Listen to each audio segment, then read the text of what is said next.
category. Now, of course, just to run you through the starting grid, of course, it's Matthias Barvik, who is on pole position after a stellar display yesterday. He's going to be lined up with Stanislav Kohort as well, just in behind with Stepan Simek, Oliver Wolf, as well as Leo Lichal Kratovshvil, as well as Maximilian Hrushka, Jakub Nirochny, and then, of course, further back, Mohamed Chigdem and Sani Urus, as well, as they're now about to get set in this flying V formation, as they now look to make their way around the circuit. Obviously, they've been practicing their starts already throughout the morning so far. For those of you just joining us, my name is, of course, George Morgan, your commentator here for the MotoSurf World Championship Round 2 here at Cheshire, Turkey.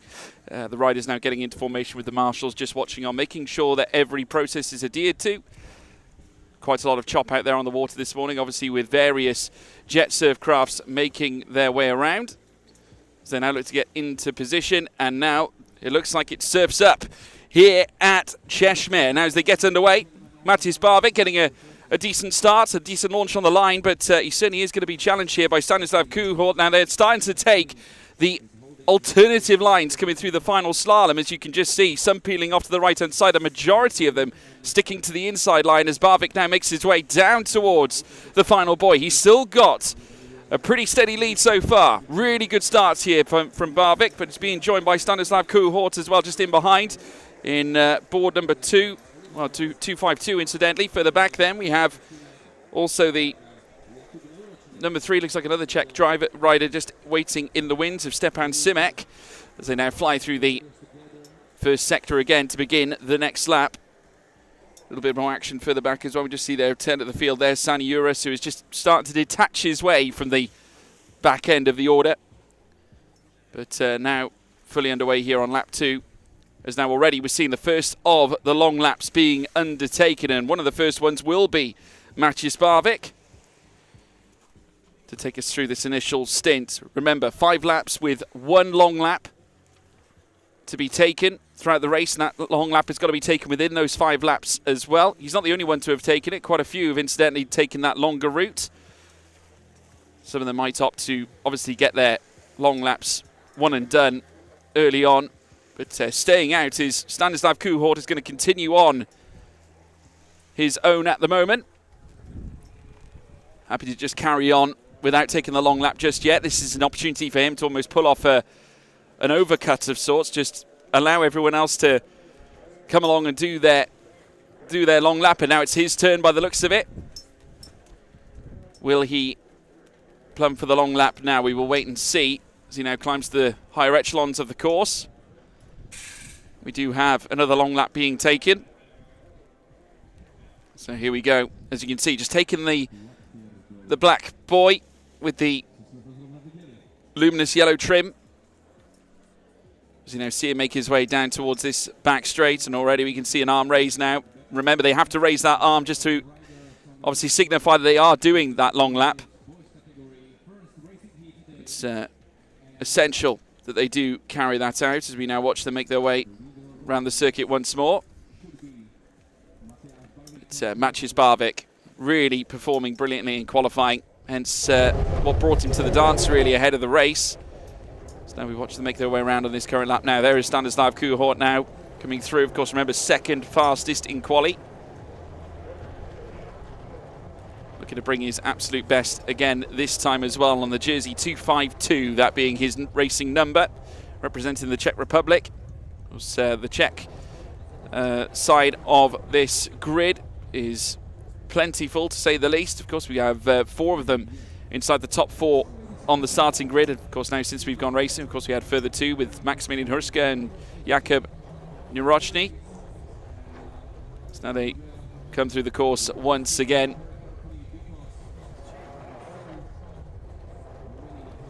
Beginning yet another lap now this time. Just undertaking the formation. Obviously, remember, the riders will be notified when the checkered flag will be raised. Of course, these races are quite quick fire, obviously, with it being only a 5-lap event. But as we now watch them make their way around through the course, I think it's still Matthias Barvik at the moment who is holding on to that lead advantage. For the back, Stanislav Kohort is still chasing him down. I think the gap, if anything, has grown to a certain degree. Already seen a few of the long laps being taken. Stepan Simek as well out on his lap at the moment.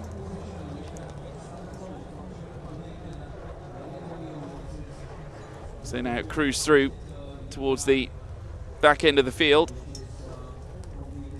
Crossing the line as well to commence yet another run.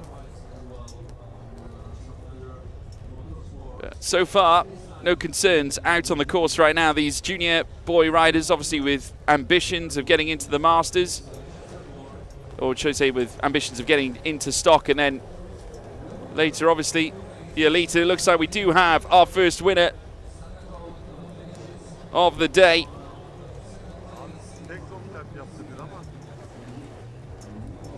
Leo Lichal Krakaushel finishing in third place, it would seem. But phenomenal performance. I think it is Matthias Barvik who's actually come out and taken the victory this time around. So well done him. Sealing the deal on a magnificent race, obviously, to kick us off here for the first heat. And attempted a fist bump as well with Stanislav Kuhort, who of course was joined at the hip with him at the start of the race.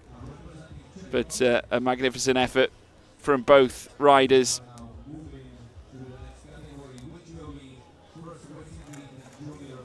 Next up, we will of course have the junior girls, which will be done over the same procedure of 5 laps with 1 long lap to be taken. But well done, Matthias Barvik, and also Stanislav Kuhort as well. Checkered flag raised by the marshal on the right-hand side to our first event of the day.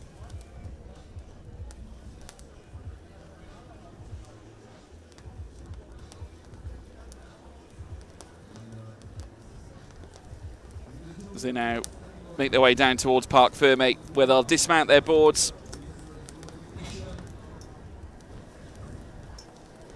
and head back to reassess and get ready for their next heat. Of course, we've got 3 heats in each category to bring you today. Of course, then we've got Heat 4 coming up tomorrow, with the finals then taking place after that. Obviously, the mission for every rider out on the water here at Çeşme in Turkey will be to try and qualify for that final. So now we watch the junior girls now take to the water themselves. So we now get ready for our next race. And of course, on pole position ahead of the junior girls category will be Ellen Badova, who qualified fastest in great style yesterday, and Nela Poznikova,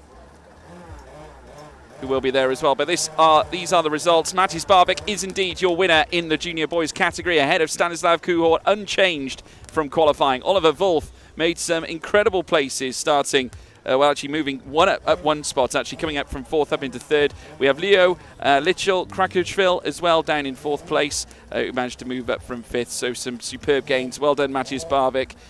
We will, of course, keep you updated as well as to the remaining heats that we're going to be bringing you throughout the day as well. But they're just getting debriefed with their teams and their colleagues after a fantastic race to kick us off. Of course, they'll be very quickly ushered back in the water for Heat 2 coming up later on after the technical break. Coming into the afternoon. Of course, junior boys will be back at 27 minutes past 11 later today. We're now full focus on junior girls, which of course will be Ellen Badova, Nelen Poznikova, and Adela Pokarova, and Maya Zulevinska, Melanie Janubova as well. So if we take a look actually at the results from last time,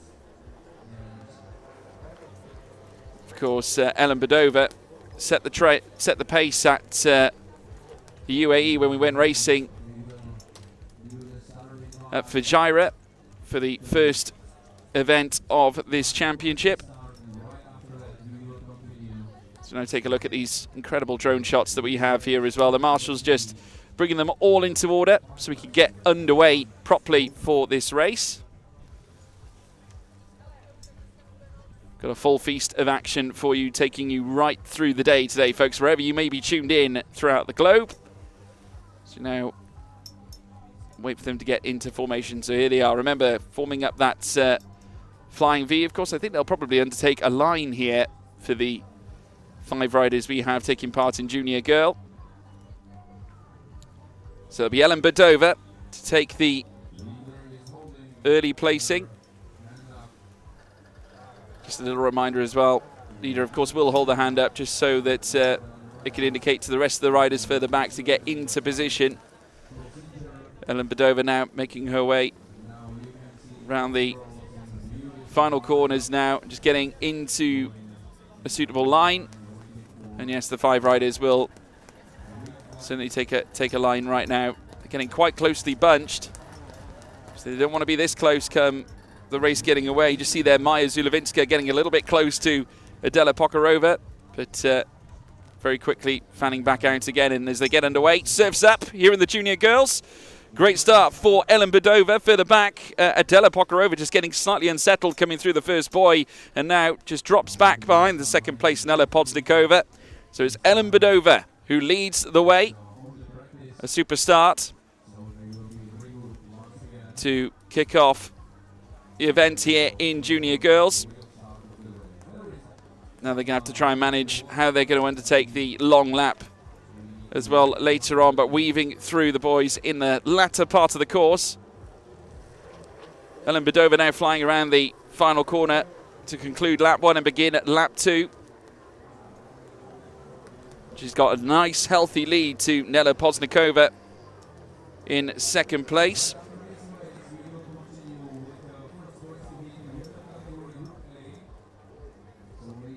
Looks like they're being brought down to a steady standstill as Ellen Badova just adjusts her board. It looks like they're going to do the restart, or certainly start again by the looks of things. The arm is up here for Ellen Badova. So the marshal's probably just allowing them just another added bit of practice time just to make sure that they are ready to undertake the full start procedure. Now the riders start to line up appropriately alongside one another. So again, it's all on Ellen Badova to get us underway here in the Junior Girl. Adela Pokarova would have learnt a little bit from that start as well, I'm sure. Just getting slightly tailed off right at the get-go behind Nela Podsnikova. Do not be surprised now if she enters the fold and tries to hustle Nela Podsnikova for a chance at taking P2 away, as now Ellen Badova takes them through.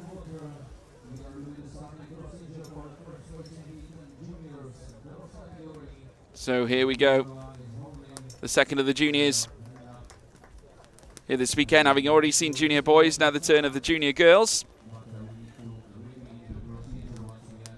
But it looks like they're having to undertake the procedure again. Just being waved by the marshals to now round the course once more. Again, it's all on Ellen Badova. Hand up, just to signify to the other competitors.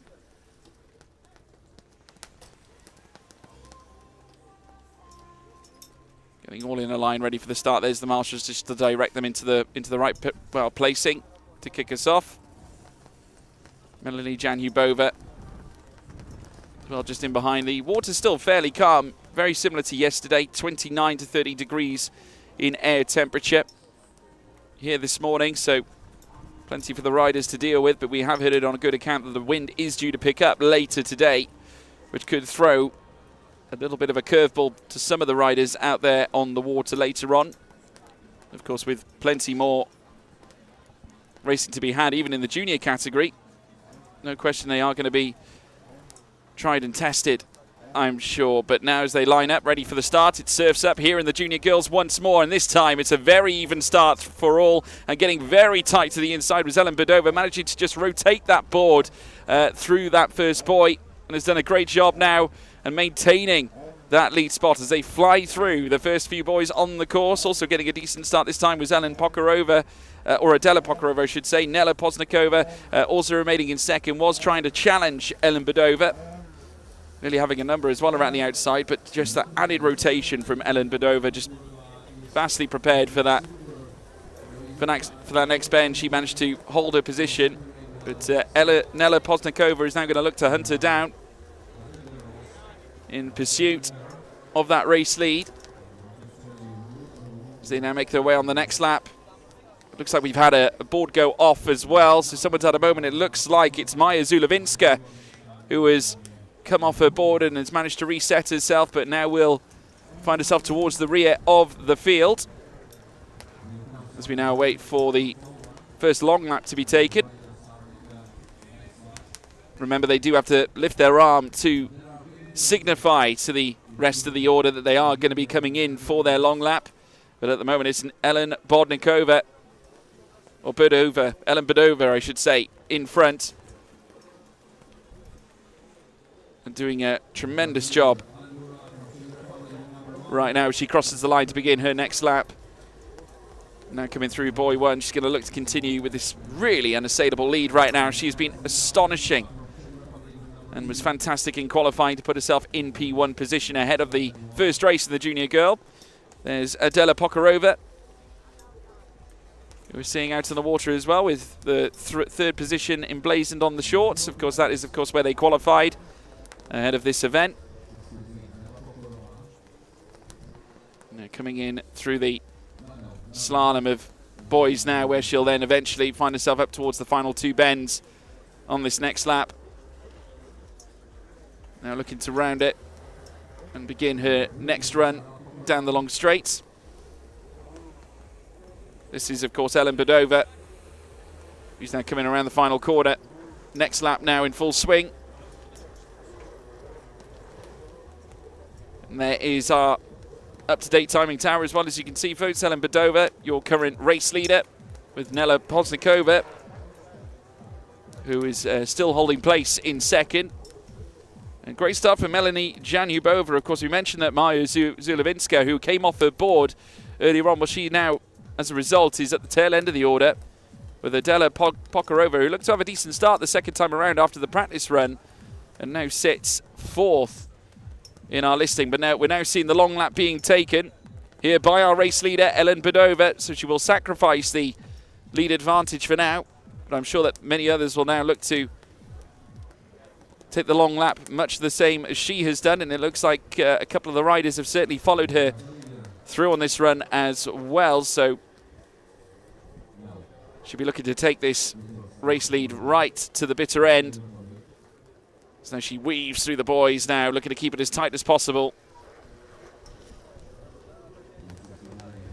So it's been a really steady performance again from Ellen Budova, and after some extraordinary work in the heats back at Fujairah in United Arab Emirates, it's going to stand her in good stead. Of course, she won every single heat last time out for round 1.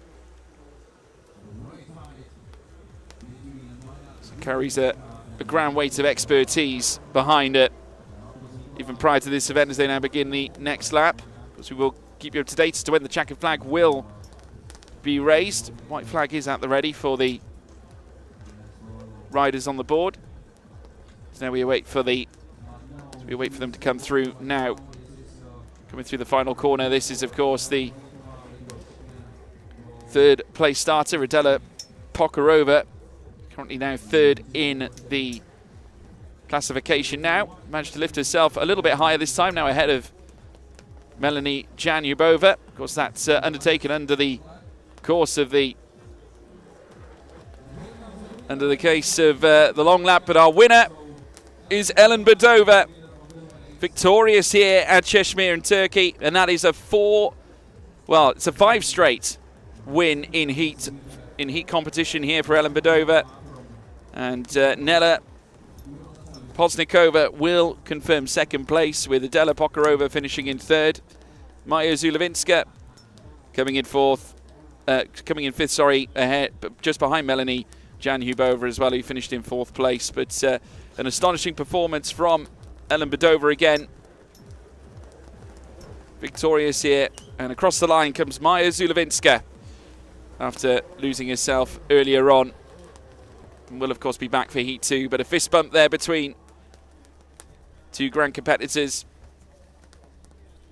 And a great victory again for Ellen Badova, something that she's become very used to as of late since the start of this championship back at Fujairah. Now, of course, here at Cheshire, 85 kilometers, of course, away from Izmir. And here on the Aegean Sea, it will be Ellen Badova, our race winner for the Junior Girl Heat 1. Nela Poznikova in second, Adela Pokarova in third, Melanie Janubova in fourth, and Maya Zulovinska finishing last of the 5 runners here in the Junior Girl first heat. So she'll be back, I'm sure, though, looking for retribution when we head into Heat 2 later on. Now, next up, we have 2 groups from the women's category. They'll be now heading out onto the course. Of course, 9 riders in each, so we will be undertaking that flying V formation. And it's Anita Stukalova who is going to be the P1 placed competitor for this one. Alongside it will be Sara Zubarova, Linda Lukscheider, as well as Adela Ostriklova, as well as Laura Markova, Valentina Novotna, Rosalia Janora, as well as Sara Vulfova and Polina Karpova as well, lining up in this formation. As we can see, Anita Striklova with a hand up, just letting everyone know to undertake the formation. Of course, the 2-time European champion and 4-time world champion runner-up. We'll be looking to come back strong here this time around. Of course, over the last 2 campaigns, we have witnessed Alicia Matuskova be the fastest, but here in Group A, these are the runners. Anita Strukalova, Sara Zubarova as well in second. We have Linda Lukscheider, Adela Ostriklova, and then Laura Markova, Valentina Novotna, as well as Rosalia Janora, Zara Vulfova, and Polina Karpova as well, starting from 9th position for this first heat in the women's category. So now the line is formed up. It'll be all on Anita Strukalova to get us underway. The Czech competitor. Again, a mightily strong Czech lineup with, of course, Slovakian Sara Zubarova lining up as well alongside. Zubarova in the pink on the right of the red, white and blue sleeve of Anita Strukalova as they now make their way across the line. A very orderly formation, and they'll look to get underway very shortly. There's plenty of phenomenal competitors looking to take part in this as now surfs up here in the women's category, here in the MotoSurf Women's Heat 1 as they fly through the first of the boys. A very good start from Anita Strukalova, who's now got the lead ahead of Sara Zubarova at the moment, who looked to have a pretty slow getaway, but now starting to recover somewhat as they now weave through the slalom. Just picking which side of the course they want to take, and obviously an opportunity here for an overtake as well for the runners as they make their way around. The hand is up again though, so they're going to call that one a practice start by the looks of it before we get back underway. So Anita Strukalova will once again bring them down into formation. It's very likely they'll probably round the course again just to ensure that they've got every rider in position. And the marshal just gesturing and giving direction to the competitors here in the women's category. Of course, we will be seeing as well in Group B the likes of Aliska Matuskova and Mariana Navarova. As well, of course, both of them world champions. With Aliska Matuskova being a 3-time world champion and a 3-time European champion. And Mariana Navarova at 3rd in the World Championship back in 2023, but is also World Champion in 2022 and also European Champion. But this is a great opportunity for Anita Strukalova to certainly make her mark here this time in Turkey, as they look to get round 2 underway. As they begin to line up into position. So 1 on the far left, that's first place on the grid, and then you move across to number 5, that's right alongside, and number 6 about to join her as well. as they're now about to cross the boys. It's going to be on them to get underway. Keep your eyes peeled. All the runners here, surfs up. Oh, looks like we got another restart. The marshal's calling for them to round the course again. Army's still up here for Anna Strukalova.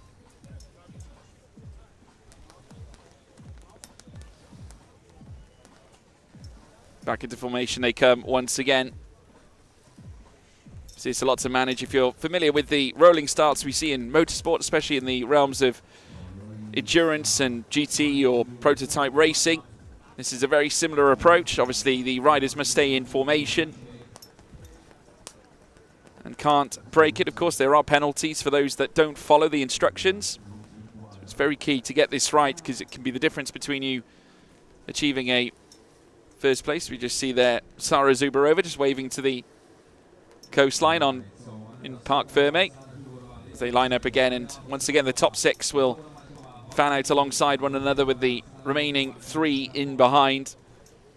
As now Anita Strukalova looks for a big start to this first heat in the first women's event here at Turkey, as now surfs up here at Turkey once more, and this time still Anita Strukalova with a great start, just getting fanned out in the wash as well. But it looks like Adela Ostriklova has actually had a bit of a difficult getaway and has dropped down through the order here at the very start of the race. Just a couple of places lost, but as they now move their way and weave in between the markers, it is Anita Strukalova,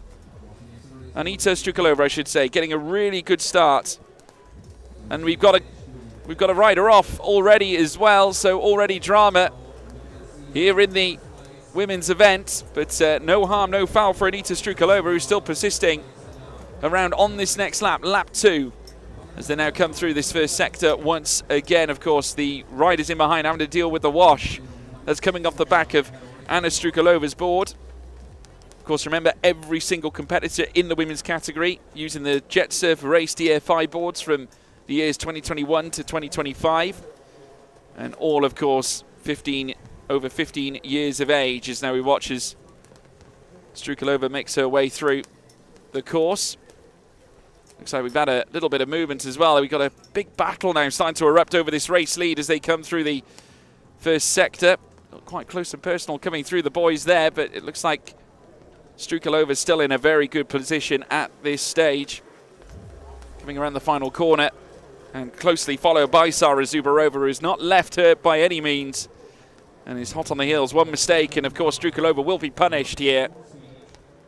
But now starts to stretch out coming through the first sector once more on this next lap. But at the moment it is still Anita Strukalova. Of course, for this one we are undertaking 7 laps with 2 long laps that must be taken. As we watch Polina Karpova make her way around as well. Now we should be seeing the first of the long laps being taken, I would imagine now, and indeed we are. And it will be Anita Strukalova taking the long lap this time, as you can see, with the black marks. The black markers with the yellow trim, and of course they will have the red trim.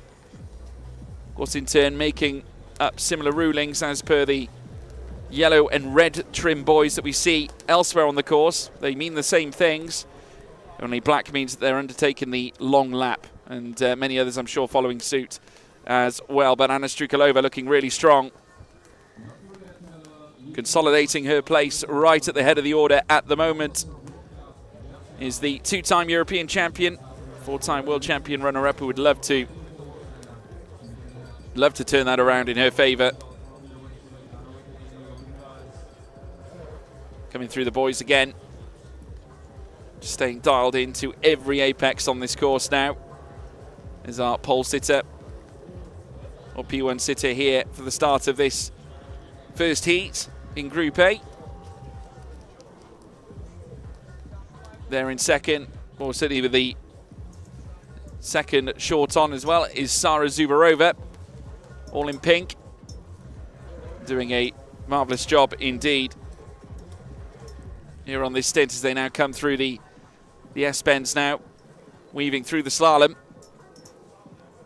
Again, other riders forced to contend with the wash as well.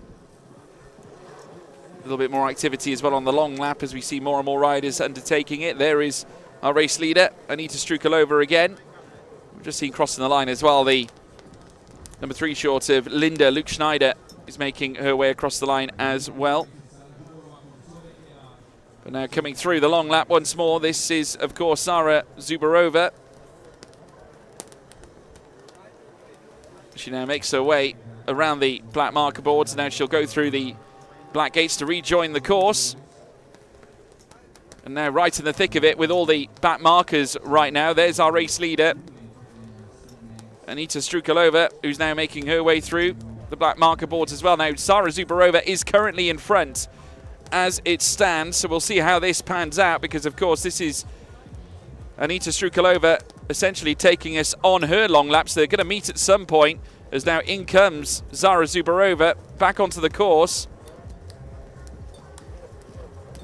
as they now undertake the next lap. Now, is it the case now that that lead has fallen into the palm of Sara Zubarova as they now weave through the slalom here and now? Just keep your eye out for the pink rider as we now watch as Anita Strukalova makes her way around the course and across the line to begin that next lap now. There's Sara Zubarova, so she is taking her next long lap now. So this is the second of 2 that Sara Zubarova is taking. So this is where the lead will be contested, and here they come now together and side by side on the run down the back straight, and it's Zubarova who is now in front here by only a minor margin. They met together on the escape coming out of the long lap, did Sara Zubarova. We've got Valentina Novotna as well up into 4th place as then they look to go side by side through the S's, but a marvellous bit of riding here from Sara Zubarova to put herself in that top position as now they come across the line very shortly to undertake that white flag, but this is far from over here now. They are now onto the final lap. And it's Sara Zubarova in the pink, right at the front here, being met now by Anita Strukalova, who's got to try and dig deep here and find something to close the gap. Of course, now she's facing the wash of the board in front, which is going to make things a little bit more tricky. She needs to dig deep and bring some of that fire that we saw in qualifying to bring herself alongside. Remember, of course, they do have the split courses where they can divert and take different lines, so Strukalova will have the benefits of the calmer waters, a nice clean run, and that's exactly what she's doing. She's going to take an alternate course, so it's going to be a side-by-side battle. Who is going to be fastest out of the pairing here? And now, trying to dodge and weave through a stricken board just into the water. It looks like it's going to go the way of Sara Zubarova. An astonishing performance, an astonishing turnaround. Zubarova is a winner here in Heat 1, here in the women's category. Checkered flag is out. What a phenomenal finale. It was all decided in that final long lap. A fantastic result for Sara Zubarova. Anita Strukalova will finish in 2nd. And some nice camaraderie there between the 2 riders. Very much competitors, of course. Zubarova moving across and wishing a colleague congratulations. Both of them giving us a clinic. That was truly something special to watch. Coming out of the long lap, Sara Zubarova taking her last 2 laps late in the day. And this is the pair of them coming together through the final slalom. You just see there one of the competitors just in the water. Can't quite see which one that was, but this was the moment in many ways. Of course, the hand was up for Anita Strukalova, but Sara Zubarova getting the upper hand and came through the gates to then enter the final parts of the course. But a magnificent visit from Zubarova to capture the victory away from Anita Strukalova. These are the confirmed results. Sara Zubarova, your winner, ahead of Anita Strukalova. Valentina Novotna in 3rd, and then comes Laura Markova in 4th. Rosalia Janora in 5th. Adela Ostrolikova in 6th place, with Sara Volfova in 7th. And then Linda Luke Schneider in 8th place, with Polina Karpova then further down towards the rear. Really unfortunate run for Linda Luke Schneider, who actually started 3rd place and ended up towards the rear. Really, really disappointing for her, I'm sure. But we have Group B now about to head out. If it's as competitive as that one certainly was, then we're going to be in for a real treat, folks. We've got Eliska Matuskova and Mariana Navarova meeting together up at the very front. Of course, these two will know each other very well from prior contests for World Championships. And Emma Strukalova, of course, will be in this too, with Li Yunjin in 4th place. Elizabeta Faitova as well, starting from 5th, and Barbara Kolarova in 6th place. Anna Burke, representing the United States of America, lining up in 7th place, with Melody Kaptanoglu down in 8th place as well, with Dinara Ibrahimova then starting further back. So again, these are your runners. Eliska Matuskova starting from that pole position, lined up along with Mariana Navarova, Emma Strukalova, Li Yunjin, Elizabeta Faitova as well further back. Of course, same format as before. They will be taking 7 laps with the 2 long laps as well. So that can be quite spicy depending on how the riders choose to undertake their runs through the course of these races here. It's still very early in the day here at Çeşme here in Turkey. Plenty of spicy moments around the corner as the marshal now observes as the riders get themselves into position. Of course, they will be potentially afforded one practice start before they get going. Of course, we've seen that as a constant trend throughout the course of the morning. The marshals just wanting to ensure that every rider gets a sufficient opportunity to get their starts just right, as they now make their way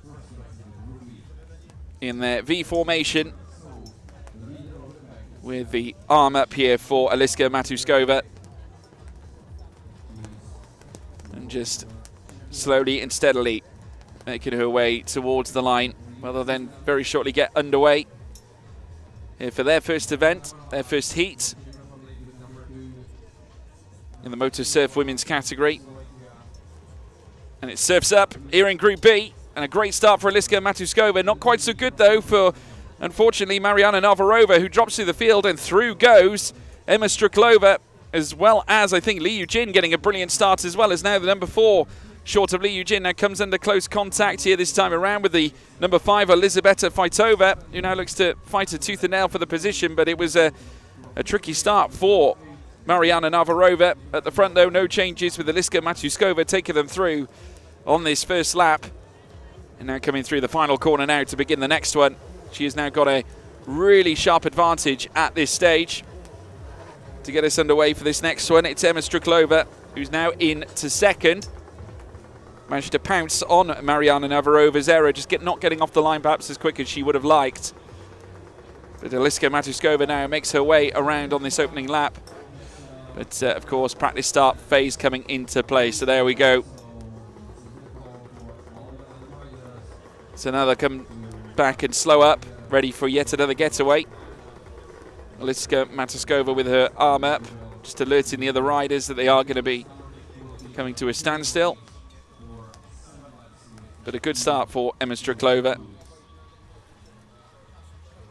to get them underway.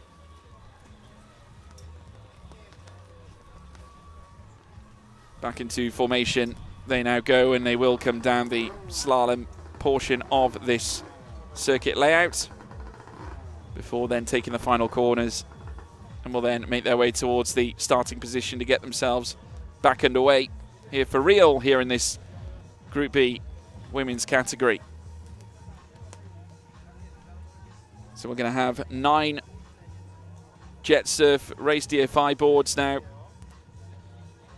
coming through the final corners, all lining up ready for the start. On the inside of it all with her hand up is, of course, Eliska Matuskova.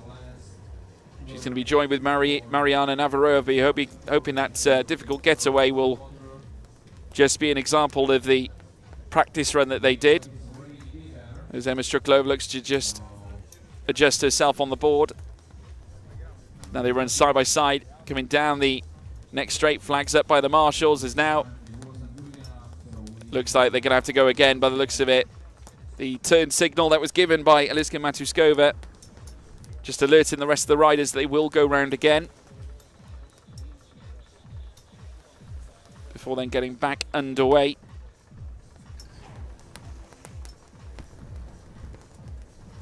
Question is, who's going to be able to challenge coming in towards turn 1? Is anyone going to get that favourable line up the inside? Of course, turn 1 is is make or break in many ways. Then, of course, don't forget the long lap phase. That can cause the odd stir here and there. Sara Zubarova certainly proved that fact. Of course, was chasing Anita Strukalova through a majority of that race before the long lap put her in that position. So now they come around the final corner now to get ready to get racing this time. So arm up here for Eliska Matuskova, with the rest of the field now forming up in behind. They're all in a line now, making their way through towards the first buoy of asking. So now the flag's up here by the marshal. They'll shortly wait for it, and it goes down, surfs up here in Group B of the women's category here in the MotoSurf World Championship, and a bit of a difficult tight line there further back, it seems, from Barbara Kolarova as we watch them come through the first segment and coming through the next one. We've got some brilliant side-by-sides, a cut across there. Goodness me, that was close. From our back two we just saw in shot, as now already we're seeing them divert now side-by-side coming through the slalom. Still at the moment, as they get underway, is Eliska Matuskova leading the way and holding her own. No changes, at least further up as far as I can see right now, as they now peel through towards this left-hander. It's still in second place, Mariana Navarova, but Elizabeta Fajtova getting a brilliant start, and she's up into third. So a great getaway from fifth to third, 2 places gained from Elizabeta Fajtova. But we'll have a little bit more work to do to close up to Eliska Matuskova here on this next lap as they come through the first of the boys, opening up on the first half of the course and then down on the back straight before they then reach the slalom portion of this race. Already we're seeing a long lap being taken. And straight away, here in this case, it's our number 2 rider, by the looks of it, Mariana Navarova, who's now undertaking that long lap. So getting the first one in nice and early. She's not alone either. Quite a few others have opted to take the same route here in this race now, as we see our leader cross the line once again. Eliska Matuskova remaining out on track. All in pink. Looking to lift her arm aloft at the end of the race, as well as a race winner here in our opening heat as she comes through the slalom course again. On the first portion of the circuit anyway. Now, will she respond to what everyone else did and come onto the long lap as well? This is our number 2 rider of Mariana Navarova, who's already undertaken 1 long lap. There is our race leader. Opted to stick with the slalom. It looks like she's going to leave her long laps for the latter stages of this race. So that's not bad strategy in many ways. Of course, we saw similar things earlier on from our race winner race leader before, Anita Strukalova, and eventually it led to her losing the lead with Sara Zubarova, eventually allowing her to just use the last 2 laps just to really build up the pace and almost overcut or undercut her opponent. And we've got a board down as well, which has meant that we've seen Eliska Matuskova having to take evasive action pretty much. As we now watch them make their way around the boys once again and crossing the line. Of course, in the number 2 short, that is Mariana Navarova, who just crossed the line. Was quite a gap between them, as now we watch as finally Eliska Matuskova takes the first of her long laps. So we'll see them start to close up now a little bit more. But of course, remember, she's got to take a second one as well. As we watch them come across, just crossing the line as well, Li Yujin. As we take a look at the number 5 of Elizabeta Fajtova, who had that truly phenomenal start. Currently sits second in our timing screen, of course, following Eliska Matuskova, with Elizabeta profiteering off the decision to take that early long lap from Mariana Navarova. And there is Navarova right now, coming through the final corners. Now undertaking the next lap of asking this time around as they come through the first set of boys. In the distance, you can see our race leader, Eliska Matuskova, who's still looking for that second long lap. We'll wait and see now as to when she takes it.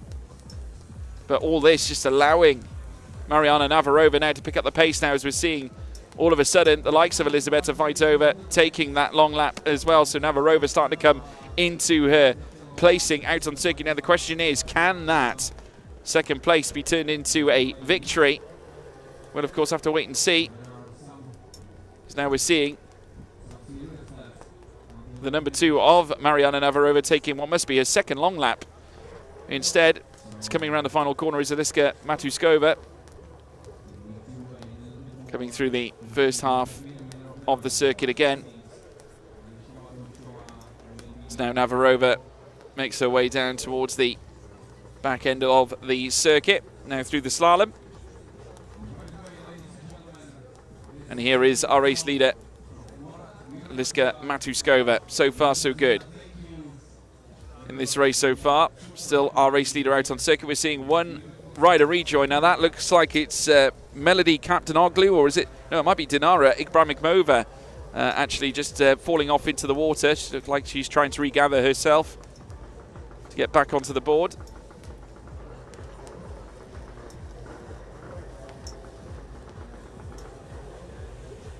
As they now make their way around here on the course. This is Emma Striklova, who's in second place at the moment. Obviously Mariana Navarova down in third at the moment. It looks like the white flag is now out. So get ready for the final lap of asking, which Eliska Matuskova is going to undertake. Just crossing the line there is number 9, Dinara Ibrahimova as well. So we now watch as the riders make their way through the slalom. That is our third short of Emma Striklova, who currently sits in second. Now about to cross the line. Let's now begin this next lap. So now we're going to wait and see as to how this is going to unfold. This looks like the second long lap. Is this the second long lap? Yes, it is. Here for Emma Striklova, or Eliska Striklova, I should say, or Matuskova, I should say, sorry. As Emma Striklova is going to try and gamble for the race lead. Eliska Matuskova looking to take this one, rejoining the circuit to potentially keep this lead and take it home. So we now watch them come into close contact. There is the third short of Emma Striklova, I should say. Currently sat second in our timing screen. So we now watch her come through the slalom. But here comes Eliska Matuskova to come across the line and take the checkered flag. Eliska Matuskova, your winner here in the women's Group B. She did more than enough to hold on to that race lead advantage. Emma Striklova comes across the line after starting third. She finishes in second place, with Mariana Navarova from second to third.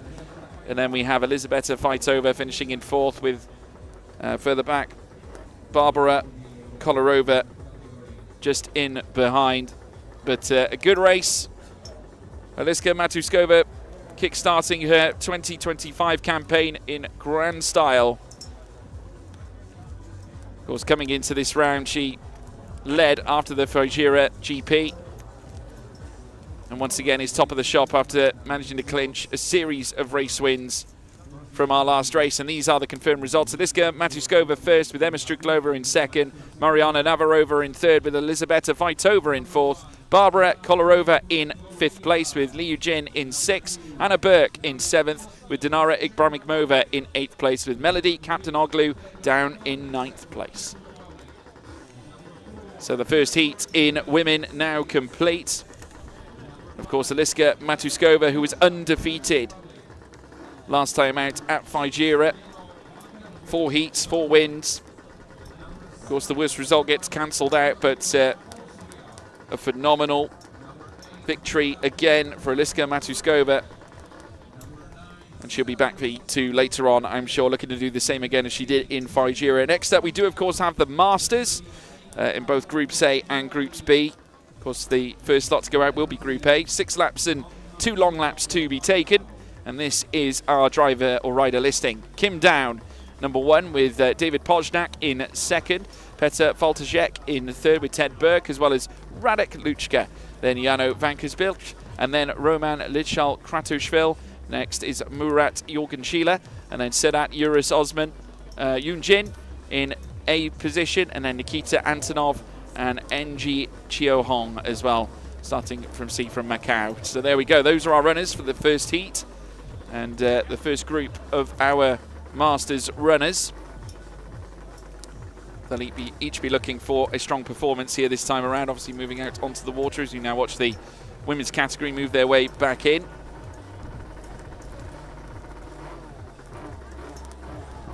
But it should be an exciting contest here between a very competitive group.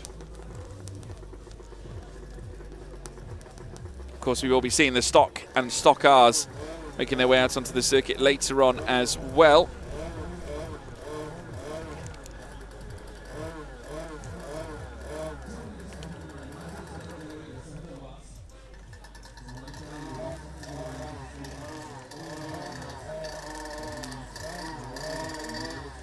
Kim Down obviously starting from the top after a truly remarkable qualifying session.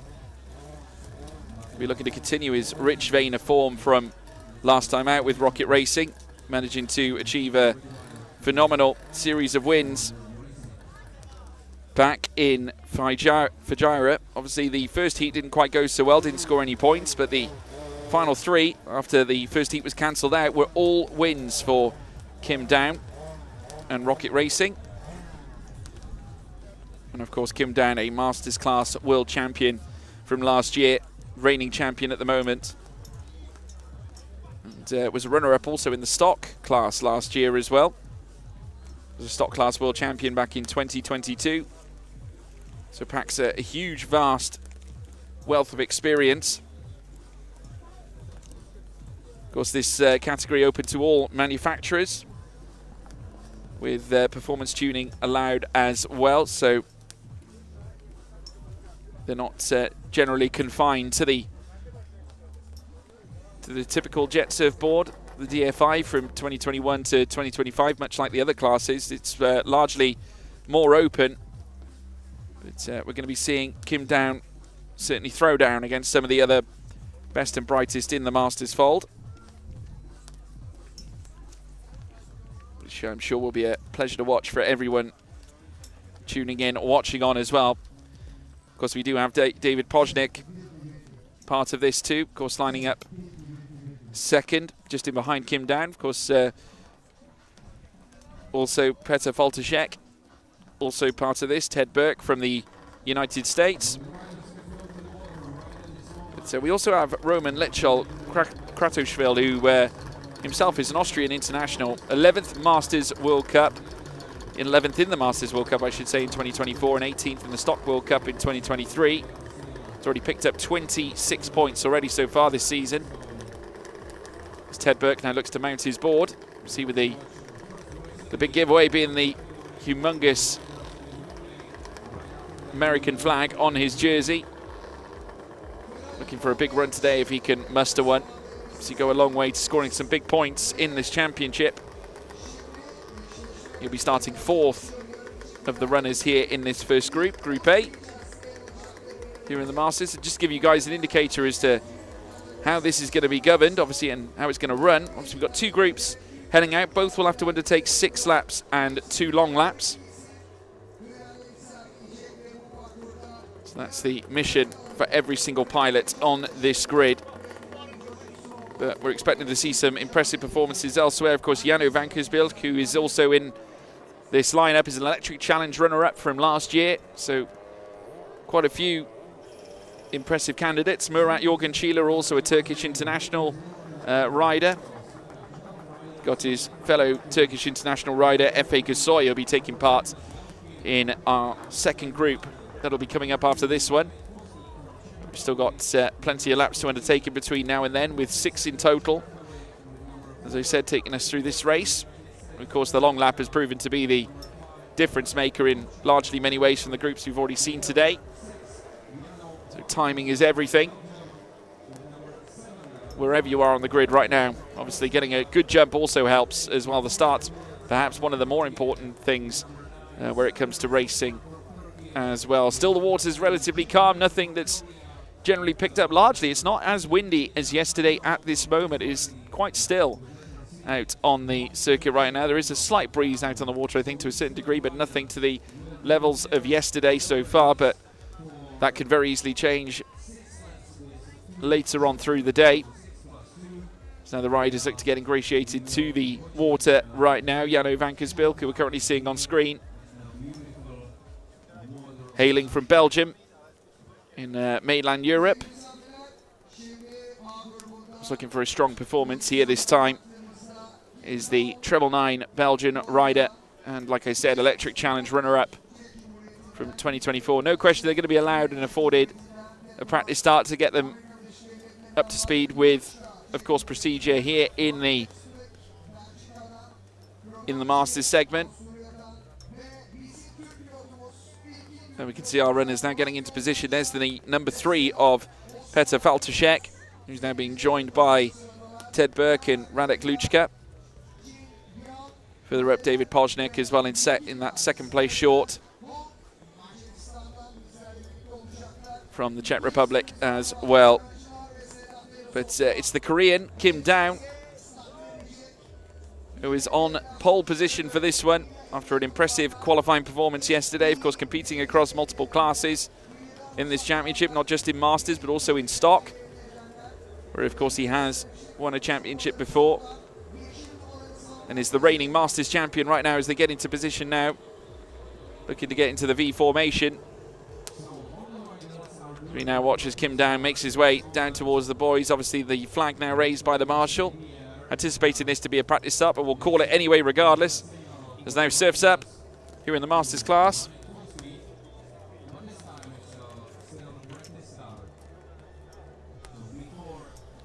And now underway. Great start at the moment for Kim Daum as they look to race through the first segments, getting nice and close to the boy in front, creating a lot of backwash as they now head through the slalom this time. Looks like they're going to continue. We've got 2 riders in the water there. It looks like Ted Burke is one of them as well. The man from the United States has come down, and he's not alone. It would seem that we've lost another one as well, but it's at the moment Kim Daum in front, leading the charge here in the Masters category. Really, really good start for the Korean. Is the number 8 of Murat Jorgenschila, who we were talking about, the former Electric Challenge runner-up in the water. Must have come into close quarter with Ted Burke, I think, right at the very get-go. But it looks like that was the practice start, so they can reset again. That's good news for Jano Vankersbilk and also, by extension, Ted Burke as well, who was also down in the water.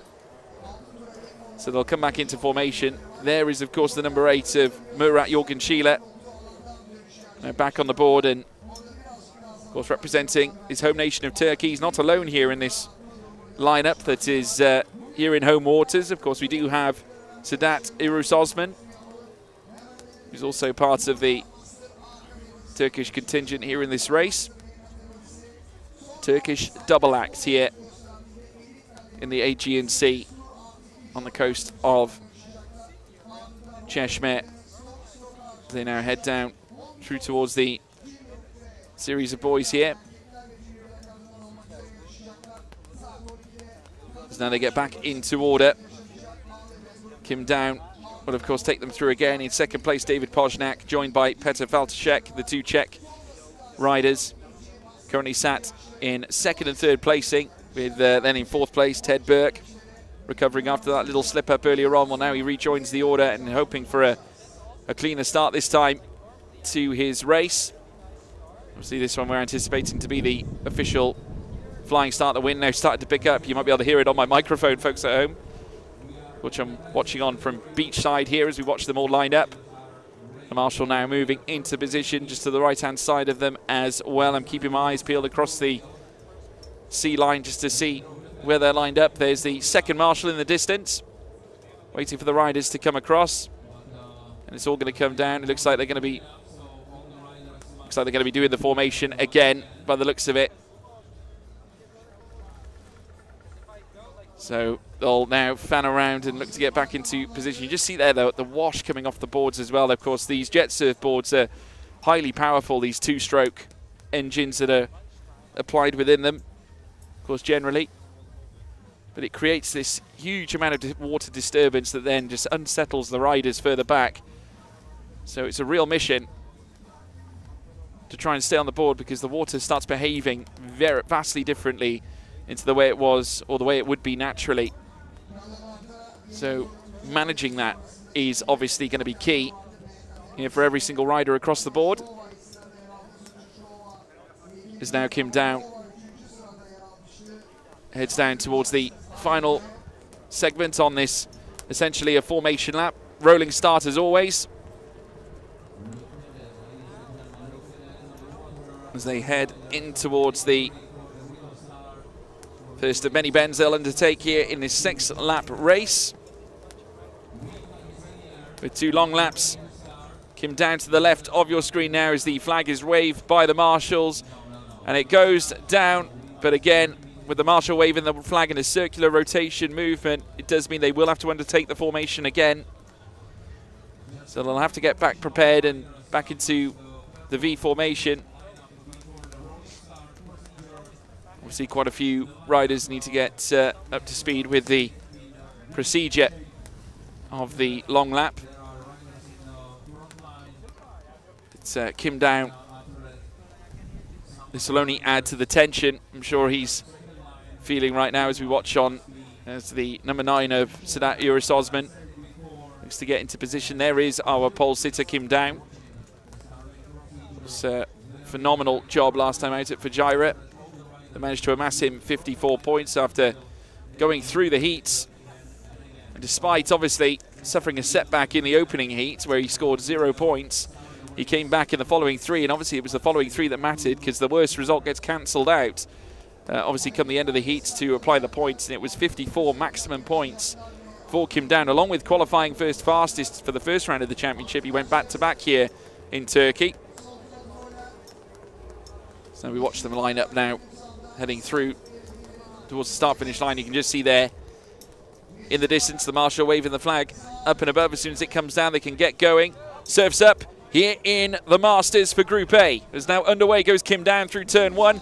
Very solid start elsewhere as well. I'm not quite sure about David Pozniak. Wasn't a great jump on his part either. We got plenty of challenges though further back now, looking to take advantage of perhaps a few errors that we witnessed right at the start. But for Kim Down, he is away straight at the get-go here as they make their way through the slalom. There is the number 2 short of David Pozniak. Indeed, he did lose, I think, perhaps a place or two coming through the first sector, and Kim Down now sweeping through already out of the slalom now and round to the final corner to commence the second lap. This could be a dominant display here from Kim Down as he looks to push the advantage outwards. It looks like David Pozniak has withstood the pressure and held on to second. It's third place for Petr Faltashek so far, as well as they cross the line further back. Murat Jorgenchila looking to make places, and the number 4 board belonging to Ted Burke, unfortunately, I think, just getting a little bit found as well. He's now dropped towards the rear of the field, so not a great start for Ted Burke so far.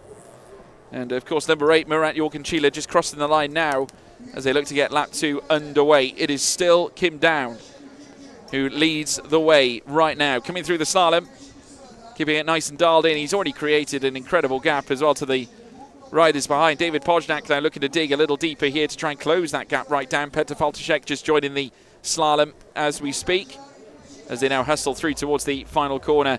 Once again this time, Kim Down to take it first to begin lap 3 of asking here this time. Of course, now the big question will be, when will he take his first long lap? You can see on the classification here, of course, Ted Burke down into 9th, NG Chio Hong as well, who's actually managed to move up into that top 10. Radek Luchka also getting a really difficult start, started 5th and has now found himself all the way down in 11th place with Nikita Antonov. Now after that start, pretty much finding himself where he was to begin with. And, it looks like we are going to see some of the long laps being taken here this time as they make their way around on this lap. Kim Down, I think, actually one of the runners that has taken the long lap. So here we go. This is what we've come to expect, and he will form up just in behind another runner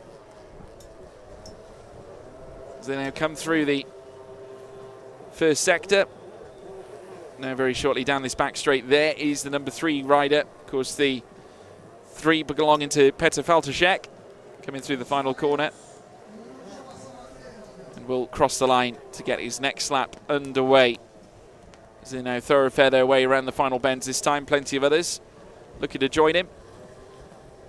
Of course, in this first heat for the Masters Group A, Petr Faltashek is indeed the race leader after Kim Down took the long lap. I'm sure it won't be long before Petr Valtešek takes his long lap as well. So we now watch as the number 3 short of Petr Valtešek now makes his way around now. Is this him taking the long lap now? So we are seeing him taking the long lap. This is Valtešek, of course, our current race leader after Kim Down took his long lap first. It's now the turn of Petr Valtešek. We'll see where he lines up in comparison to Kim Down based on that last run now coming out of the gate and rejoins the course. Radek Lučka now up into 7th place. There is Kim Down. Of course, now we believe to be our race leader again. Now making his way around the latter stages of the course now through the slalom. Keeping a very nice, aggressive, tight line as we see the 2 short of David Pojnik cross the line. It's currently 3rd place at the moment, but of course we're still waiting for the long laps to be cleared. As they now make their way around, David Pojnik is in fact the on-track race leader. With Petr Valtešek still in 2nd place, Kim Down in 3rd. Oh, we got a side-by-side moment as well, as now it looks like we've seen Kim Down move his way through perhaps a back marker there as they now come through the latter point of the first portion of the lap before then entering the gateway of where the long laps will be taken. There are some more being undertaken. We got a rider off as well elsewhere, just trying to see who that is. And that is, of course, the number 9 belonging to Sedat Uris Osman, who has found himself into the water. So that could yet drop him down towards P12 as well. The white flag is out, indicating the last lap before the checkered flag. As now we have some side-by-sides as well further up. And that looks like Kim Down again, just moving himself past a few runners, trying to see whether that was for position.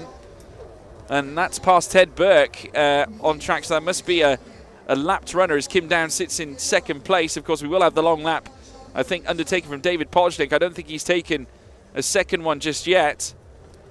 So this will be an intriguing moment as we'll now see whether he does, and it looks like he will. I think that's him in the distance we're currently seeing is now. We'll see Kim Down take the absolute lead on circuit. Number 1 in qualifying for the 2nd MotoSurf weekend running after an astonishing performance back in Fujairah. Looks like he's showing the same venom again here and now. As we now watch the others come through across the final corner and through towards the start-finish line. We'll keep our eyes peeled now for Kim Down, who's going to make his way around the final corner. So there is Kim Down, and has taken the checkered flag to victory here in the first heat. Kim Down, I think, is our race winner. And yes, he is. David Pojnik in 2nd place for now. Does come across the line. Does David Pojnik to take 2nd place, and Petr Valtešek should come across the line in 3rd. But Kim Down making it 4 heat races on the spin with a victory. Starting in the best way possible here at Češme. Brilliant display from Kim Down, the Masters Class World Champion from last year. And the Stock Class runner-up from last year, as well as being a Stock Class champion 3 years ago. Managing to beat David Pojnik to the victory. Pojnik leaving his final long lap to the very last minute. But was hoping for a mistake from Kim Down, but it just did not come. But here are the final results. Kim Down, your winner here in Heat 1 of Group A in the Masters. David Pojnik 2nd, Petr Valtešek 3rd, Jano Jankas-Bilic as well in 4th, Murat Jorgenčíla in 5th. We then have Roman Lichel Krakuchvil in 6th place with Radek Lučka. Then comes Ted Burke, Yun Jin, as well as Uris as well further back. That's, of course, Sedat Uris Osman further back. Yun Jin then in 10th place. And that is our top 10 listed out. Of course, we will have, of course, Group B heading out. Same format again. Of course, they will be undertaking the 6 laps with the 2 long laps in Group A. Very much in Group B, sorry, much akin to Group A. It's what we've just seen. And after this, folks, we do, of course, have the elite class heading out to the water as well, where we will witness the very likes of Lukas Zahorski, as well as the many other runners. That also includes our new pole sitter in his first pole position as well in the elite. That is, of course, Matej Kozicek, who I got a chance to speak to yesterday, and a very passionate MotoSurf rider, and a big Tottenham Hotspur fan as well. Likes Tottenham Hotspur in the world of football, but we won't hold that against him, that's for sure. Of course, our P1 sitter here today, and did a marvellous job to qualify first, and against his hero, Lukas Zahorski, as well. Very much a Czech hero in Matej's homeland, and it's no different for Matej, who said to me that he grew up watching Lukas Zahorski. He's a legend of the sport. That was what he said. And Matej Kozicek looking to make his own legend as well. But of course, that will be in elite class. That will be coming up later on today. Of course, first and foremost, we have one more Masters group to take on. And we will see the likes of our other pilots take to the track. That includes Petr Požník, who'll be starting on P1 with Yuri Stovicek and Arkadiusz Janora, who's of course another rider to watch in the Masters. Of course, Arkadiusz Janora from Poland for Tenzi MotoSurf Racing Team. Came here after achieving a second place with 2 first place finishes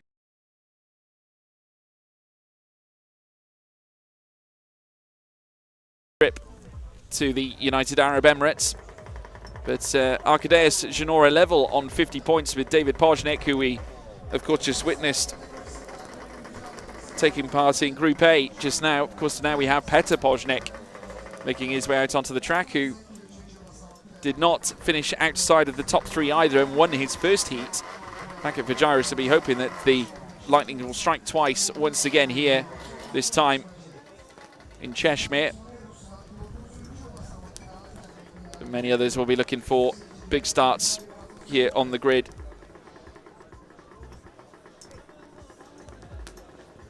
But first race was certainly action-packed. Got off to a very sharp start, as now we await for the riders to take to the circuit. Of course, this will also introduce, alongside the likes of Petr Požník, Yuri Stovicek and Arkadiusz Janora, we also see Yuri Blahar, as well as Sebastian Lux, the German, who came in and in his first event back in MotoSurf, obviously not competing back at Fujairah, has joined us for this round, and has actually managed to achieve 10th fastest in qualifying. He is going to be starting from 5th here in Group B. Efe Gürsoy, also another one to watch from Turkey. This will be home soil or home water for him, with Kamil Schneider also part of this lineup, with Stanislav Ganichkin and Stuart Oliphant as well, all the way from the UK, who qualified for this Group B. And Erhan Ozkan, Mark Entwistle and Pavel Matuska as well from the Czech Republic. Here are your runners: Petr Požník, as well as Yuri Stovicek, Arkadiusz Janora, Yuri Blahar, Sebastian Lux, Efe Gürsoy, Kamil Schneider, Stanislav Ganichkin, Stuart Oliphant, Erhan Ozkan, Mark Entwistle and Pavel Matuska for the Czech Republic as well further back. 6 laps, and of course not forgetting the 2 long laps they will of course have to take to complete the course for the first heat of asking this time around here at Cheshire. It's been a very busy start to the morning. The wind's still relatively sensible right now, nothing too sharp or nothing certainly too aggressive for the riders to cope with, which I'm sure they'll be absolutely delighted with.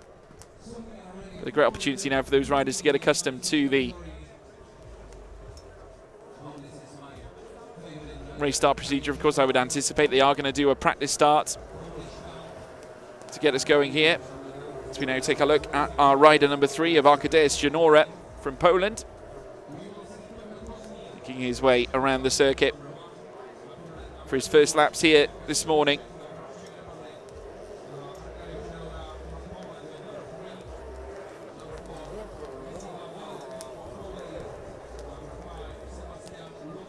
But plenty of faces to keep an eye on. We'll have to see whether any of them can stop Petr Požník coming through the first corner. Obviously getting the start off the line is absolutely key.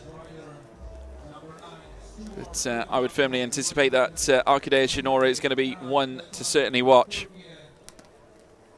Coming through the motions of this, or certainly going through the stages of this race. But remember, anything can happen, especially when you have the 2 long laps, as now arm is raised here by Arkadiusz Janora. Of course, so leading the line will be Petr Poźnik. We'll be hoping that he can best the result that was brought down by David Poźnik of P2 in our first group in the Masters category. So now Petr has his arm raised. Now asks the rest of this Masters Group B classification to join him out on the course. So they're going to line up in the V formation once again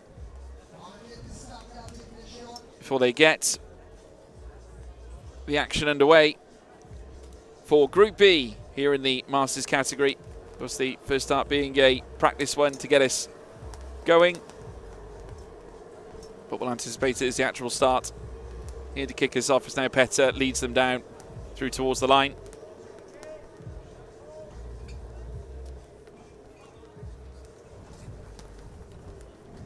And getting underway. Of course, a good solid getaway. Obviously, we'll find out as to whether we will get a restart. I'd imagine we certainly will do, but plenty of squabbling further back anyway between the other riders in behind. So now they look to breeze through the final slalom. And just getting themselves ingratiated with the circuit to kick us off at the moment.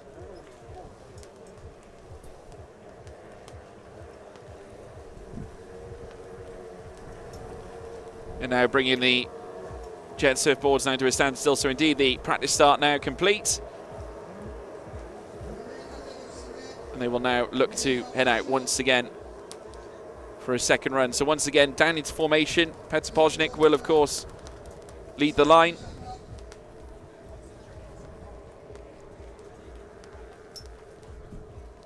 Further back, Yuri Stovacek will now form up into second. We're just seeing a few of the stragglers just further back, just waiting to get themselves into position. They're going to go for that run back of the course and then take a wide line before then undertaking the race start. There's Efe Gürsoy, of course the Turk here on Turkish waters here for a home race weekend. Mentioned, of course, Murat Jorgenschieler in our last race, and Sedat Yunus Osman also taking part in the Masters category. Got to give credit as well to Murat Jorgenschieler after the difficult practice start getaway. Managed to recover brilliantly heading into the actual start of asking. So now we watch the runners now get themselves down to a fairly level pace. And will now make their way down the straight towards the start-finish line. We're keeping their eye on the marshal in the distance as now they start to form up into position in the flying V shape. So the flag is raised by the marshals. Does he bring the flag down? Does he turn it once more? Yep, no, they're going to have to go around again. So the marshal indicating that they must reset the line and go again. Obviously not happy with the shape that the riders were taking. Want to make sure that everyone gets an equal opportunity and an equal chance to get a start. Obviously the marshals will be watching out for jump start infringements, things of that nature that will, of course, add penalty time to the riders post-race. So now we watch them make their way back down through towards the start-finish straight once again, and it will be Petr Poźnik, arm raised with the rest of the field now lining up alongside him. Of course, we have Yuri Stovacek, Arkadiusz Janora, Jiří Blahar, as well as Sebastian Lux, the top 5. As they now get into position. Flag currently waved by the marshal, being held up by the marshal as we wait for it to go down or whether it'll be turned. Will it turn this time? Marshal's still holding it up. And they're going to have to go round again. So they will reset once more for the start of Group B. There were quite a few stragglers in behind. I hadn't quite met the formation in enough time, I don't think. Hence why the marshal had to come across and just point them in the right direction. Now we've got the second marshal just indicating to them as well as to why they had to reset the line.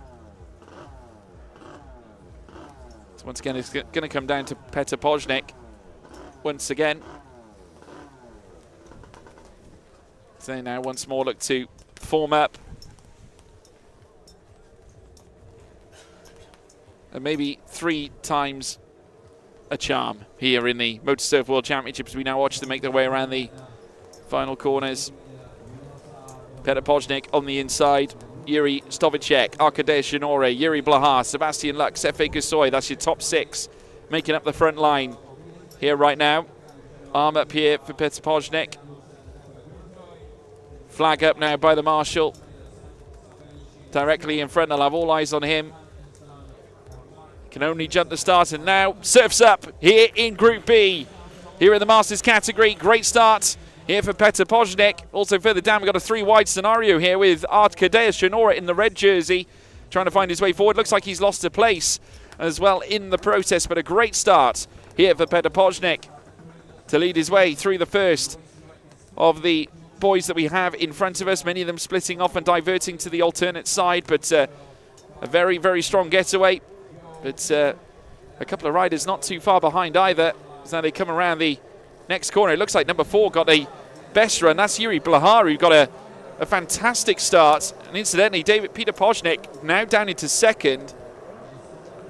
It's a fantastic effort from Yuri Blahar to now take the lead running here in the Masters Group B. So now we watch as Efe Gasoy makes his way around the water circuit as now the number 3. Looks like a number 3 of Arkadej Shinore got held up. Is now second last of the field and is starting to tear his way through the order as well. And it looks like he just caught someone off their balance further back too. But it's Yuri Blahar who leads the way ahead of Petr Pojnik and Efe Gasoy, who has moved up from 6 up into 3rd. So that's 3 places gained by the Turkish rider. And we've got another rider in the water as well. Not quite sure who that is, but it's now going to be Yuri Blahar who's going to have to just let the other riders know that there is, of course, an obstruction in the course. But it's Yuri Blahar with Petr Pojnik 1 and 2 as they cross the line. Efe Gasoy in 3rd. Sebastian Lux still remains where he is, just behind Yuri Stovicek. Stovicek, who started 2nd, now down into 4th, did not get the best of jumps. And I'm just watching, crossing the line, Arkadej Shinore now chasing after the back markers as well, and starting to really move his way through the field. Of course, he'll have a chance to get his places back through the course of the long laps here. So we see our B runner as well, Mark Entwistle, of course, part of the British contingent. We now have another rider in the water down the home straight. But watching now, number 4 of Yuri Blahar, who's had a phenomenal start to his race here, managing to overtake Petr Pojnik. He now sits right at the top of the shop and will now begin his next lap of asking. Now they'll start to consider the use of the long lap. There's the number 6 of Efe Gasoy in his home country, his home nation, and currently standing on the podium in terms of the heats right now. Trying to chase down after Petr Pojnik. So now we await the long laps to be taken. Indeed, I think we are going to see the first of them come into play, and yes, we are. And the number 5 of Sebastian Lux is indeed taking them right now. And we have got, I think that must be Petr Pojnik. Is that him taking his first long lap as well? It's still Yuri Blahar leading the charge right now. It's actually the number 4 of Yuri Blahar taking the long lap at the moment. So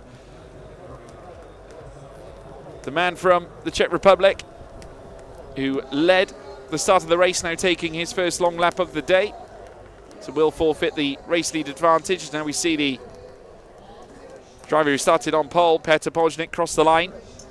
There he is now, making his way through the first sector, and now takes up the running up at the front. We'll be hoping that he can gain time through the long lap phase to take the place away from Yuri Blahar and recover what was lost. So we watch them make their way through the latter sectors. Here is Yuri Blahar now. Around the final corner and across the line to begin his next lap in the number 69 jersey. Coming through the first sector now, weaving through the boys. Will he now be looking to undertake the long lap here to usher his name to the fold? Now this is, of course, the number 1 of Petr Pojnik, just moving his way past some of the back markers here. And just rejoining behind Yuri Blahar off the long lap. So now Blahar retakes the lead. Straight back now, and it looks like into the water goes Petr Pojnik. So that is Petr Pojnik into the water. Yuri Blahar now looking to take his second long lap. So they came together just on the outset, and now Blahar with a great chance now, not just to take the long lap, but essentially be in a position to jump Petr Pojnik after he made that error. So the two riders coming together as they now venture their way back out side by side. And we've got Kamil Schneider also moving his way through the field. Currently sat third in accordance to our timing screen, but of course started 7th place in the formation. Further back, Yuri Stovacek, who started 2nd, also now 4th place. But of course all these can be adjusted as they make their way through the long lap phase, as they now start the next lap of Arskin. The white flag will soon be primed. It's Yuri Stovacek now with the lead, but obviously we'll need to make sure that he takes his long lap. Petr Pojnik now recorded 2nd, Yuri Blahar in 3rd. Wondering whether it was, I don't think it was Yuri Pojnik in the water, in fact. It might have been somebody else, because Pojnik currently sat 2nd. So no concerns his side. Now keep my eyes peeled on what he decides to do in terms of a long lap. Is he taking another one? We'll wait and see.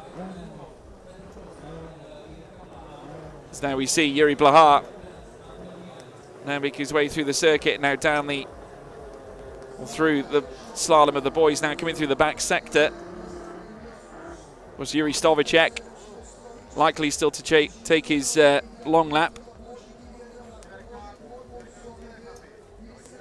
So here comes now Yuri Blahar around the final corner. So now across the line. And we'll move through. Now will he take that race lead back? Yes, he will. Yuri Blahar back on top. And our race winner, taking the checkered flag, is Yuri Blahar. Fantastic performance from Blahar here, with Yuri Stovacek coming across the line, taking 2nd place. Oh no, he didn't. Kamil Schneider apparently got 2nd place. Wow, that was an immense performance from Kamil Schneider. 7th place up to 2nd. Impeccable. We will get the confirmed results later on, folks, but one thing's for sure, it is Yuri Blahar, your winner here in this first heat of Arsking. Fantastic display from him.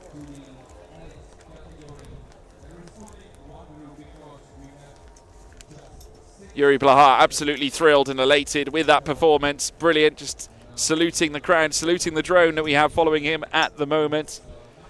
Of course, for Yuri Blahar, this is his first win in heat competition, and he'll be absolutely thrilled with it as well. Victory for Yuri Blahar ahead of Kamil Schneider, who rode impeccably to go from 7th to 2nd. What a performance. Yuri Stovacek in 3rd, Petr Pojnik in 4th, Efe Gasoy on home water in 5th, with Arkadiusz Shinora 6th, Sebastian Lux in 7th, Stuart Oliphant in 8th, Stanislav Ganichin in 9th, Mark Entwistle in 10th, Pavel Matsusoka in 11th place, with Erhan Ozkan in 12th as well.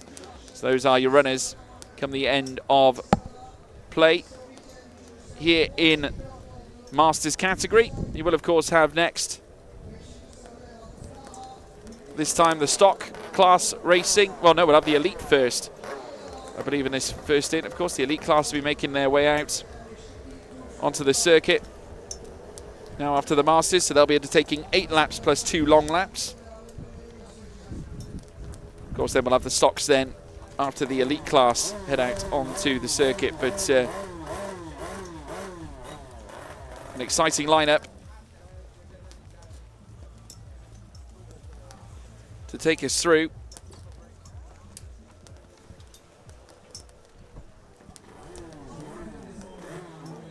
we now await for the riders to take to the water in elite class. Of course, this is where we see the best of the best now on the water.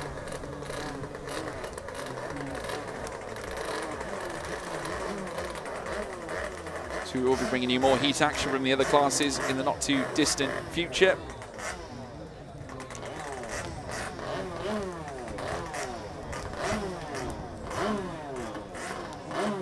So now we look forward to seeing the likes of Alex Schneider, as well as Lukas Zahorsky, Matthias Novotny, Matej Kovacic,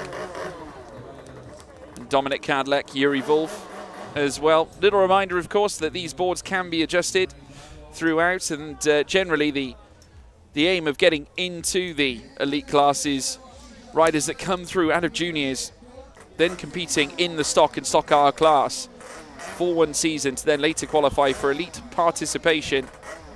That is the goal for every young pilot or any young rider taken to the waters on their jet surf technology. But here now, as we're set to race 8 laps ahead of us here in the 2 long laps to be taken, we have got, of course, Matej Kovacic marking his first pole position appearance in the MotoSurf Elite World Championship. And as I said earlier on, his idol is Lukas Zahorsky, who carries such a phenomenal reputation as a 6-time world champion and founder of Rocket Racing as well. Zahorsky winning most recently back in 2023 in the Open Championship here. That was how it was named prior to being elite as of last year, that saw Matthias Novotny go on to win his championship crown. World champion back in 2022 was Matthias Novotny, but the more important one was the Elite World Championship. These are our runners ahead of our first race, Heat 1 here in elite class. Matej Kovacic in first, Lukas Zahorsky in second, Alex Schneider in third place, Matthias Novotny in fourth, Dominik Kadlec starts fifth, with Yuri Wolf in sixth place. It's a full Czech lineup, 8 laps with 2 long laps to be taken. As now the riders now take to the water to get us underway here for the first heat here in elite class.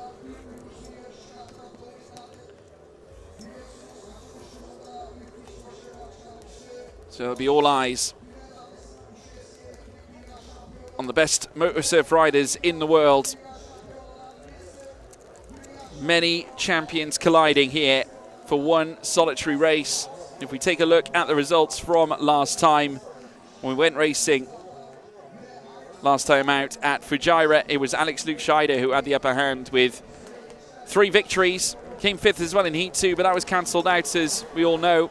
He only qualified 2nd, though, that time, as we already have a rider into the water. So an early exit already as they warm up to get set ready for the race start. Lukas Zahorsky, though, still in full venom, also managing to muster in 2 heat wins and 2 second places, with one of them being cancelled out as well. Or should I say 1 race win, actually qualified first fastest, I should say, for the first heat, which saw him finish 2nd, which was later cancelled out because, of course, he took a victory in 2 seconds sequentially after that, but sits 2nd on 46 points at the moment. Alex Schneider, though, could be the one to watch. But Matej Kovacic, who did not finish any higher than 4th in either qualifying or racing last time out at Fujairah, comes here to Turkey, qualifies fastest, and now with a great chance to best his rival, and of course at the same time his hero, Lukas Zahorsky. So now we see them line up on the grid together. Arm up here for Matej Kovacic as they look to line up onto the grid once more in a long line. The flag up here from the marshal in the distance, as for the first time, surfs up here in the elite category. And it was a great start from Kovacic just to get himself around the first buoy. Quite a lot of movement further back. It looks like Yuri Wolf also getting a slow getaway, just forms up in behind as he looks to tread on the dirty water at least for now. Obviously, I am anticipating this is quite possibly a practice start, but of course we will keep you updated as we watch them make their way through this first sector. And now will very shortly make their way through towards the final couple of corners. At the moment, it is still Matej Kozicek. And yes, indeed, it is a practice start to get us underway. Of course, the riders will now have to bring it down to Delta. And again, it'll be the turn of Matej Kozicek just to get them back into order. A hand will be raised, and they'll get back into that line formation. Just waiting for Yuri Wolf to now join the others. There's Alex Lukscheider in the white and gold jersey, number 10, but donning the third place on the grid position.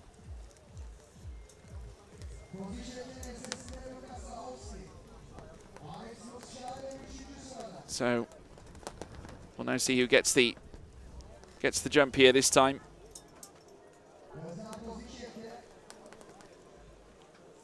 Standing alongside the great Lukas Zahorski. Of course, we'll be starting second alongside him for Rocket Racing. As they now come around the final corner again. Now this is where we'll see the start, or should see the start undertaken. Hand up there from Kozicek. As now the other riders like to launch themselves into position. Keep your eyes on Matthias Novotny as well further down. As now the flag goes down, surfs up now for real here in the elite class, and straight away down the inside it is going to be Matej Kozicek with the race lead advantage. We've got a three-way tussle though further back coming through the first boys, as now we see them come together. Lukas Zahorski in the midst of all of this, but great start here so far for Matej Kozicek, who now weaves through the boys now coming through the final sector before beginning lap 2. It was a great jump from the Czech rider. Now has a great chance to take this from lights to flag, as he will now cross the line to begin the next lap. Brilliant start for Kozicek, just the one he was looking for to launch himself off the line, and the rest of the riders now have to deal with the dirty water further back.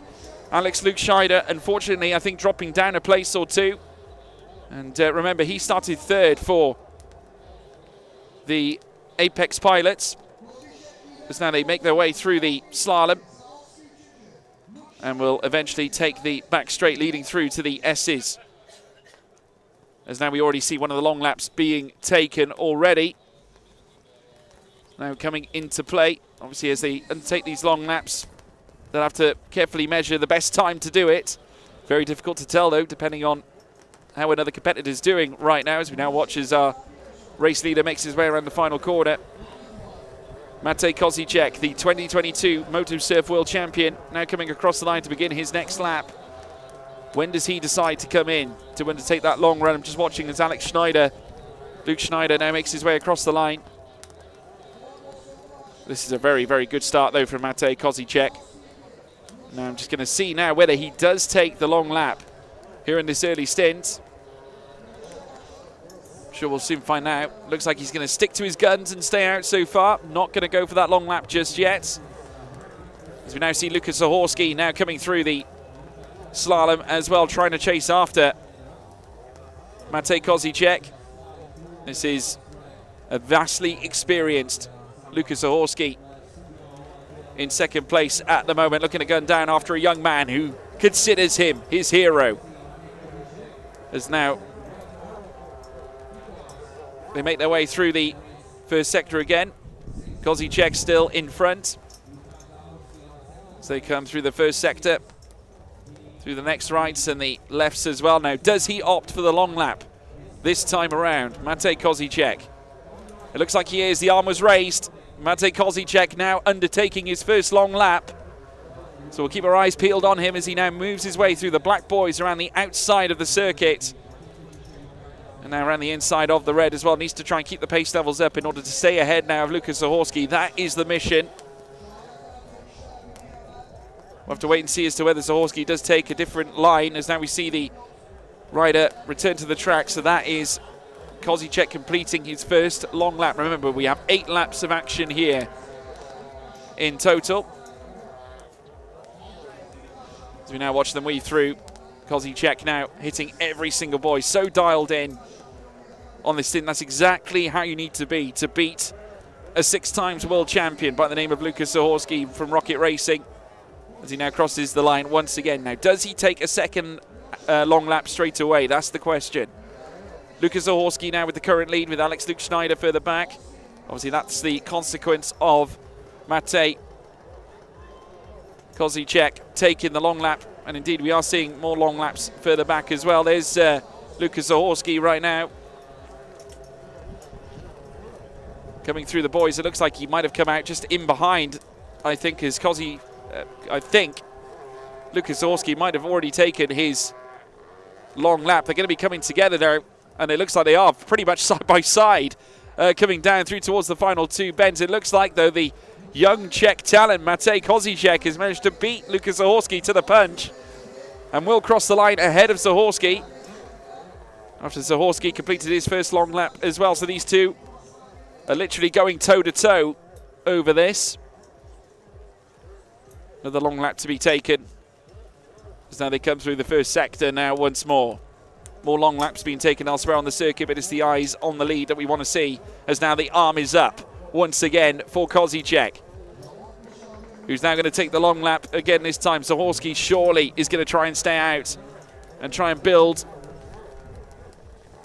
a heavy lap to try and undercut Matej Kozicek. Surely he's thinking of it right now, as now the board of Kozicek will rejoin the action. Alex Luke Schneider now further up the order and in front. There is Lukas Zahorsky crossing the line. So this is it. All or nothing. Can he dig deep? Here, Kozicek, in a bid to try and hold on to the lead advantage.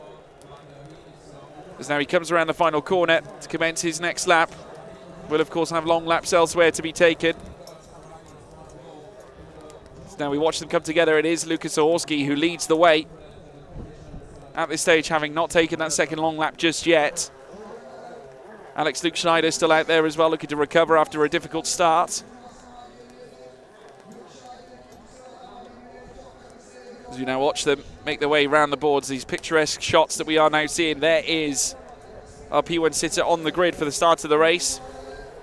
Matej Kozicek coming through the slalom now once again, and will now make his way through the final boys very shortly.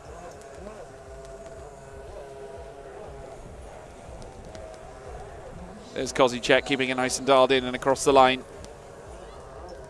to begin that next lap.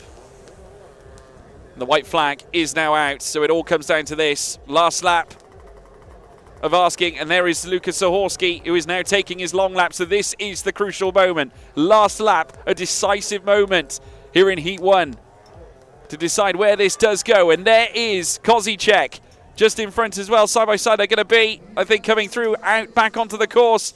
And Zahorsky, with a little bit of work to do, it would seem. Has Zahorsky hung on? I don't think he has. It is going to be Kozicek, I think, who's just managed to recover and take the lead back. As we got the rider who started 4th place, as now we watch them come across the line now very shortly. There's the number 1 in the distance, Oliver Wolf in front of them, but it will be a first victory for Matej Kozicek. He finishes ahead of the legend Lukas Zahorsky, and the pure emotion is clear for a good reason. Has taken the checkered flag. Matej Kozicek was absolutely thrilled to beat Lukas Zahorsky in qualifying, to be ahead of his hero, as he crossed the line to take a superb pole position when he's just taken a victory ahead of his idol now as well. And against a 6-times world champion, that is no mean feat. A fantastic, fantastic display from Matej Kozicek, the young 2022 MotoSurf world champion, back here again, this time though in elite class. He's done very well in the past as Matej Kozicek in the world of the electro standard of motosurfing, but now moving, of course, into the elite class, embracing the 2-stroke machinery, the naturally aspirated engines, certainly giving us a show, and he provided the biggest one of all. And just in behind him as well, Lukas Zahorsky, of course, legend of the MotoSurf world. These are the confirmed results. It was Matej Kozicek who finished in first. Looks like Maciej Novotny actually finished in second across the line, ahead of Lukas Zahorski in third, Alex Luke Schneider in fourth, Dominik Kadlec down in fifth, with Yuri Wolf coming across the line in sixth place. So we have it, that's our top six at the end of Heat 1 here in Group A. Of course, the only group in elite class. A phenomenal performance from Matej Kozicek. First time he has won a race here in this championship. Prior to that, it was no better than fourth back at Fajira. To come here and win in elite class here in Turkey is quite the feat. And I'm sure there'll be more to come from that young man. What's that going to do to his confidence as we look to go racing later on? Of course, we do still have some stock class action to bring you as well, where we'll witness Hassan Bouabas, who was absolutely scintillating yesterday. So silky smooth out there on the course. It was a wonderful qualifying performance from Bouabas to achieve what he did. Adam Fitchek will be alongside him as well. Kim Down, we watch him return to the sea as well, with Adam Janusek, Miroslav Kops, Ismail Kaptanoglu, as well as Jan Matoska, as well as David Kirchke and Fares Ramadan, who is, of course, a former champion in the realms of the boys class. He is here in stock at the moment, obviously looking for an opportunity to break into elite in due time. And not to mention Lorenzo Tanda from Italy, who will obviously be here as well, with Mauricio Liam as well. And look at that, the reaction from Kozicek. What a performance, truly remarkable. And Lukas Zahorski, of course, the #1 rider, will, I would imagine, offer his congratulations to him as well. Just an astonishing performance from those riders. But now we move on to the stock class action, and Hassan Bouabas will be starting on pole from Q8, Adam Fitchek in second, Kim Down in third, Adam Janusek in fourth, Miroslav Kops in fifth, Ismail Kaptanoglu in sixth place with Jan Matoska, as well as David Kirchke in eighth place with Fares Ramadan starting further down as well, Lorenzo Tanda in 8A position, and Mauricio Liam starting in B position as well. Of course, the bottom four in this Group A stock class event do come from the Stock R category, and we'll see how they fare coming through in bid to become race winners in stock class. Of course, our first group here in the stock class for racing action, and of course our first heat as well. But Hassan Bouabas, based on what we saw in yesterday's qualifying session, definitely one to watch without question. Of course, Anthony Squire has been the one to talk about really in stock classes of late, the North American champion 3 times over from 2022 to 2024. Also third in the World Championships over the years of 2023 and 2024 as well, looking to take his first world title. Of course, would love to do that here and now, coming off the back of taking 3 in a row in terms of race wins in heats back at Fujira for the GP.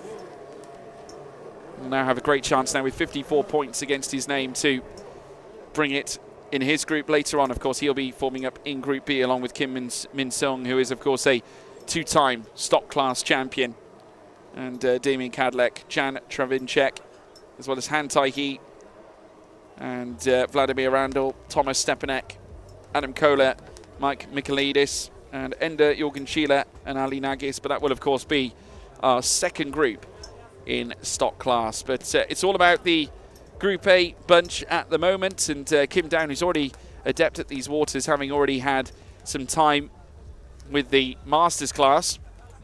When I look to translate some of that, should we say, like we say in the world of motorsport, I suppose, the data that he has got underneath him.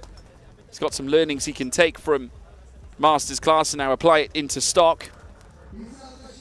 As now the riders get into position. Of course, it's Hassan Bouabas who will have his arm raised just to make the other riders alert to form up into formation alongside him as well. Of course, this will be, I'd imagine, the practice start that the riders undertake before we get set for the first running of the stock class this morning. And of course, later on we will, of course, be heading into the afternoon. Now as the riders line up, Hassan Bouabas just communicating with the rest of the riders. See the marshal there on hand as well to aid them as well. Of course, they need to get into that flying V formation, as they'll be lining up with the marshal also in front with the green flag to indicate whether they can go or not. Obviously, they also have to say whether they have to re-undertake the formation lap, as they do get the practice starts underway.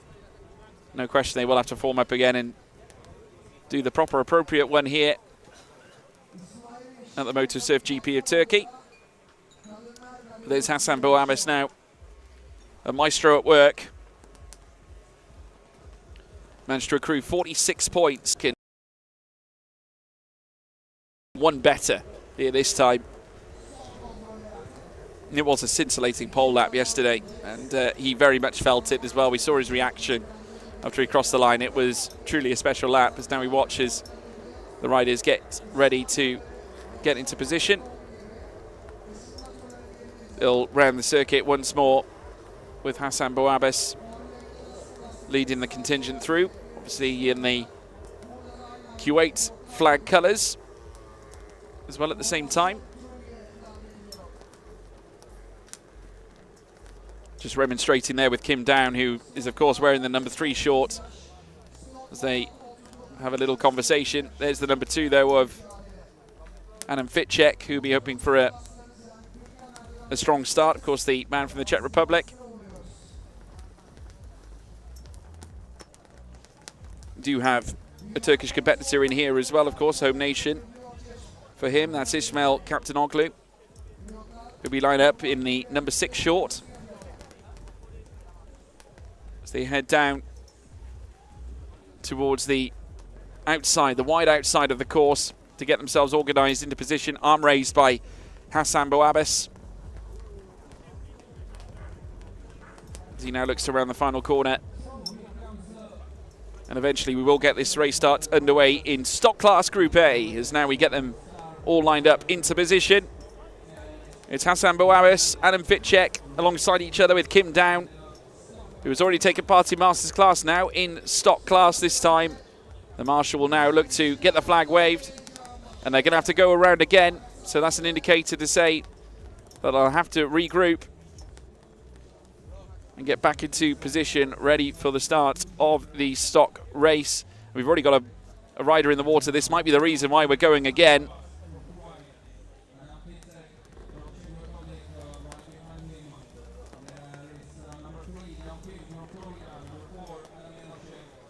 As they come through over the top of the course.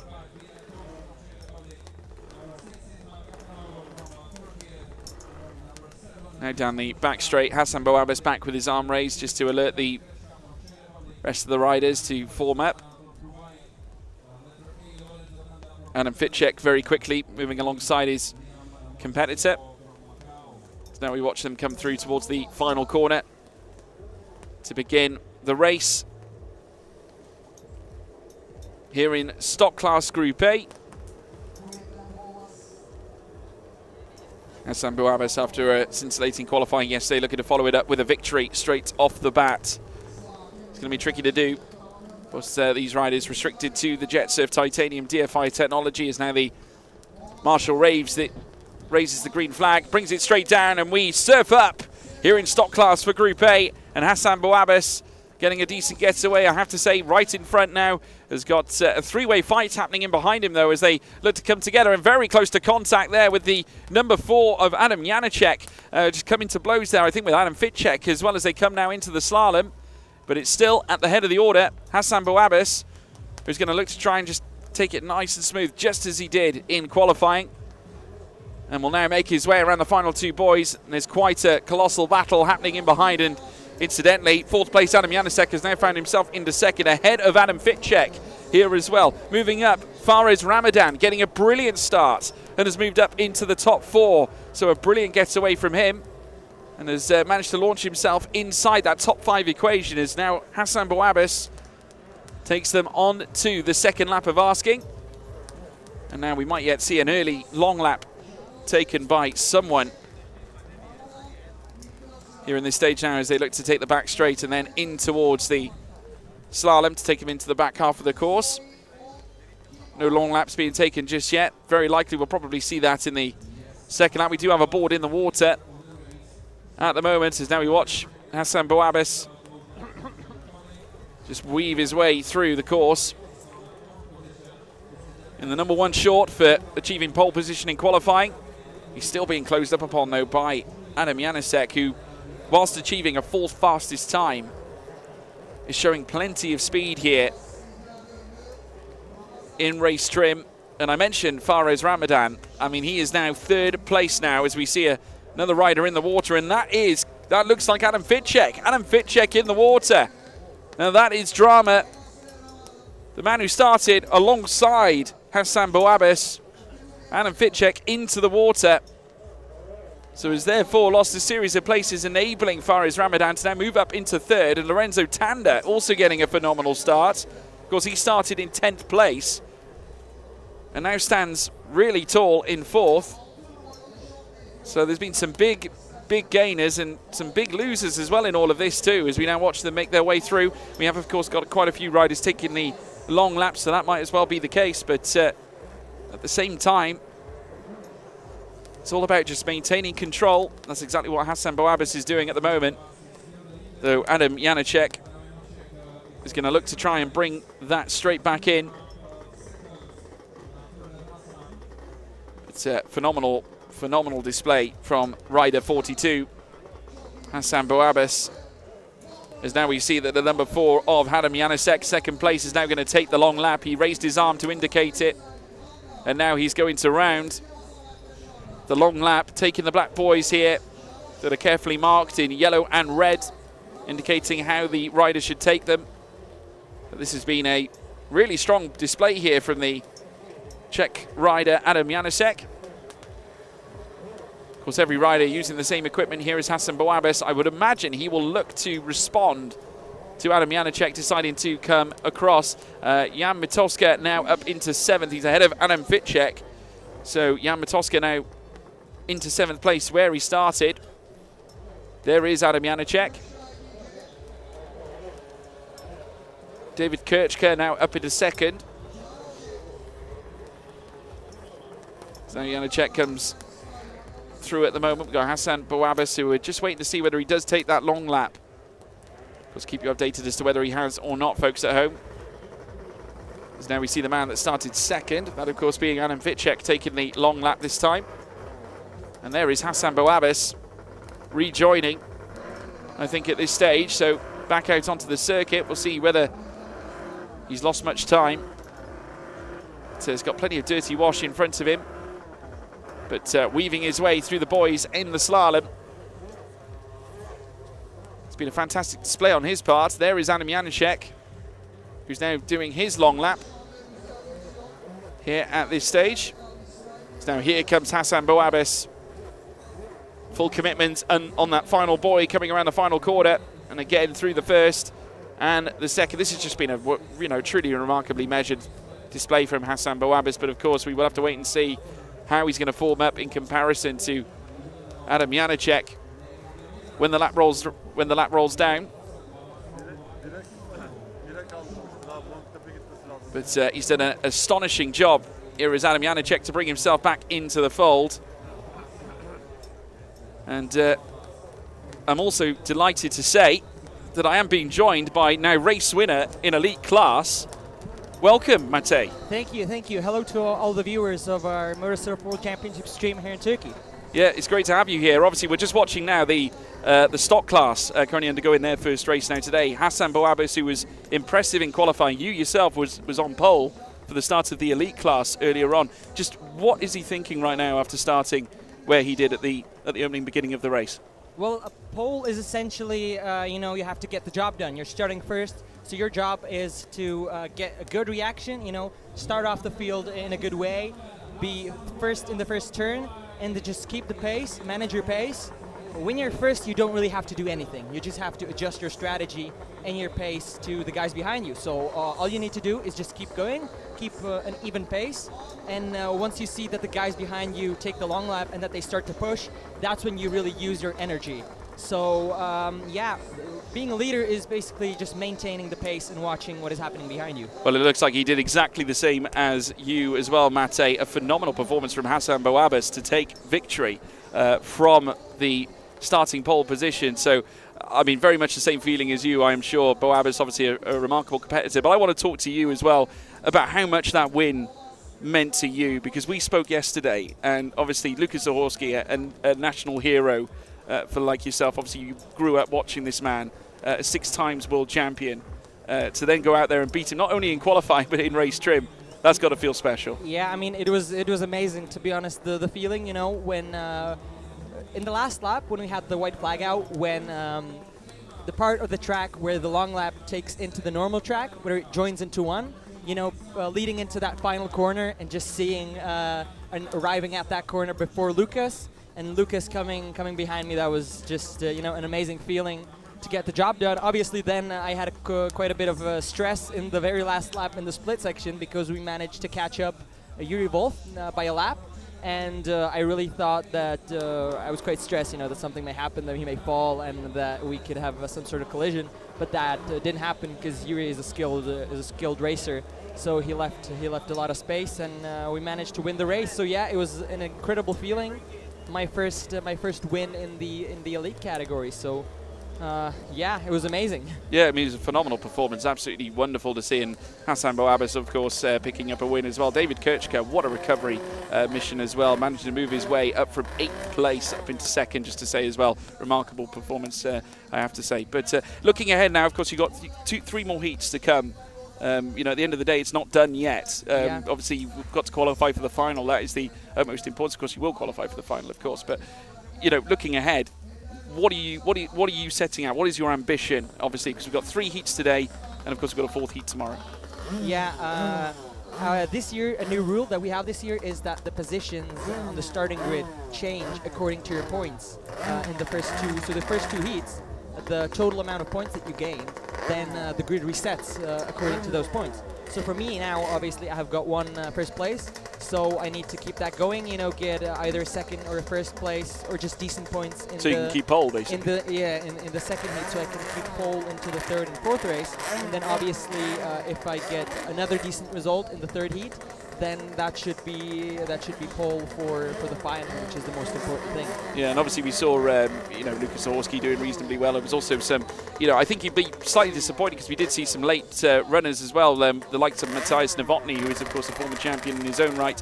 There's many big dangers, isn't there, in that grid order. Of course, we've got the likes of Matthias Novotny, Alex Luke Schneider, who's certainly not a slow runner by any means. I mean, not. Just give us some insight to some of these riders, what they like to race with. Yeah, I mean, Matthias, he's amazing. You know, he is one of the best guys out there, probably in the world, at, you know, managing his pace.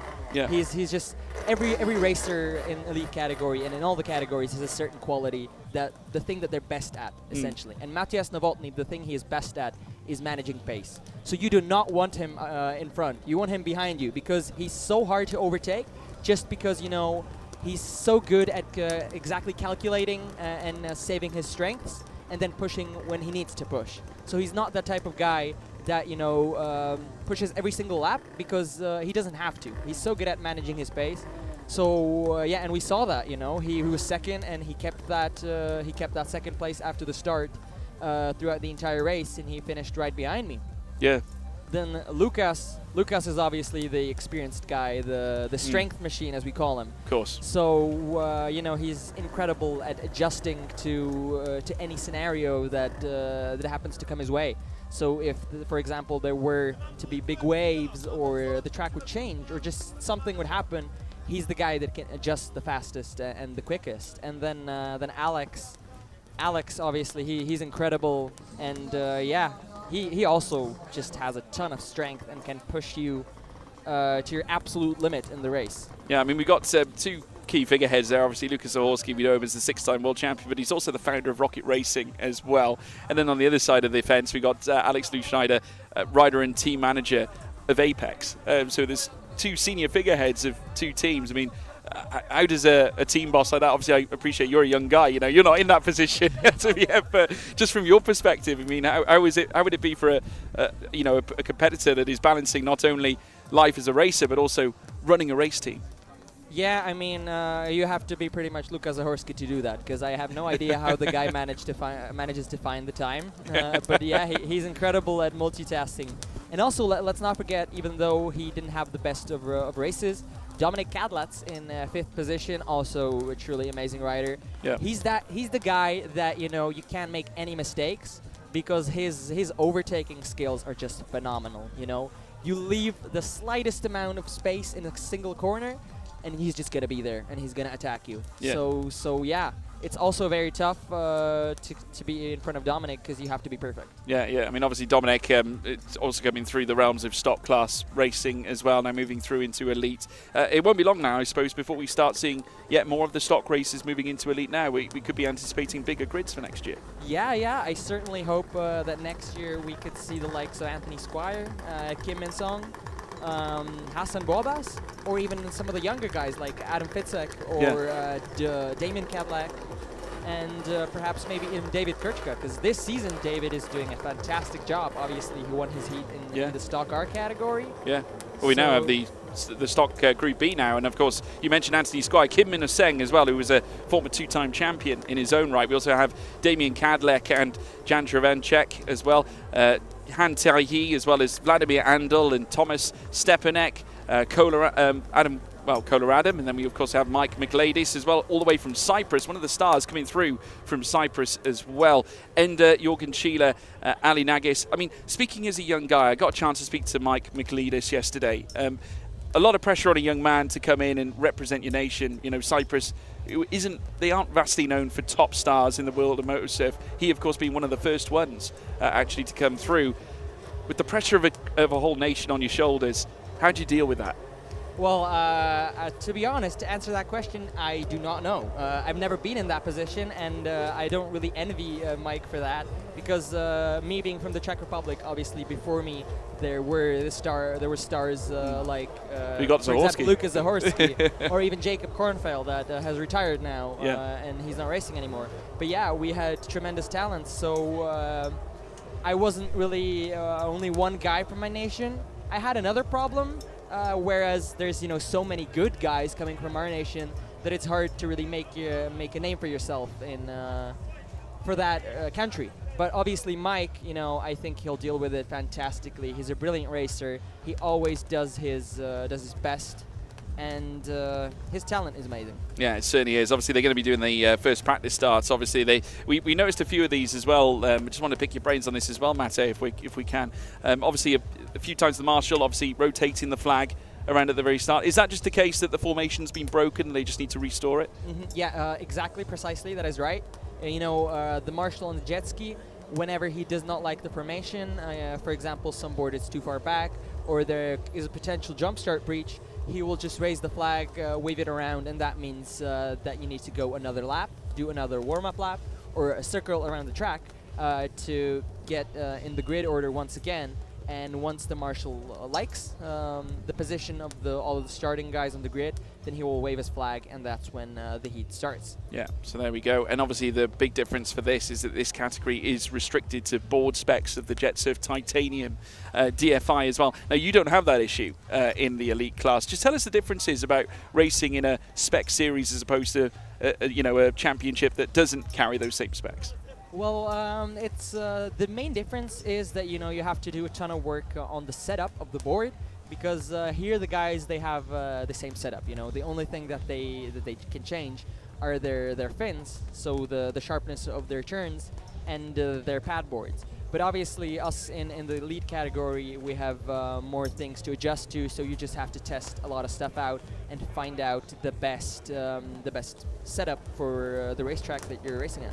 Yeah. Well, here we go. We're about to take the race start now for Group B in the stock class. Of course, you're going to be joined in commentary by not just myself now this time. Of course, we will be having Mate Kozicek. I'm hoping I'm getting that pronunciation right as well. Yeah. Mate, brilliant stuff. Well, we've got them now making their way up towards the line now. Anthony Squire just waiting for the go-ahead, obviously from the marshal. with the green flag and there we go. surfs up here in this heat. Of course, Heat 1 of Group B here in stock class, and Anthony Squire, as we already know from prior reputation, obviously showing exactly why he is a star competitor, currently leading the championship coming out of Fujairah, now currently leading the way through the course of this first race of Group B. Coming through the slalom, it's so key to get your position right at the start here. Yeah, and here we could see, Kim Min-sung makes a mistake, but lucky for him, it's only the practice start, so he can afford that. But it's not the best thing to fall on the practice start. It can really get in your head for the real start of the race. So he just has to forget about that and focus on the race ahead. And obviously Kim Min-sung, a two-time world champion and a multi-time Asian champion in MotoSurf. So I think he's experienced enough to get on with it and just forget what happened at the practice start. Yeah, I mean, does that linger in your mind once you have a moment like that? It certainly does, but as I said, you have to essentially what we always say: just be a goldfish. Forget about what happened. That's a good motto. Good motto to have. But just focus on what's ahead of you, and if you're racing, you can't really look into what happened and ask yourself questions like, what if? You just have to focus on what's ahead and have your head clear. So as now they line up for the actual race, also keep an eye out for Honza Travnicek in 4th position, because he has had some phenomenal race starts in the past, and he's also an experienced and brilliant rider. Yeah, obviously representing the Jet Surf outfit as well, and has taken 26 points off the back of our last round back at the Fujairah GP. But now it's back on Anthony Squire again. We'll be hoping for a nice, decent start this time once more. Obviously, the same can be said for others in this lineup, including the likes of Jan Travinček, no question, as they all line up for the start of this race. Damien Cadleck lining up in that 3rd position as well. You can see the number on the shorts, everybody. That is how you can stay up to date with how they're going to run. As you can see, the flag raised by the marshal. As soon as it comes down, it will be surf up here in Group B. And Kim In-sung got a brilliant start, and that's what I said. Look, Honza Travnicek, that's what I said, a brilliant start. Now he looks to be in 3rd position. He is in 3rd position, and he's probably going to attack Kim In-sung. Let's see. He decides to take a different route to Anthony Squire, but the same route as Kim In-sung. We'll see how coming out of the split, how they will be. Anthony makes a slight mistake on that apex, but I think he's going to keep the lead. It's going to be very close. Let's see. And yeah, Anthony Squire is still leading, but Kim In-sung is behind him, and it is actually Damien Cadleck that took back that 3rd place from Jan Travnicek. And of course, this is the first time we've seen Kim Min-sung this season, obviously taking part, did not take part in the Fujairah GP, and last 2 years a world champion in stock class, and now chasing down our current championship leader, Anthony Squire. I mean, what a phenomenal circumstance to be in, a 2-time world champion against the reigning championship leader. Yeah, this is going to be a fantastic battle between the two. I'm super excited to see it. And Kim In-sung is still closely chasing Anthony Squire. Anthony just now has to do, he has to manage his pace. Just look what Kim is doing and adjust his strategy to that, Cover Kim off whenever he takes the long lap. And this is going to be close again, but Anthony Squire is still ahead. So Kim In-sung is really pushing on Anthony in these opening few laps. He's putting the pressure on him. He certainly is. They're tying up every time coming through the slalom. Now, what brings into the decision of taking the long lap here, Mate? Essentially, if you're first, you just have to do the opposing thing to the guy behind you. You just have to keep clear water, keep going ahead, and whenever the guy behind you decides to take the joker lap, the long lap, then you exactly. Oh, here we go. Kim's going the opposite way. Kim's going the opposite way. So what now Anthony needs to do, he has to look behind him, see, okay, Kim has taken the long lap. So now Anthony has to push. He has to really push, get a good in lap, then take the long lap and cover Kim off. Yeah, so now it's the utmost importance for Anthony Squire to ensure he comes around very quick in order to maintain that lead spot. Of course, then he might look to cover himself by perhaps taking the long lap as well the next time around.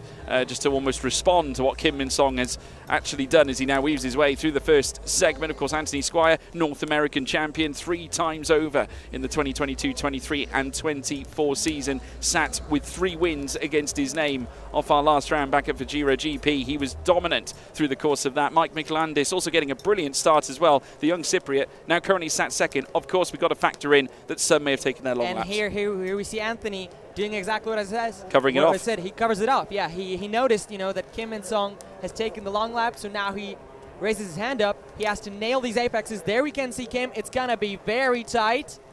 But is it going to be Anthony? It is going to be Anthony. Actually, I believe no. I believe that Kim Min-song, no. He's gone, taking another. He's taken another long lap, so Anthony Squire keeps his lead.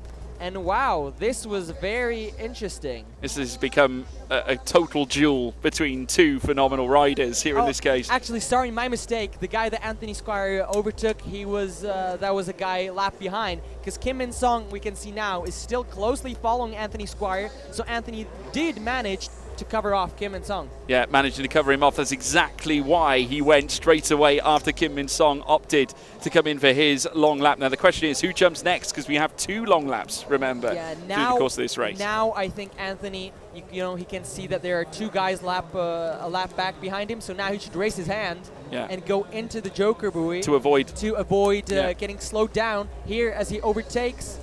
This is going to be a difficult situation for Anthony Squire. Hopefully he's on the wrong side, isn't he? If he wants to take the long lap, he kind of has to commit now. Exactly, but he hasn't taken the long lap, so he decided to overtake the guys, and he managed to do it.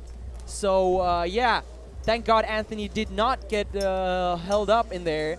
But Kim Min-song, he did take the long lap, so now Anthony has to really, really push. He's got to take one more, hasn't he? Anthony Squire, Kim Min-song obviously taking his 2, so this is going to be a very intriguing forecast for the remainder of this race now. Who is going to be the better off now at the end of the race? And of course, not forgetting, we'll have white flag conditions in the not too distant future, and this race will be decided when the checkered flag ultimately comes out. The question is it going to be Anthony Squire taking it first? He's weaving his way through. Will he cover off again against Kim Min-song? Was he fast enough here at this moment? And he's dealing with a little bit of dirty water. How hard is it to manage the effects of the board in front of you? It's really, really important. As here Anthony Squire takes the long lap to cover off Kim Min-song.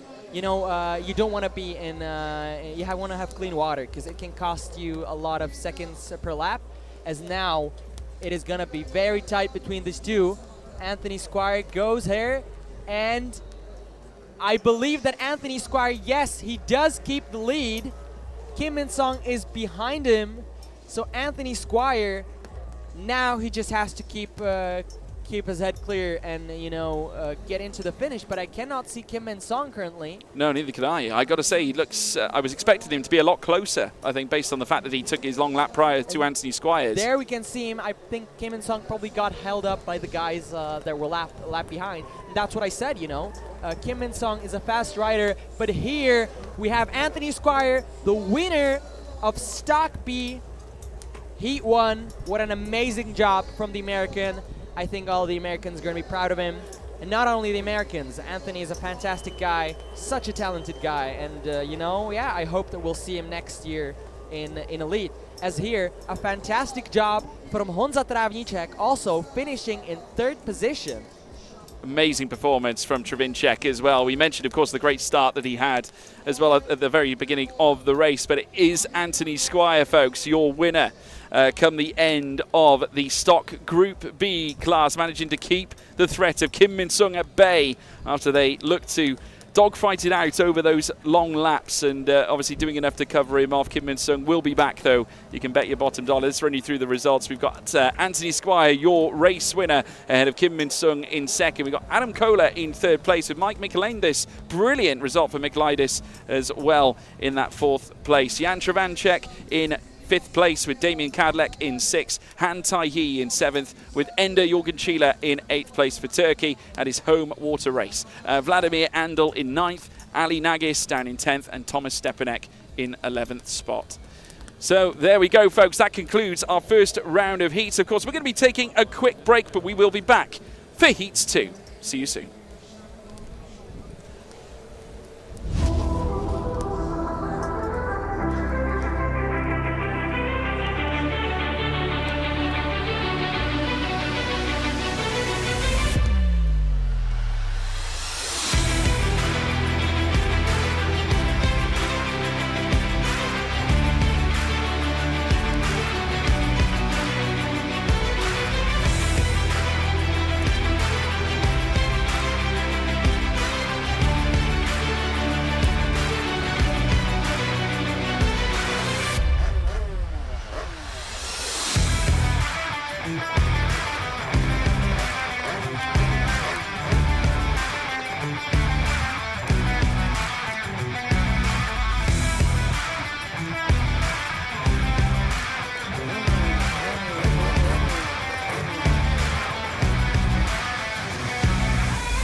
Well, we welcome you all back with us ahead of Heat 3. Well, Heat 2, I should say, before Heat 3, of course, coming up later on. We've got Heat 2 bringing you more action here from the junior category to kick us off here this time around. The surfers now heading back out onto the water.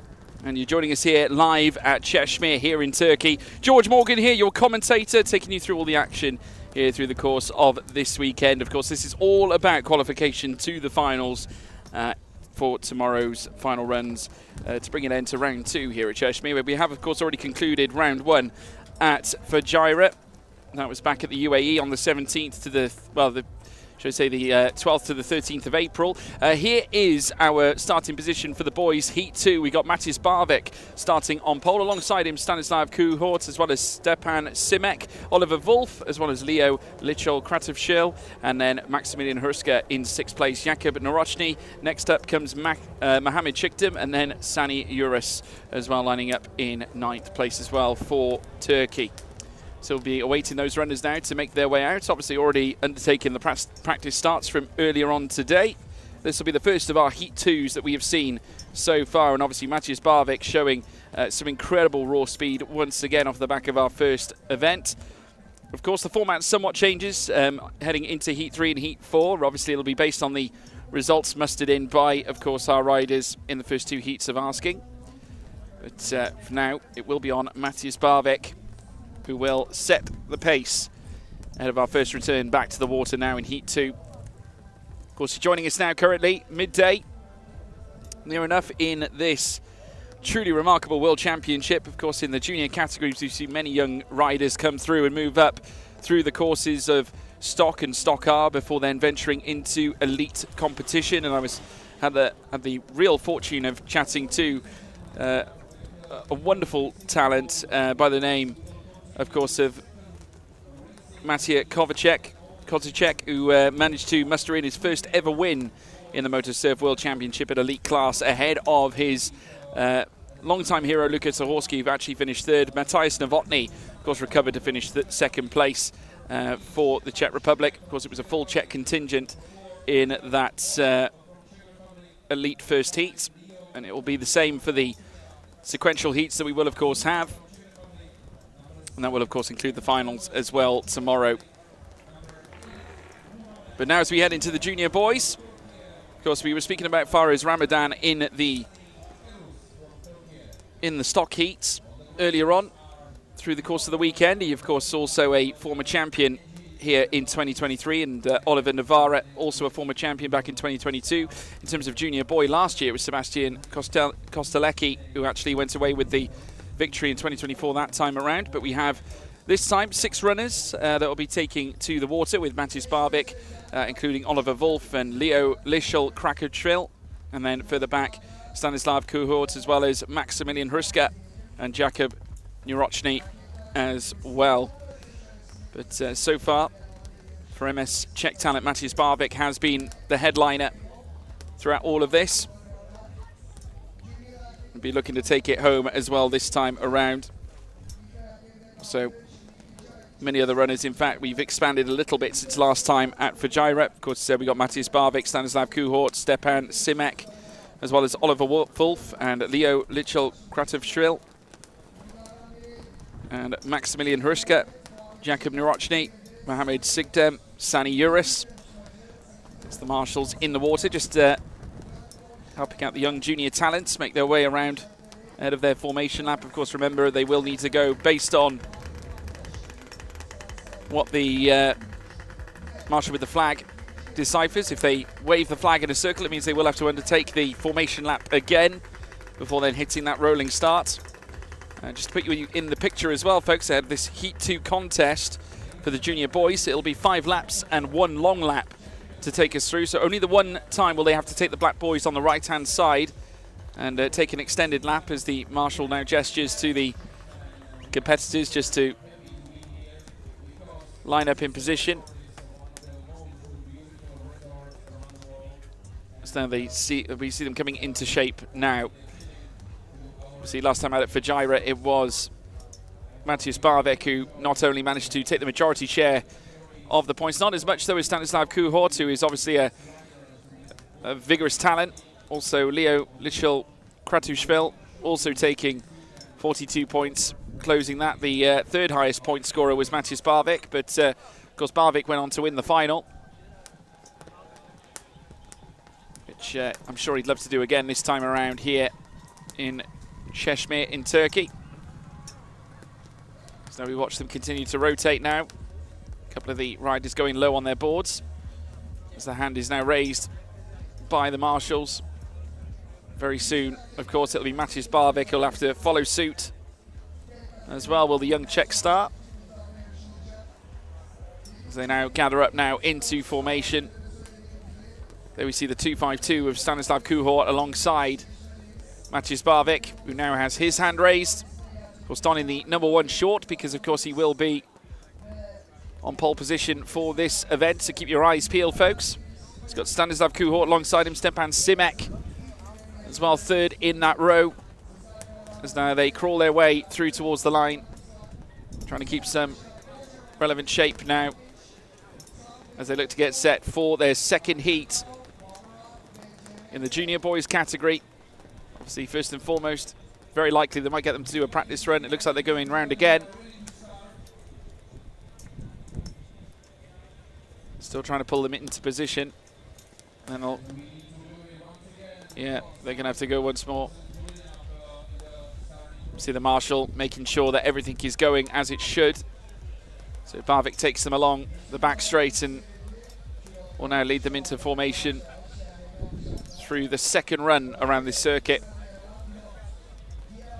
Like I said, many great champions moving across and heading up the MotoSurf ladder, with the next venture no doubt being the stock class for many of these competitors,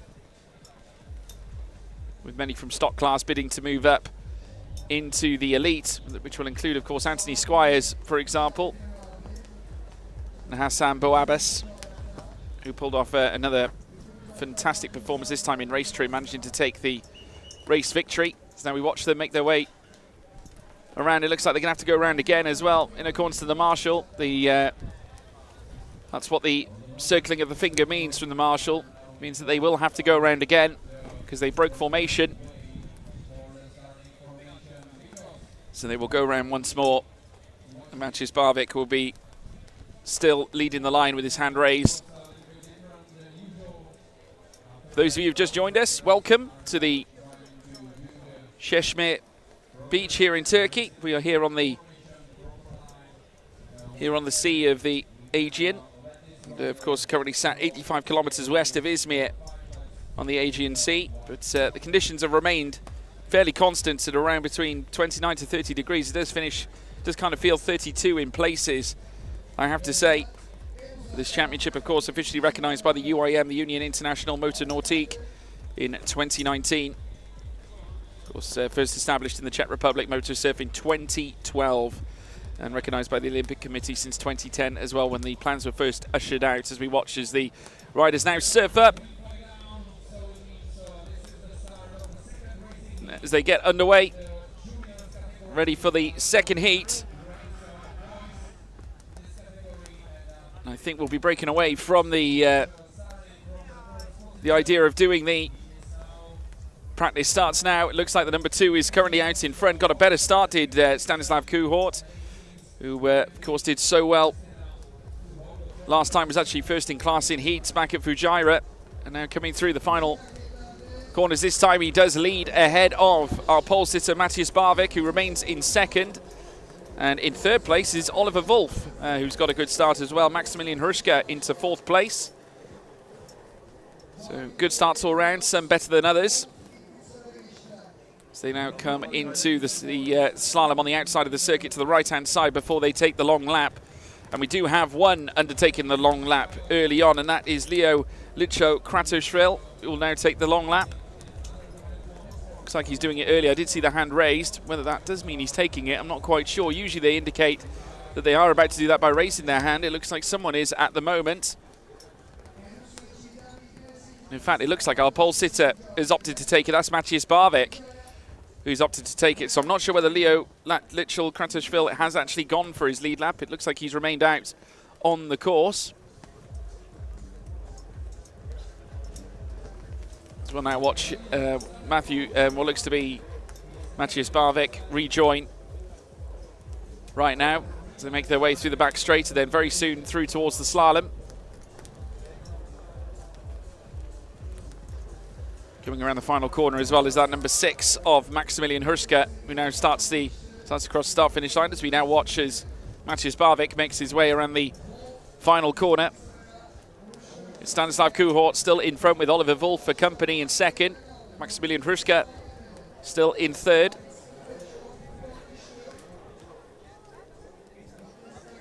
Of course, Matthias Barvik now doesn't need to take the long lap any longer. He can just focus on muscling in these fast runs.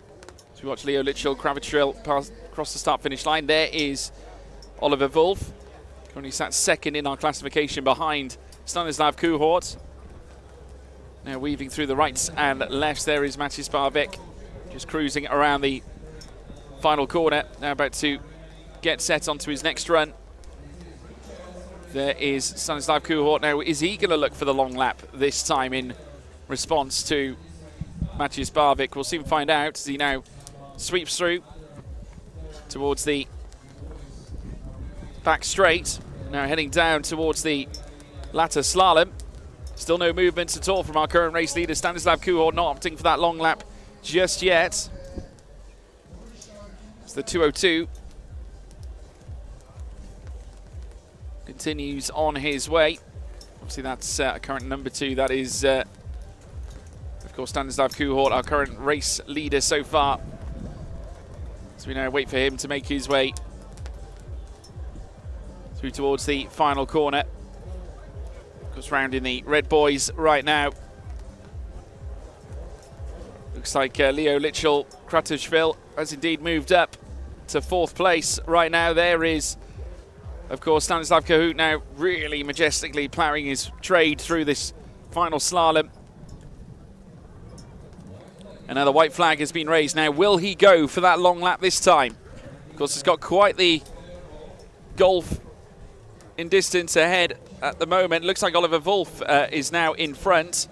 Obviously, Wolf, I think, is going to be looking to take the long lap this time. It does look like we could see someone undertaking it. Where is Matthias Barvik in all this as well? He's currently sat 3rd.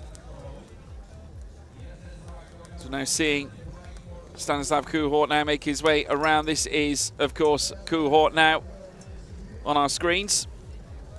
Oh no, it's Wolf on our screens. I do apologize. He currently leads this race. And Oliver Wolf currently on his long lap. And now making his way through the black gates. But he's going to be met here by Stanislav Kuhort. Looks like Matthias Barvik is a little bit too far off the pace, but off the board. Oh my goodness me. That's Stanislav Kuhort, who has unfortunately gone down on his board. And this is going to open the door here for Oliver Wolf as the two come together. Looks like Wolf is in a great position now.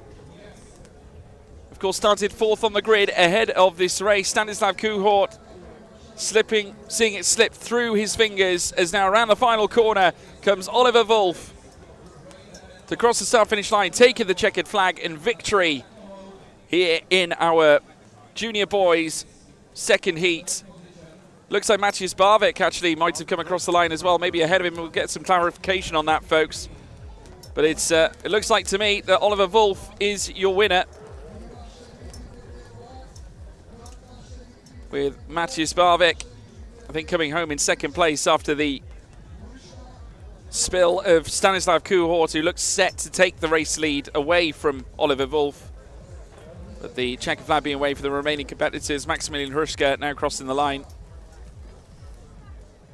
and takes the checkered flag. There is Matthias Barvik. We will get clarification on those results as well, guys, as soon as we get them. It's an astonishing performance all round. I would imagine that Stanislav Kuhort probably feels a little bit poor about that, but Matthias Barvik, your winner, come the end of that one, ahead of Oliver Wolf in second, Stanislav Kuhort in 3rd, Leo Litchell Kratishvili in 4th place, with Maximilian Hruska in 5th, Jakub Nurochny in 6th, Stepan Simek in 7th place, with Sani Uris in 8th, Mohamed Chigdam down in 9th place.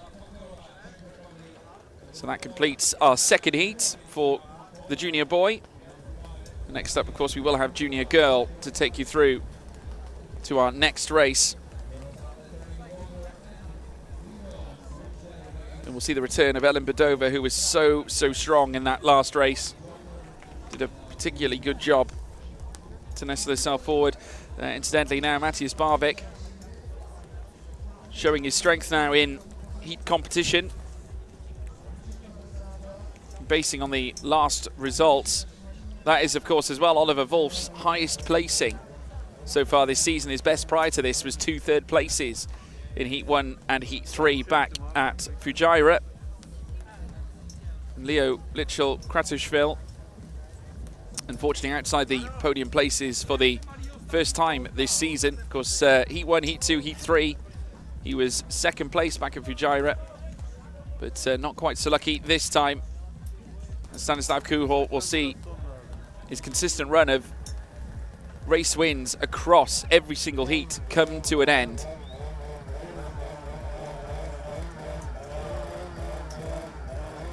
As now we watch as the junior girls come next out onto the track, and it'll be Ellen Badova for jet surf to take us through. Obviously looking to take the initial lap. She'll be joined by Nela Poznikova. This will take us through then the junior girls heats, and of course the riders. In this case, we'll be sticking to the usual formation of 5 laps plus 1 long lap to take, very much like the junior boys. As the riders now make their way around the circuit, but just watching some highlights from that last race. Indeed, there's Matthias Barvik, or Oliver Wolf even, making their way across the line. We did, of course, see then the remaining riders come across the line, but that's the junior boys done for Heat 2. They will be back, though, for Heat 3 later on this afternoon. Of course, that'll be coming up later on today at around 4 o'clock, where they'll still be going around it in 5 laps with 1 long lap. Here is the starting grid here for the junior girls. Ellen Badova lines up for the Czech Republic with Nela Poznikova as well, also from the Czech Republic in 2nd. Adela Pokarova for the Czech Republic as well, with Maja Zulovinska looking to recover after a tricky first race earlier on in the day.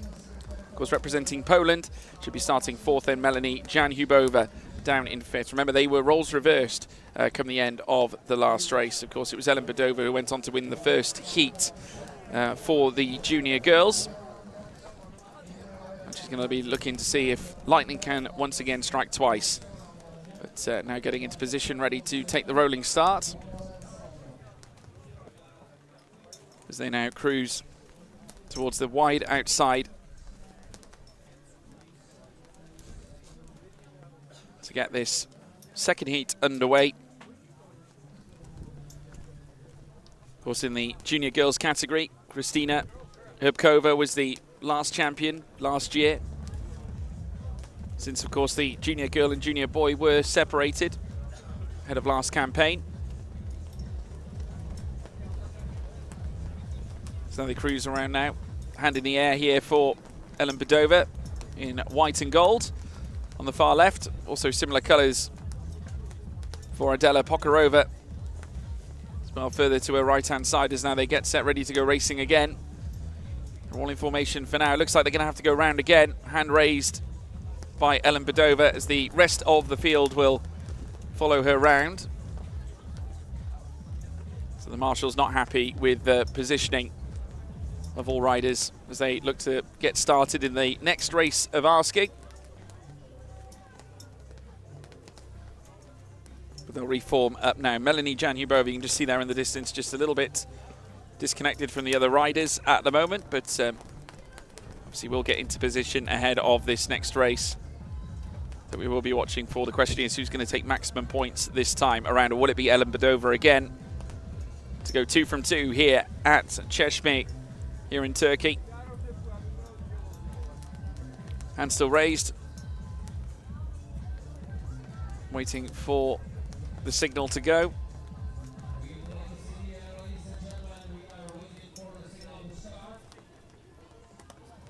So now crawl onwards. Looks like they're going to be going around again. Still not able to get the procedure just quite right to the Marshals' liking. Obviously, they're very strict in terms of safety. So they need to make sure they get the starts off as safe as possible, and just being given some explanation there from the Marshals as to why this is the case. But Ellen Badova will take them around again for yet another lap before they can fly off once more. So we've got a strong Czech representative here in this heat. Of course, Ellen Badova, Nela Poznikova, and of course Melanie Janubova we saw back at Fajira for the GP. But Maja Zulevinska will be looking for a good start as well, will the pole, after achieving 36 points last time out in their first round. So now they form up, hands up still from Ellen Badova. And now it surfs up here in Heat 2 in Junior Girl. Ellen Badova getting off the line and getting off strongly as well. Got very low into the buoy, keeping close to the water. She dominated affairs, obviously, in the earlier round that we had, the earlier race, I should say, in Heat 1. Now looking to do the same again as she now marches her way through this slalom. Here this time through the lefts and the rights. She'll now make her way down through towards the final quarters.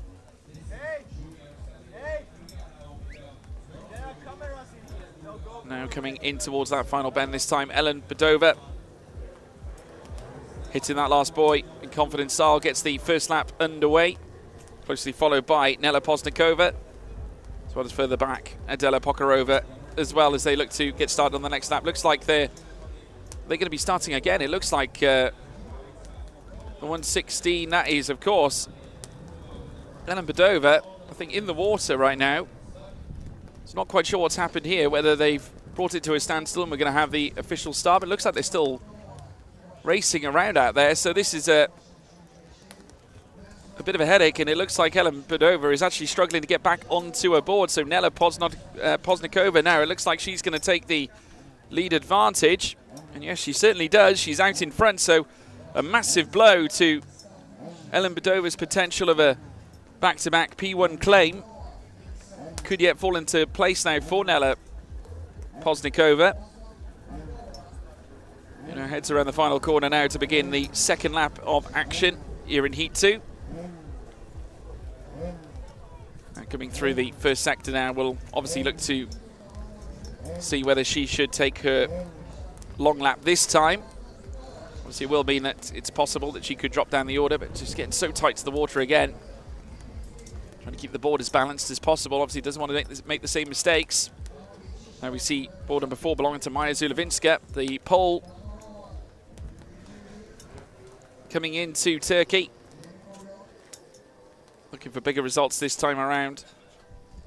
Currently third in the championship off the back of Fujira, after undertaking 4 heats of racing.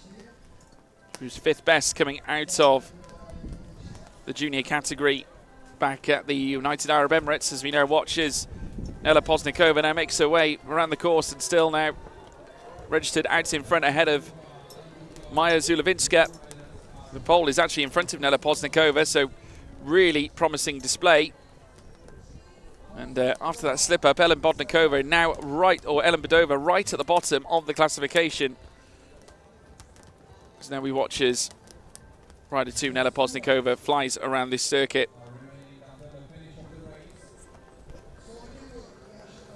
So then we see the runners make their way around. Maja Zulevinska still in second at the moment. There is Nela Poznikova. It'll be interesting to see whether we do see that long lap being taken. It looks like we have got one in process. In fact, it is our race leader, I think, that's actually taken it. And yes, she has. Nela Poznikova taking the long lap for the first and only time. Now, will Maja Zulevinska correspond? Has she already done hers? We'll obviously find out as time goes on. She comes through the next right-hander. Does she take it? Looks like she might. Yep. So in and around the long lap comes Maja Zulevinska. This will, of course, allow Nela Poznikova to consolidate this race lead advantage as the white flag comes out. So this is the final lap here in Heat 2 for the junior girls. And Nela Poznikova just looking to come home in style. No harm, no foul. She whips the tail out on the board, coming through the S-bends, and then will tee up a run down the slalom. There is Maja Zulevinska, who could be on for a season's best display here. Second place would be an astonishing feat. Of course, coming out from Fujairah after managing to achieve 5th in the junior category. Of course, now we're about to see, of course, our race winner come across the line. Nela Poznikova making her way through the slalom. And also around the final corner, Nela Poznikova will be victorious here in the junior girls Heat 2. Magnificent result for the young lady who came home in 2nd, coming off the back of Fujairah GP, and manages to lift herself ahead of Ellen Badova in this second heat, who unfortunately suffered that mishap early in the lap, or early in the race, to bring an end to it. But here comes now Maja Zulevinska looking to take P2. It's a dominant victory for Nela Poznikova. It's truly remarkable. As now we watch as Maja Zulevinska comes up towards the line, looking to bring home her board to register herself as a 2nd place sitter here this time. She'll be absolutely thrilled with that. Brilliant result. But incidentally, on part of Maja Zulevinska, she had achieved 2nd place once before, back in Heat 1, back at Fujairah. Well, this time it was race 2 this time. Nela Poznikova is your race winner ahead of the pole. Maja Zulevinska, Adela Pokarova in 3rd, with Ellen Badova managing to achieve 4th ahead of Melanie Janhubova, who finished in 5th, of course, from the Czech Republic. But great recovery from Ellen Badova, despite the slip-up, to at least recover 4th place. But she'll be back, I'm sure, for Heat 3. Plenty more left from Ellen Badova, I'm sure. Hopefully the incident hasn't upset her chances too much. Of course, next up we do have, for the heat action, this time from the women class, we now move over to Group A for 7 laps and 2 long laps for the Heat 2 women's category.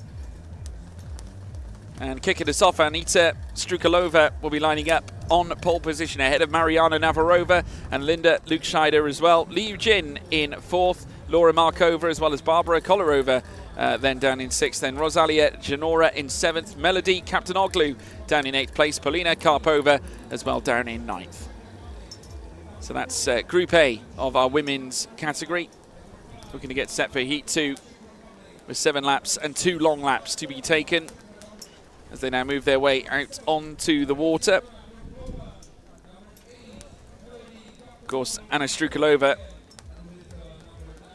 Strukalova is in fact a 2-time European champion, as we mentioned earlier on in the show, 4-time World Championship runner-up. Expecting big things from her once again today, but Mariana Navarova always a threat. And Linda Lukscheider would definitely not count her out on her best day. As now the riders get set and prepped, ready for their formation lap before then hitting race time. We can now take a look, a little sneak peek behind the scenes at the Parc Fermé position, or in the behind the scenes of the MotoSurf workshop. This is of course in the paddock, where all the riders are getting prepared, ready for their own stints.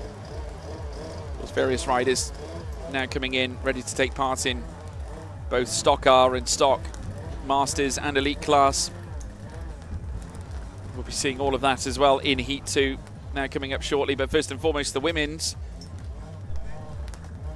classes are going to be out first. We've got Group A and Group B action. Of course, we'll see the return of Eliska Mataskova later on. Of course, the back-to-back champion in the women's division over the last 2 years. 3 times a world champion as a whole, and 3 times European champion as well. Plenty of accolades falling her way, an inspiration to young female riders across the globe. Certainly no less than a home nation of Czech Republic, where they've established themselves as a as a nation that prides itself on its MotoSurf racing. So now we watch as they begin to sort themselves out here on this first opening formation lap. Of course, it will be on Anita Strukalova to indicate to the other riders as to when they have to line up. There is the number 3, of course, belonging to Linda Luckschneider. A reminder, of course, that they could only use the Jet Surf Race DFI boards. And that is the models from 2021 through to 2025. So very much a spec series for these riders at this stage. So they now look to get themselves sorted out. Ready for the start of this race.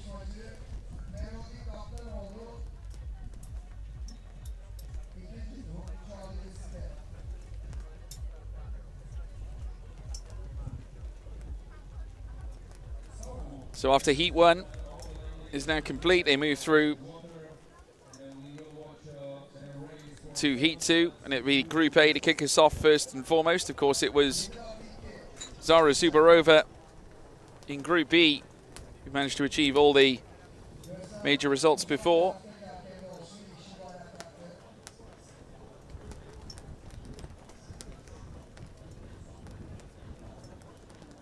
As they now all line up ready for the start of the race. Now Surf's Up here in the women's class as they now fly around the first corner here to open up the first start. Here in the women's class, it is still at the moment Anita Strukalova who holds the lead advantage right now as they peel through the S-bends, now coming into the slalom. There is the number 2 belonging to Mariana Navarova, just coming through the S-bends as well, now in towards the final corner. They're so close as well, coming through on the escape. But it is still, at the moment, Anita Strukalova who leads the way on this lap now, starting to dice her way through the first slalom. And will, of course, be looking to the long lap as well very, very shortly.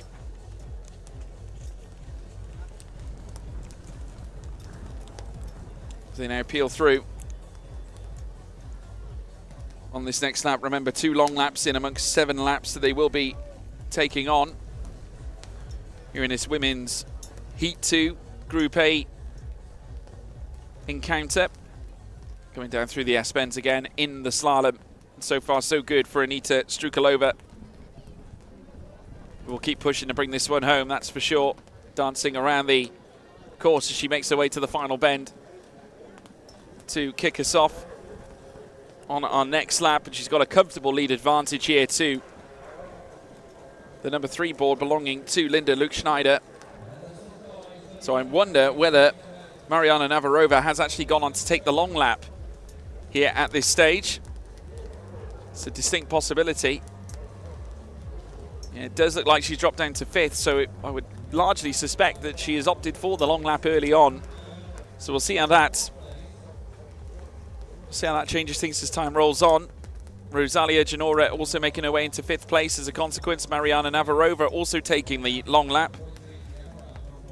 Well, of course, she did take the long lap, and of course, further down we have Liu Jin moving up into 4th as well. But currently, as it stands, no change at the top.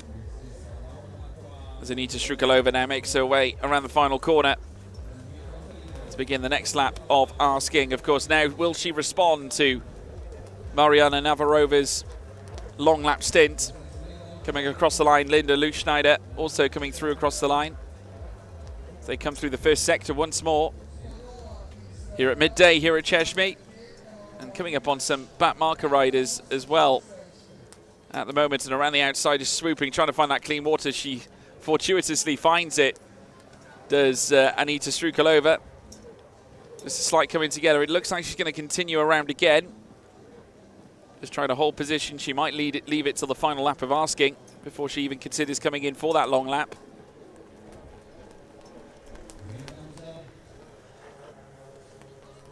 And will now make her way in towards the latter stages of this lap. She's building a nice gap ahead of Linda Luckschneider at the moment. It's starting to increase by quite some margin now. Starting the next lap is Anita Strukalova.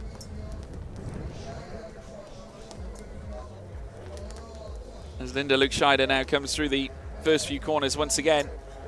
It's quite a gulf in between the runners right at the top. Obviously, keep your eyes peeled on Mariana Navarova, who's already managed to move her way back into 5th place. Is the long lap going to be taken? Not just yet. I think Anita Strukalova definitely leaving it to the very last minute.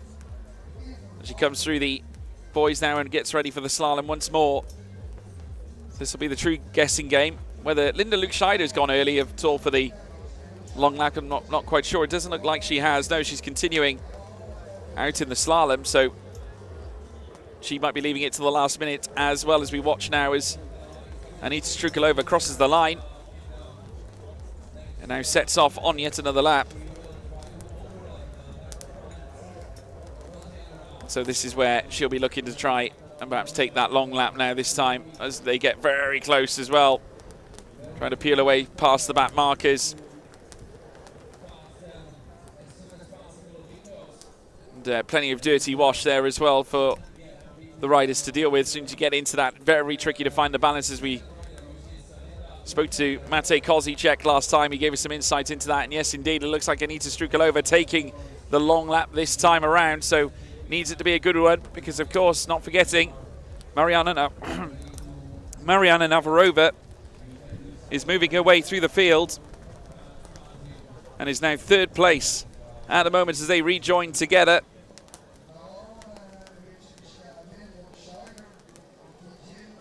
There is Linda Luke-Scheider now making her way around. She's still in 2nd place as it stands. Has not managed to get past or be taken by Navarova just yet. As we now wait for the timing line now, as we witness Strukalova now cross the line once more. And now the white flag has been waved, so it's all on this final lap.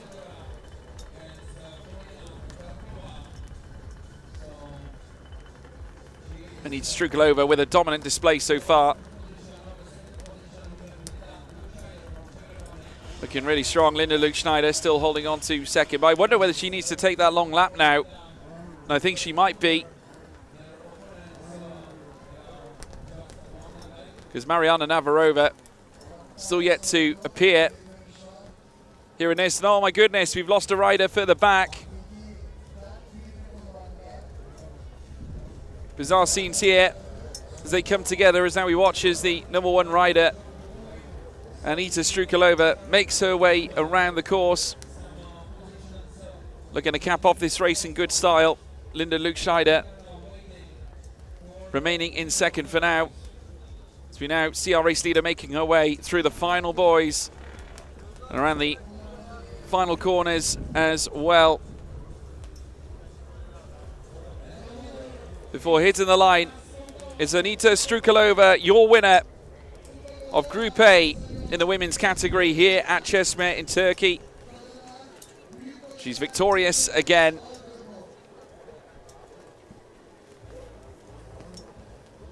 Wonderful effort. Coming across the line in 2nd will be Linda Luke-Scheider as well, and it'll be 3rd place for Mariana Navarova.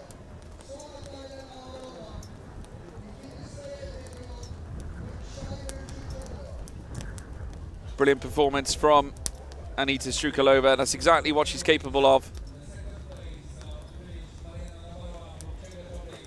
Looks like Navarova might have actually completed 2nd in the end. She looked, obviously Linda Luke-Scheider needed to take that last long lap, and there's the confirmation. Anita Strukalova is your 1st place winner here in Group A, Heat 2, here in the women's classification, ahead of Mariana Navarova in 2nd, Linda Luke-Scheider in 3rd, Laura Markova in 4th, Barbara Kolofova in 5th place, then comes Lee Yoon-jin in 6th, Rosalia Janora in 7th, Paulina Karpova in 8th, and Melody Captain-Oglu down in 9th place.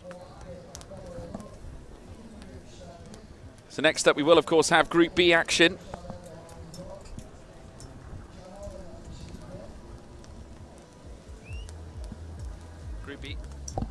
Group B action to take us through into the next stage of the women's classification for their Heat 2 veteran. This is where we see Eliska Matuskova take to the water.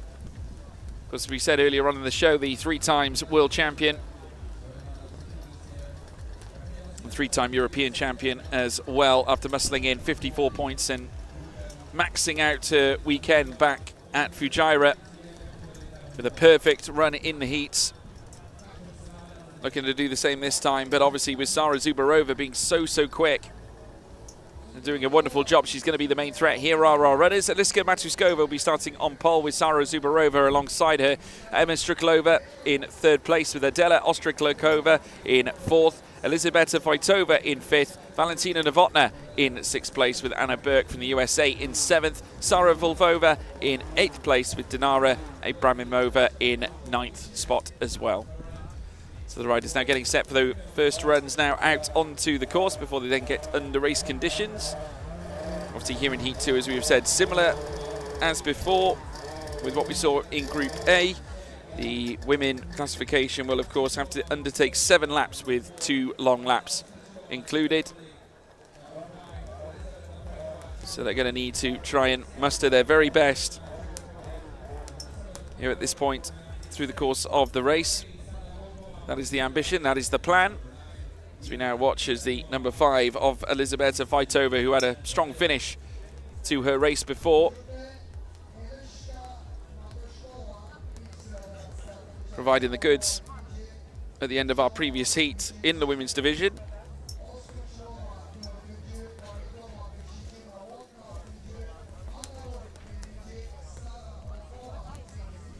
Of course, last time out it was a stellar showing from Eliska Matuskova, with Emma Striklova finishing 2nd, ahead of Mariana Navarova. But obviously for this next heat, a different battle, and Sara Zubarova could yet be the one to watch. After winning the first heat earlier on ahead of Anna Striklova, who just went on to win here in Heat 2 in Group A.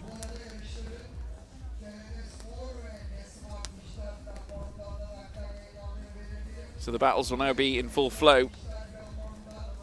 So now we watch them all line up into position. On the right-hand side, Sara Zubarova. There is Emma Striklova on the right as well, number 4, Adela Ostrikova. So now take the midway part of the course to get themselves into position into the typical V formation we expect to see with the 9 runners taking part in this Heat 2 of Group B, with 5 contenders from the Czech Republic, and 2 Slovakians inside the top 3 as well, with Sara Zubarova and Emma Striklova.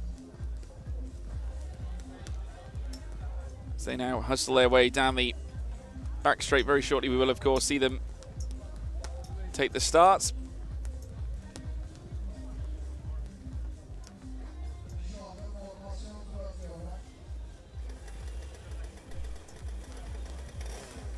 As Eliska Matuskova now takes them through towards the backstretch, leading through towards the slalom, the arms raised. The others will follow suit in behind with Sara Zubarova, of course winner of the earlier heat in Heat 1. Would love to go back-to-back here. Just here on the inside in the purple as well. 2 riders emblazoning the purple shades in the front 2 places, with Eliska Matuskova being the first one in this rostrum. Emma Striklova, of course, in the yellow. Currently sat 3rd in that string of riders. They now make their way down the midway part of the circuit layout and get ready for the marshal to send them on their way. Flying V formation being taken. Plenty of wash now coming off the back of the boards that are in front for those behind. It's going to be very tricky for those behind the front runners to muster a huge charge. As now surfs up here in Heat 2, Group B of the women's division, as now we see them come through, and straight away it's Eliska Matuskova who gets a great start further back. We do of course have Sara Zubarova as well, looking to try and find a position. Handy posse found as well by Emma Striklova, who's currently sat inside that 3rd spot, and they're going to duel over 2nd place, it will seem, on this opening lap as they fly through the slalom again. Still at the front, no change at the very front. Eliska Matuskova doing a great job as she ventures around the final corners to begin lap 2 of action here. And it looks like just about that Sara Zubarova has maintained her position in second place, with Emma Striklova still in third and trying to chase down after the second place sitter. So now they race through the first sector. There is Sara Zubarova, course winner in Heat 1, with a little bit of work to do to close up to the back of Matuskova this time. But she's not far away. So they now make their way through the first sector. Now the decision time on when the long lap should be applied will be the next port of call. And it looks like we're seeing one already coming away. Is that going to be one of our front runners potentially? I'm just keeping my eyes open as to where that long lap could be coming in. Looks like we are at least going to get one, I think, undertaking it. Yes, we are. Someone's gone out early for a long lap,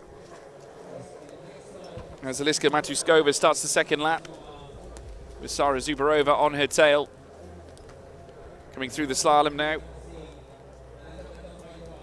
through the yellow boys, through the right. Matuskova doing a fantastic job so far. Something we've come to expect from the multi-time champion. As she now raises her hand, so she will undertake the long lap here this time. So Sara Zubarova, the best thing she can do is stay out, really, and try and, well, certainly overcut her competitor. But Matuskova will look to try and provide the undercut. Well, it looks like no, she's going to be doing the lap at the same time, so no differences shared between the two riders. They're both going to undertake the long lap at the same time. The first one anyway. Bear in mind they've got to serve 2, so 1 is not enough. We can see them both taking different routes next time around as we see one competitor off the board. Not quite sure who that is, but at the moment it is still Eliska in front at the moment. But Emma Striklova, obviously having not taken the long lap, now in front this time.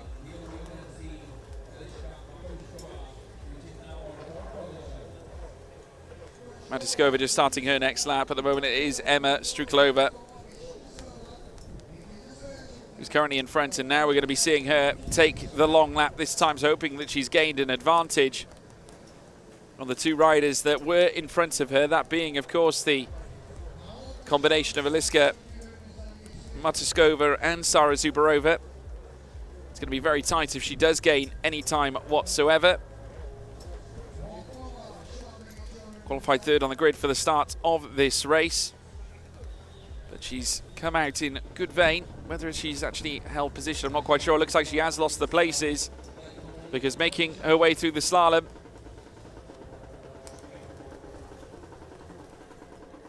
and now coming around the final corner is Eliska Matuskova. So she is back in charge and on top, and she's not alone either, because Sara Zubarova is also in second.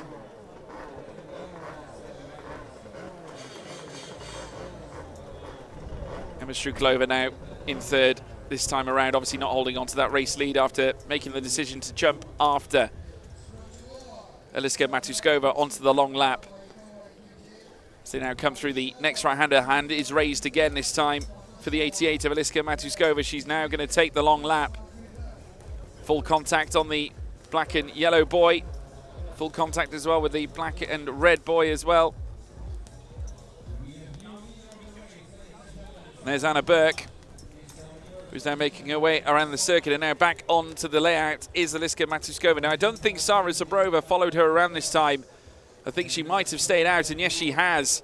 So Sara Zubarova is currently the race leader coming across the line, so she will now take them on to this next lap. The big question is, will she now take the long lap this time around? We'll soon wait and see, find out. Obviously now, Emma Striklova has moved into second ahead of Eliska Matuskova.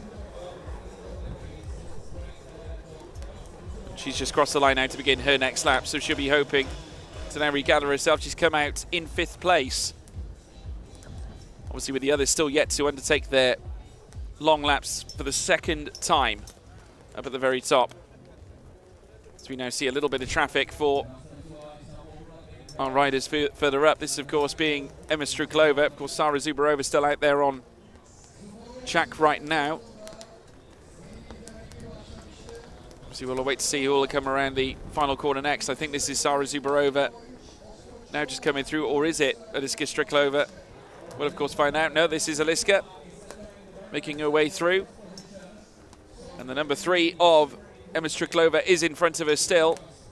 We've got the white flag out, so we will be seeing some final long laps being taken for sure this time.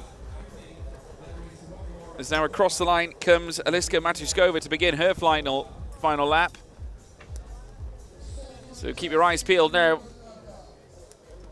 on where they'll come out, because there is going to be a couple of long laps taken to bring it into this race. Aliska Matuskova now going to do battle with Emma Strukova as now they come through, and it looks like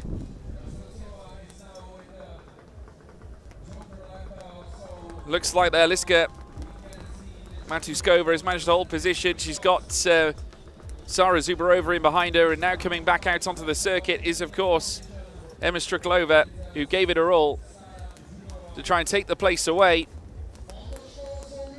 But now as they come through towards the final corners, it is going to be race winner Aliska Matuskova ahead of Sara Zubarova, who finishes in second. Emma Striklova will, of course, take the checkered flag as well. Great attempt in trying to switch up the strategy by use of the long lap, and comes across the line. But it is going to be Aliska Matuskova and Sara Zubarova who are going to come across together. With the Aliska Matuskova, of course, representing Rocket Racing MP Sports, who have had a strong day today. And Sara Zubarova coming across the line in second for Motorshop Zubor, with Emma Striklova for the Jet Surf Slovakia team coming home in third. This is how they looked coming across the line. Don't think it's quite updated, but Emma Striklova recorded first on here. Aliska Matuskova finishing in first, we believe, but finishing second. Sara Zubarova in third, with Elisabetta Vaitova in fourth. Adela Ostriklova down in fifth, with Sara Vulfova in sixth. Valentina Novotna in seventh, with Anna Burke in eighth. Dinara Ikramova in ninth place. So next up, we'll be heading into more Heat 2 action. Next time around, this will, of course, be the stock category, with the return of Hassan Bouabas, who was just so good last time. Of course, we did have alongside me the young man who joined me from the elite class in commentary, and that was, of course, Matej Kozicek. Of course, he's getting ready for his elite heat.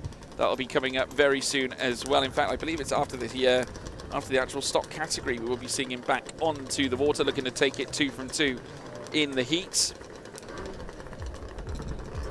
In fact, I think it's the elites actually hitting the water first now. We won't be seeing the stock just yet. We are going to be seeing the elites head out first. So it's Matej Kozicek back starting from pole position, alongside him fellow countryman and legend Lukas Zahorski. Alex Lukscheider in third place, and Matthias Novotny in fourth. Dominik Kadlec in fifth, and Yuri Wolf starting from sixth place. So there'll be 8 laps and 2 long laps for these riders to take. So it's still as big of a mission as it always has been. Obviously, as far as the top of the order is concerned, Matej Kozicek will be hoping for another great run here this time. Of course, did enough to take pole position in yesterday's qualifying session before then taking first place in our first heat of the day, which means he's en route to claiming maximum points for the first time. That was his first win as well in elite class competition, and a fantastic achievement for the young man. Of course, then we'll reach the halfway point in the heats for the elite squadron come the end of this race.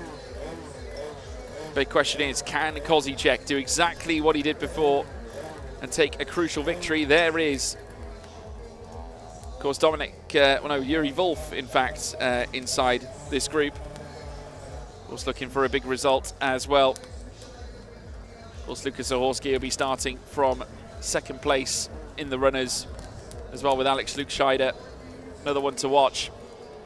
here in the big class in World MotoSurf. There is Matej Kozicek raising his hand, just letting the other riders know to form up behind him.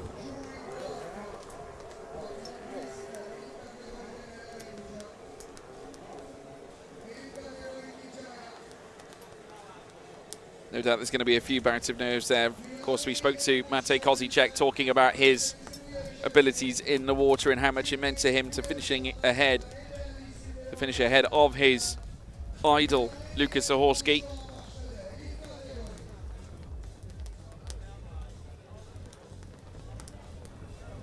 So they look to get stuck in for the next heat.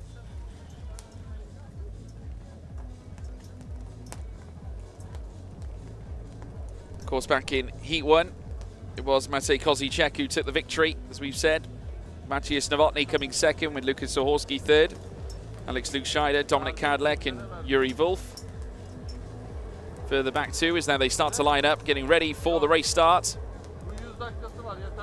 Looks like they're going to go around again. That's been deemed by the marshals. Just rotating that flag around, so they will look to regather themselves ahead of the restart. Oh no, they're bringing them back into Parc Ferme, it seems. So some consultation with the teams here at Parc Ferme as they look to clear whatever the issue is up. They will just await the marshal's instructions.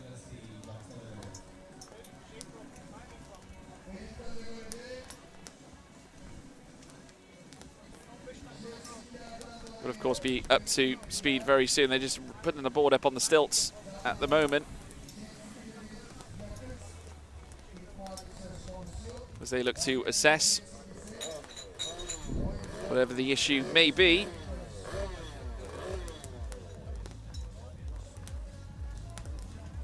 Can tell you that the Heat 2 for the Women B is under investigation by the MotoSurf Race Control, so we will of course hear some clarification on the results for that one. Of course, Aliska Matuskova was the winner of that one, with Sara Zubarova finishing in second, Emma Strukalova finishing in third. Those were the results we believe them to be regardless.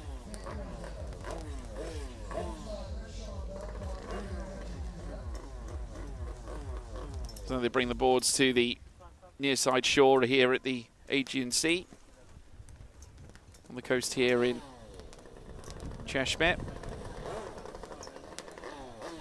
See there, Alex Schneider, of course, the rider and team manager for Apex Pilots,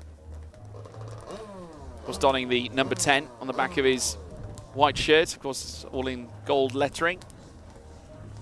Two-time world champion and three-time European champion as well, with plenty of credentials to match against the likes of Lukas Zahorski from Rocket Racing, who is their founder as well, at the same time as being a 6 times world champion and a vast competitor here in this series.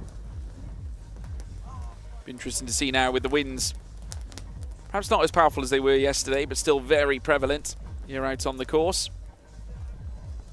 The riders have still got to try and balance the board in these conditions, and also accompany that with the wash that they have to deal with.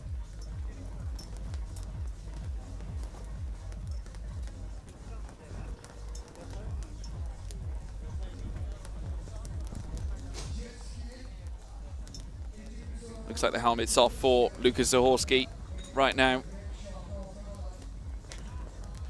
Alex Lukscheider also taking the helmet off.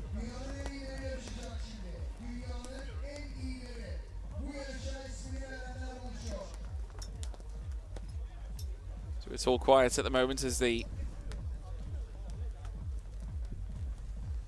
riders wait for further news.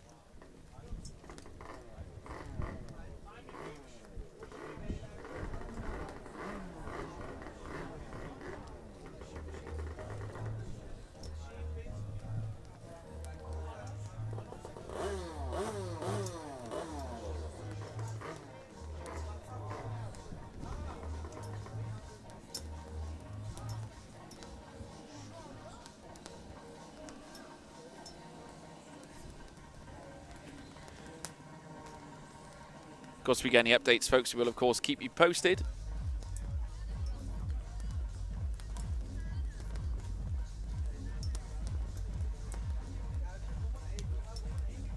We're still waiting to investigate the women's Group B at the close of the race. So prior to allowing the riders in the elite go on, they want to obviously get that result confirmed. But it will be when we get underway. Matej Kozicek on the front row, and obviously pole position with Lukas Zaworski alongside him. Alex Lukschneider starting third with Matthias Novotny, Dominik Kadlec and Yuri Wolf as well. Wolf in the yellow and the black uniform, seeing the number 6 shorts.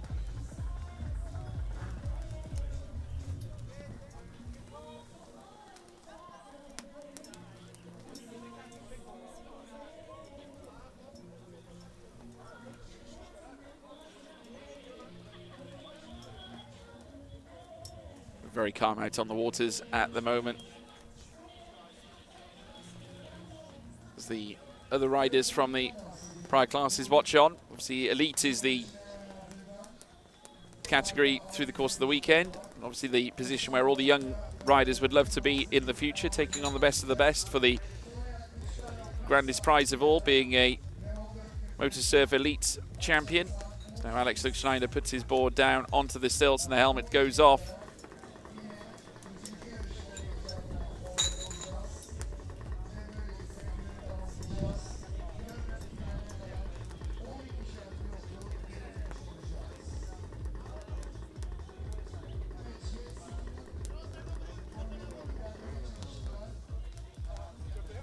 So now, as we await the elite to head out for Heat 2, of course we'll take a few moments just prior to them going out. As soon as we get the action underway, folks, we will of course be bringing you live commentary of the elite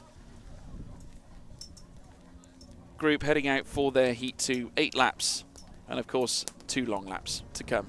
We'll be back in a moment.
Well, the riders now make their way back out into the sea as we look to get set ready for the start of the Group A. Of course, the only group in the elite class making their way around in the water at the moment.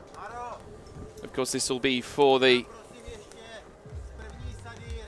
second heat of 4 that they'll be taking this weekend to decide how they're going to line up for the final. And of course it will be Matej Kozicek who will be on pole position ahead of Lukas Zaworski in second place. There is Kozicek at the moment after his superb run in the opening race in Heat 1, taking it from pole position. But now that he knows he can do that, how much of a threat will he be once again here this time for our second race? There's every chance. As now he raises his hand, getting ready for the race start to get our second race underway. Blazoned with the Czech Republic flag on his right-hand sleeve.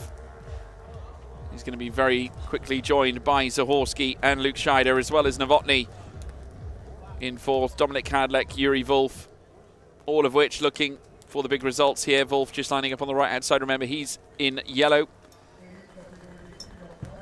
Alex Luke Scheider as well into third in the familiar white and gold shirt, as now they head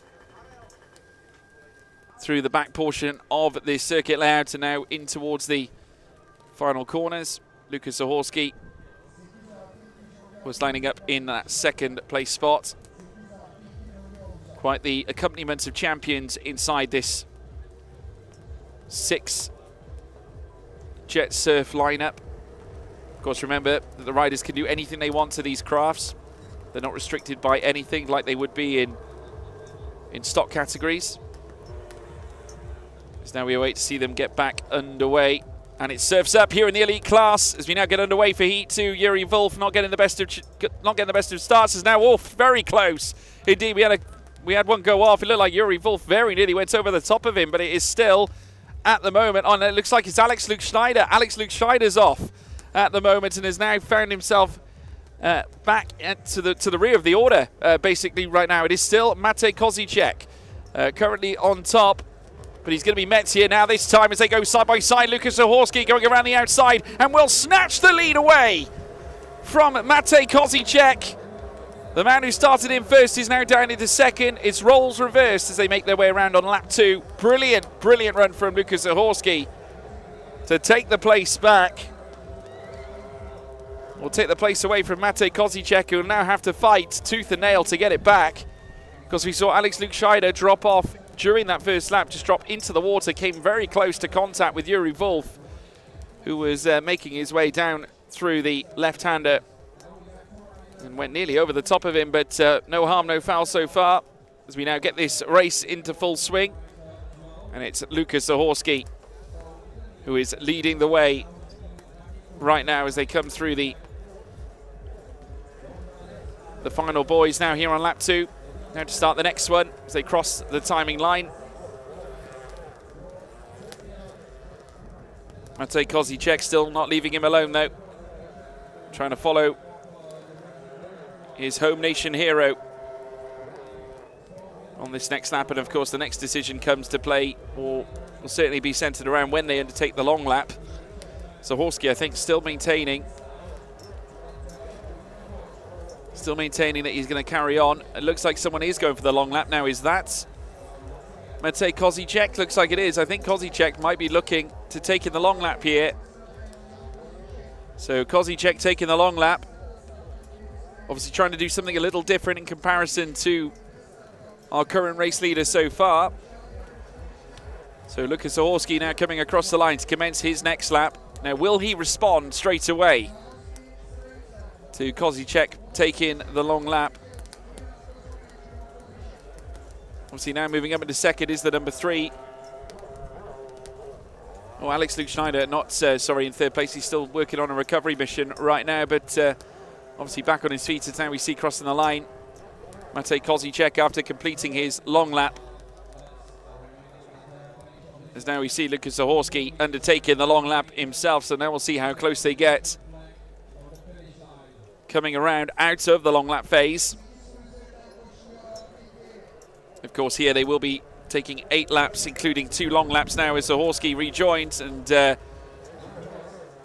looks like Kozicek is still going to be behind him, I think, for now. There is Lukas Zahorski now making his way through the slalom. As Yuri Wolf now takes the start-finish line, and he's got Alex Schneider now all over his tail at the moment, as now Zahorski, after taking that long lap, makes his way around. I'm wondering whether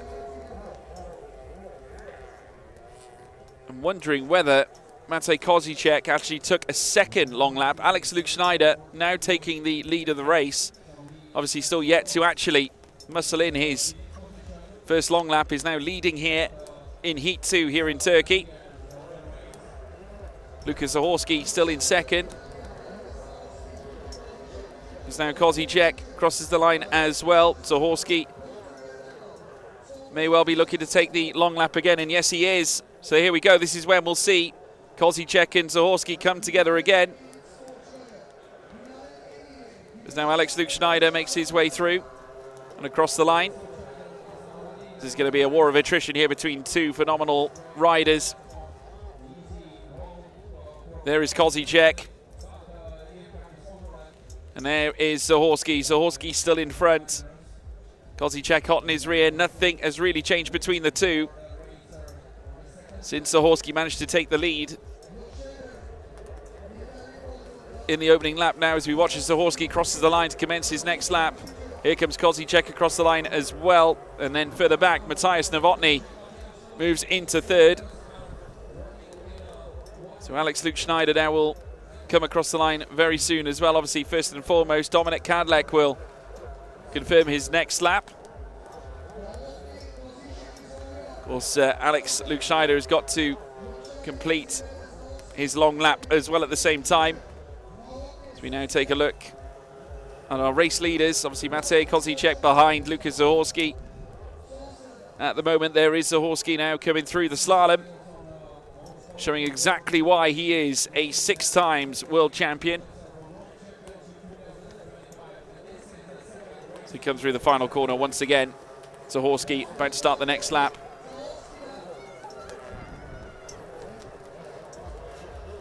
There is Alex Luke Schneider. Obviously, he's got to take that long lap, which he is doing now. So it's going to really close the field straight up now. This is going to be very interesting to see where they fan out come the closing stages of this race.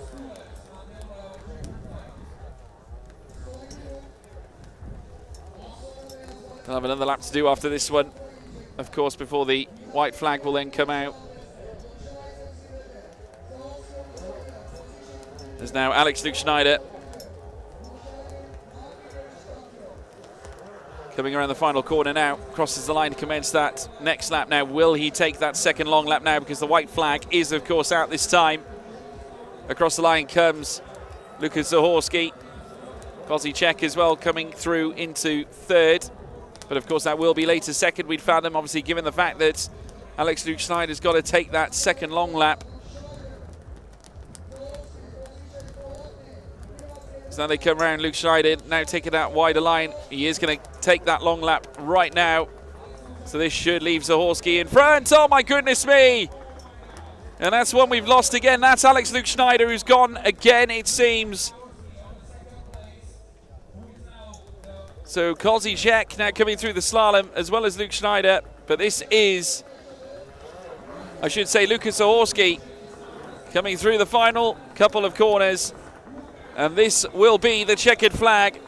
And Lukas Zahorsky will be a race winner here at Cheshire for the first time. Gives us a bunny hop celebration to further confirm it as well. With Kozicek coming across the line in second. Alex Luke Schneider trying to bring the board home in good style after that little upset. A second slip up. Zahorsky moving across to give Matej Kozicek a pat on the back, and for good reason. It was unfortunate for Kozicek just losing that lead on the opening lap as they went side by side through the slalom. But Zahorsky's experience shining through, but wonderful to see the two riders giving each other their dues after that immense fight through that race. Lukas Zahorsky, the 6-time champion, is your race winner of Heat 2 in this elite group, with Matej Kozicek in second place. Matthias Novotny finishes in third ahead of Dominik Kadlec, and Alex Luke Schneider in fifth place ahead of Yuri Wolf. So those are your confirmed results from the elite side of Heat 2. We now move on to Stock and Stock R class, where we'll witness the two groups head out for 6 laps and 2 long laps before we then head into Masters, who will also be taking 2 different groups out onto the circuit.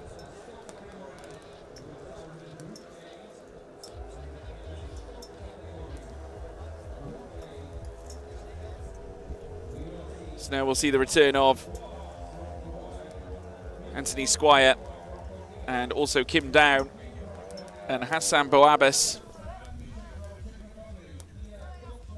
who will obviously be a force out there once again, I am sure. Sure there'll be no changes in that fact. So now we await for the stock races to head straight out.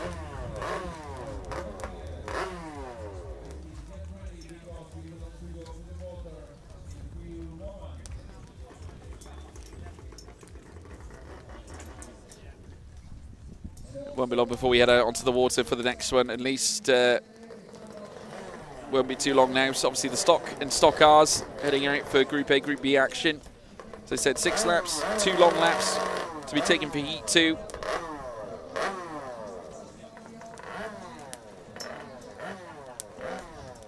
And Hassan Bouabbas will be on pole position for the first of the stock runs, with Kim Min-sung, who comes in as a reigning 2-time champion, back-to-back in the last 2 years. Did not compete at Fujairah GP, but back again and showing some immense pace, and he was really closing to Hassan Bouabbas, who was just so silky smooth out there on track. Kim Down, also one to watch, who has also been excellent in Masters level.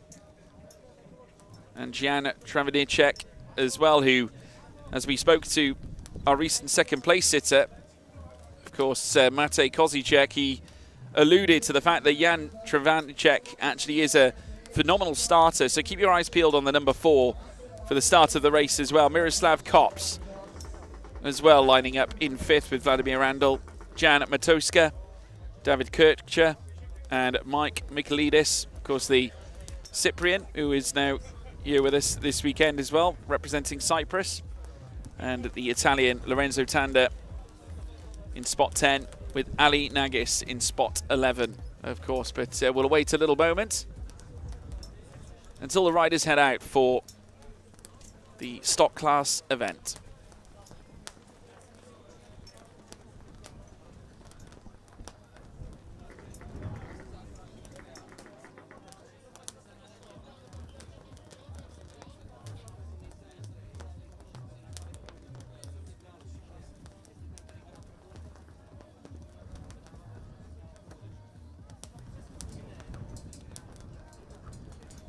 So here are the starting positions for our stock runners. Hassan Bouabbas will be starting from first place, ahead of Kim Min-sung in second, Kim Down in third, with Jan Travenicek in fourth, with Miroslav Kops in 5th place. We've got Vladimir Randl in 6th, Jan Matoska in 7th place, with David Kircher representing Stock R in 8th, Michael Michaelidis in 9th place representing Stock R as well, Lorenzo Tanda, the Italian, starting in the 10th grid spot. That is position A, and that will be in Stock R as well, with Ali Nagis from Stock R in position B. So those are our runners ahead of the stock class race, as they now get the board set and ready to go before they then hit the water. Of course, the marshals will then approve them heading out, and they can get into position, get acclimatized to the conditions as well. It's still relatively still out there, not a huge amount of wind in comparison to what we've already seen. We were expecting it to be slightly choppier through the course of action today, and that could still be the case because we still have a long road ahead of us before we even venture into stock, into, I should say, Heat 3, which will be later into the afternoon. So still immense opportunities for a few shocks and a few surprises. Of course, we go back to the Fujairah side of things in the stock class. We witnessed plenty of those thrills and spills. For Hassan Bouabbas, obviously faring a lot better, it seems, today and this weekend. All kicked off for him in qualifying yesterday, where it put him on pole position ahead of the first heat race that we had not too long ago. Of course, we want to talk about competitors. Anthony Squire, look no further. Of course, we'll see him in Group B. Later on, he'll be joined with Adam Fitchek and Damien Kadlec, and Adam Janaszek as well. Of course, Anthony Squire, a triple winner last time out at Fujairah, and the most successful in stock class as well. It was a win, or 2 wins, and a second place for Hassan Bouabbas, and what should I say, for Kim Down. And then Hassan Bouabbas came in with a string of seconds and a first place. Obviously, the 5th place in the first heat was cancelled out because the first, or should we say the worst result you pick up in a heat gets cancelled out through the heats phase. And it keeps 3 of your results then that will contribute towards your points at the end of the heats. That will then decide the finalists. That will then take to the water.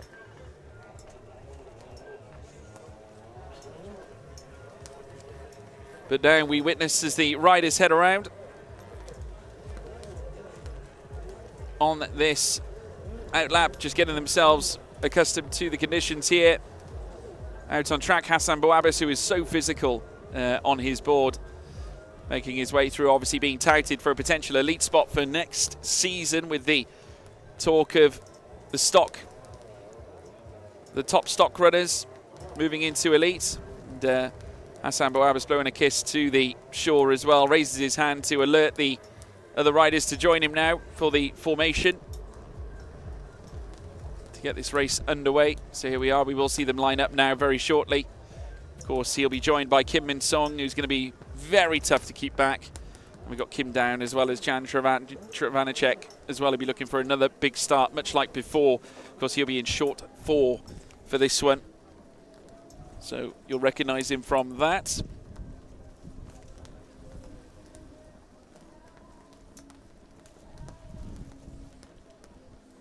But you don't want to miss this one, folks. It's going to be quite the getaway, I'm sure, for many. Of course, these categories are restricted to the board specs of the JetSurf Titanium DFI. So it's spec conditions right through.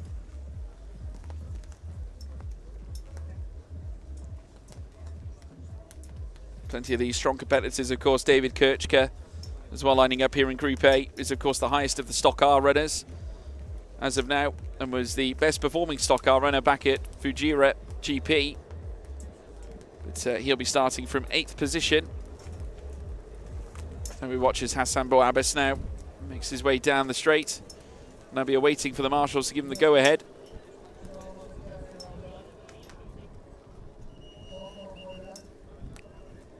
So they're coming into positions rather late, so they're having to go round again to line up for the start of the race. Quite a few of the riders out of place, coming in a bit late for the marshals' liking.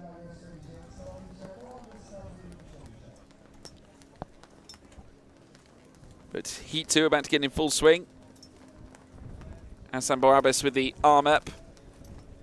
Kim Min-sung on his left-hand side. Of course, the 2-time stock champion, winning last 2 seasons the title. Kim down winning the season before, and of course he's also part of this top 3. So quite the contingent right at the top here as they look to make their way down through towards the start.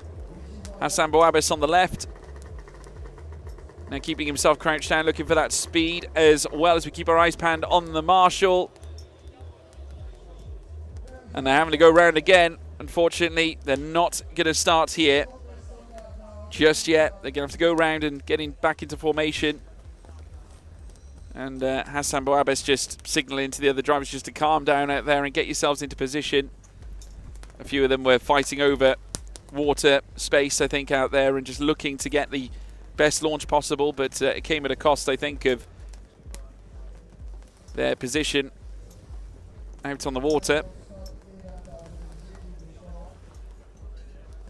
They'll now come round again. There is Hassan Bouabbas from Q8. Number 42. Out there on track. Keeping the hand up as well, just to signify the other riders. So now they all get into position. Waiting for the go-ahead from the marshal.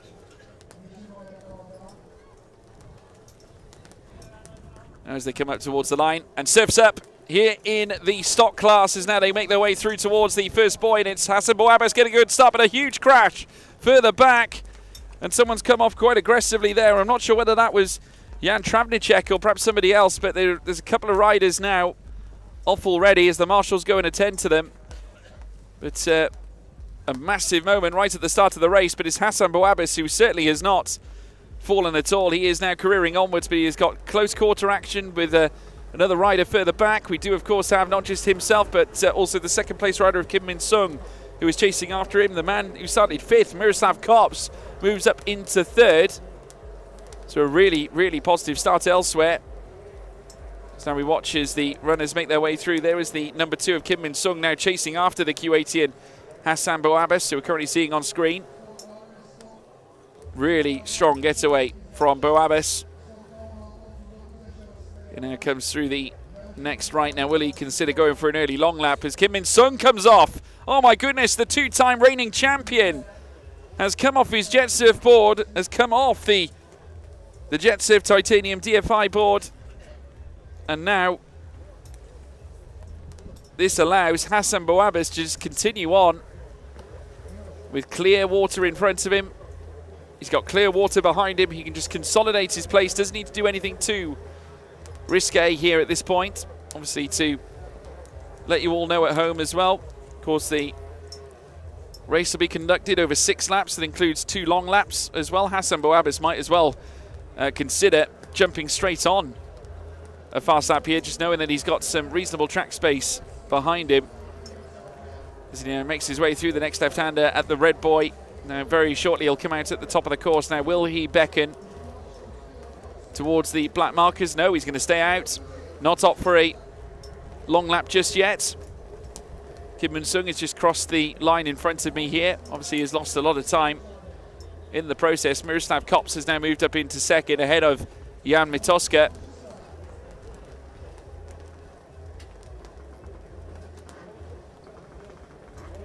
Jan Mitoska at the moment has managed to move up from 7th place on the grid all the way up to 3rd. And Jan Travanchek currently sitting in 4th as he started.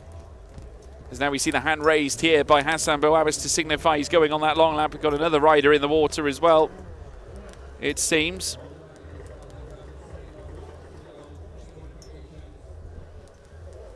As you just see the number 5 there of Miroslav Kops, who's currently sat 2nd on our timer. But Hassan Bouabes just so aggressive as he makes his way around the black boy now. And very soon he'll be rejoining the mainstay course. And it looks like he's going to be well and truly in front. He's not the only one taking it. It looks like Miroslav Kops has also opted for the long lap. Just trying to cover off any chance of losing the position. 2nd place so far. Be hoping he can stay there as now we watch as Hassan Bouabes comes through the slalom. Current leader with Miroslav Kops still in 2nd place, and Jan Travanchek further down. Kim Min-sung is now ahead of Mike McClandius as well. As now Hassan Bouabes crosses the line once more. Now will he go for that 2nd run?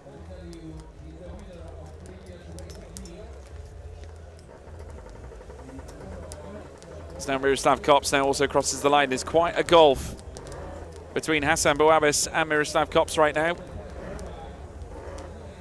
That needs to be marshalled inwards, if possible, on part of both pilots.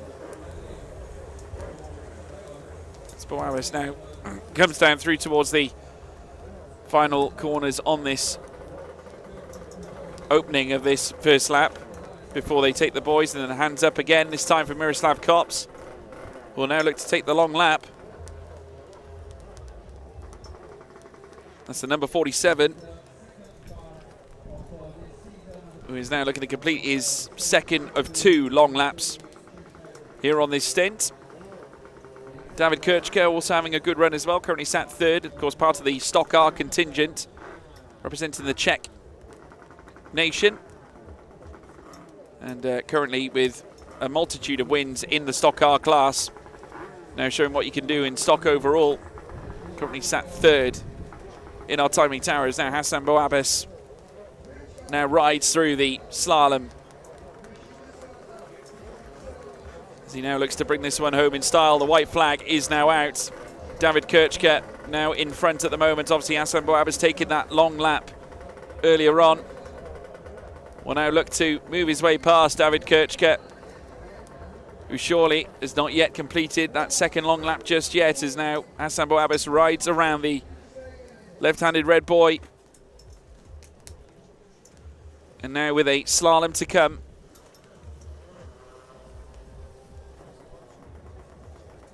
Before he can bring it home. And again, just really curtsying that board around the course at the moment. just looking so dialed in. And around the final corner, he is absolutely elated because for a second time, Hasan Bouabas is a race winner in heat competition here at Çeşme in Turkey. Phenomenal job from the Kuwaitian. He is a winner. Kim Down comes home in second, it seems. Phenomenal job as well from the number 6 of Vladimir Andul, who also comes across the line in good style. But Hasan Bouabas giving us a show. And our race winner, yet again in heat competition. A true maverick on the jet surfboard. What a performance. Finishes ahead of Kim Down, of course, on short number 3. But a magnificent performance from Hasan Bouabas. He finishes ahead of Kim Down and takes victory here for a second time, does the Kuwaitian. It's Kim Down, of course, in second. David Kirchke, really good performance from him as well, finishing third. Kim Min Sung managing to recover after losing out and crashing out earlier on in fourth. Miroslav Kops down in fifth. Mike McLandis in sixth. Jan Travnicek in seventh. Jan Matoska in eighth, as well as Vladimir Andul in ninth. Lorenzo Tanda, the Italian, in 10th. And Ali Nagis down in 11th place. So those are our runners in the stock category Group A. We do, of course, have Group B heading out next, which will, of course, feature the likes of Anthony Squire, Adam Fitchek, as well as Damien Kadlec. Also some others to keep an eye on, including the young rookie from the junior category a couple of years ago after winning the junior category was Ender Jorgen Chila. Not Ender Jorgen Chila, I do apologise. Fares Ramadan was, of course, the winner back in 2023 in the junior boy category.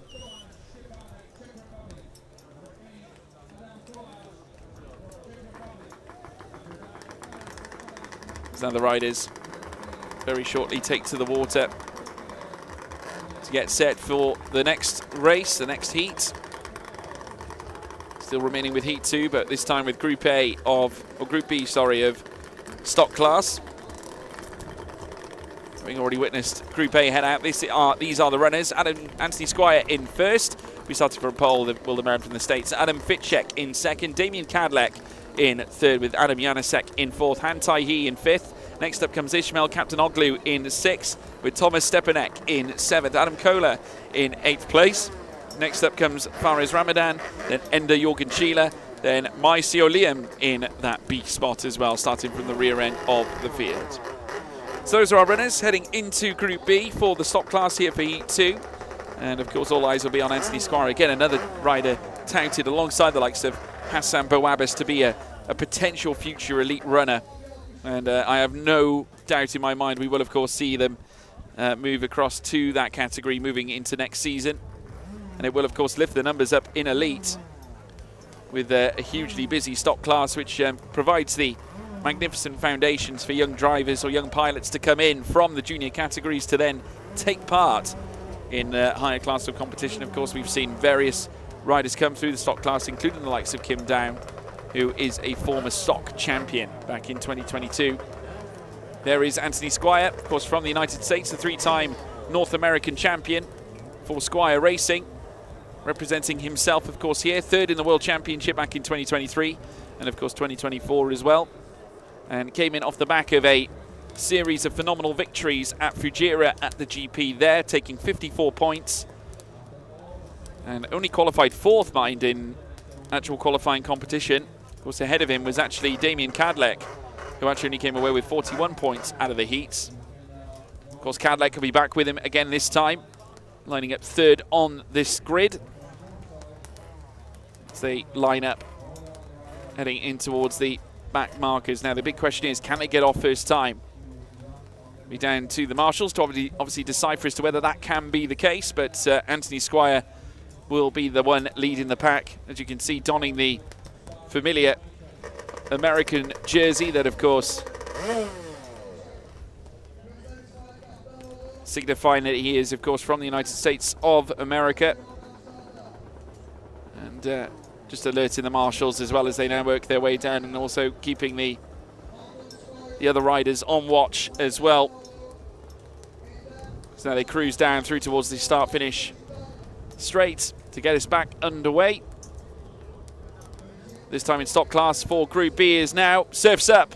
here in this next session. Anthony Squire getting a really good start. In fact, everyone got a decent start. Just look at the cutback here up the inside. That was the white and gold liveried board that's just trying to creep and peep its way through. But at the moment, they almost went 4 wide coming through turn 1. But Anthony Squire taking full advantage of that inside line coming through that first buoy. And that's exactly why you want to be on pole position for those very moments. And now Squire is going to look to exercise his lead out in front to a further extent. He's being joined as well by Adam Fitchek in second place, as well as in third. It's also going to be Damien Kadlec as well. Further down, we've witnessed Fares Ramadan actually move up the order quite quickly, and he's now on the tail of these runners and looking to try and move up some additional places. And of course, moving up from junior class after winning the junior boys title 2 years ago, now getting well adjusted to the stock class in Group B. How long before we see Fares Ramadan move up into elite? We'll have to wait and see. Of course, folks, still plenty of racing to be had with another 2 rounds after we close here at Cheshmek. And already we're seeing some more long laps taken as well, straight from the get-go here, not wasting any time. So now we watch the number 2 of Adam Fitchek make his way around on the long lap. Of course, was chasing Anthony Squire on the opening lap down towards the start-finish line. Anthony Squire, incidentally, not going on the long lap.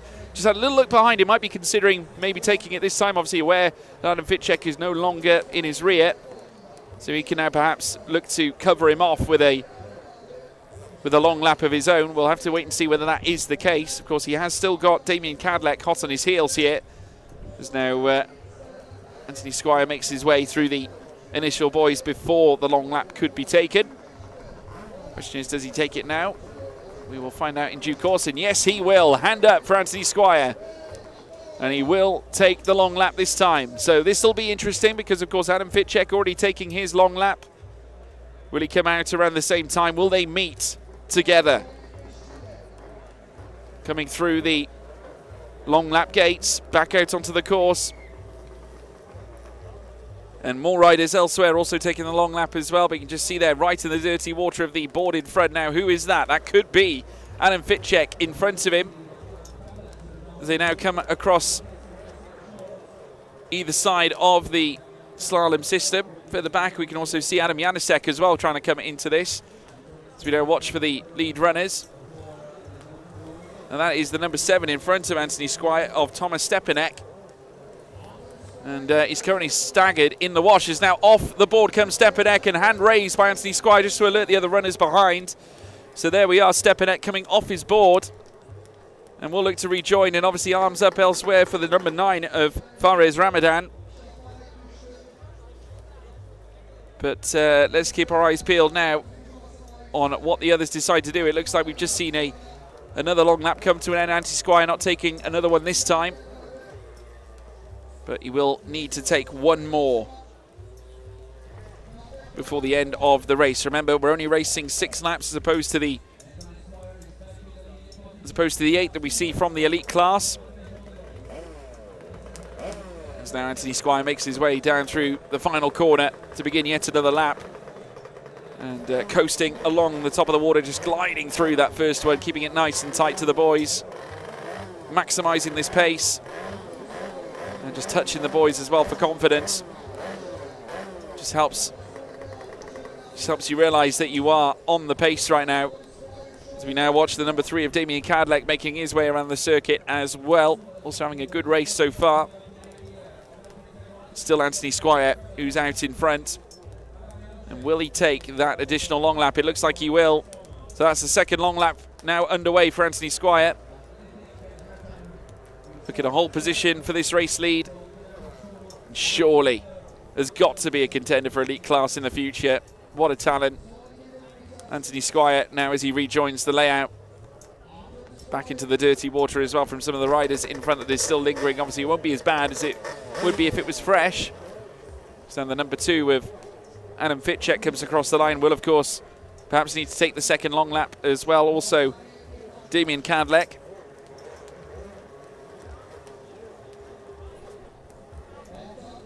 We now watch them come through again this time.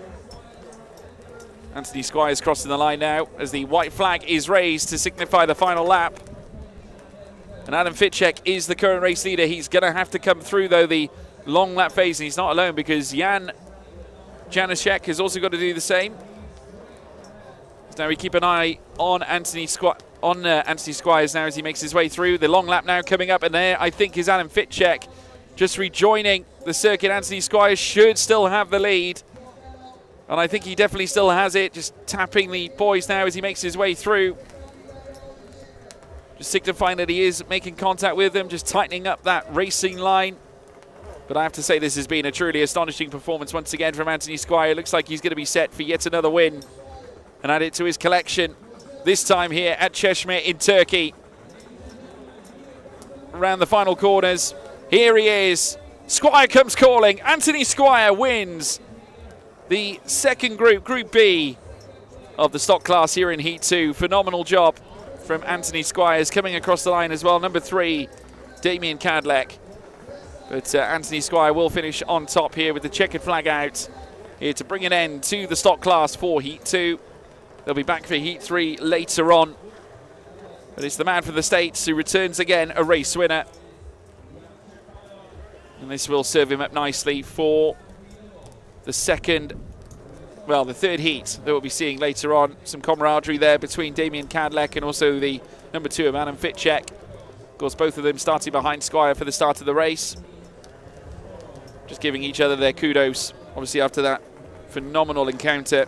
After this, of course, we will be bringing you Masters action, where we'll see Kim Down back on the board as well. Here are the results from Heat 2 of Stock Class Group B. Anthony Squire is your winner, ahead of Adam Fitchek and also ahead of Damien Cadleck as well. That's your top 3. Adam Janaszek in 4th, with Fares Ramadan in 5th place, with Adam Kola in 6th place. Han Tai-hee in 7th, with Ismail Kaptanoglu in 8th. Ender Jorgen Chila in 9th place, with Thomas Stepanek in 10th, and Mai Liam in 11th place as well.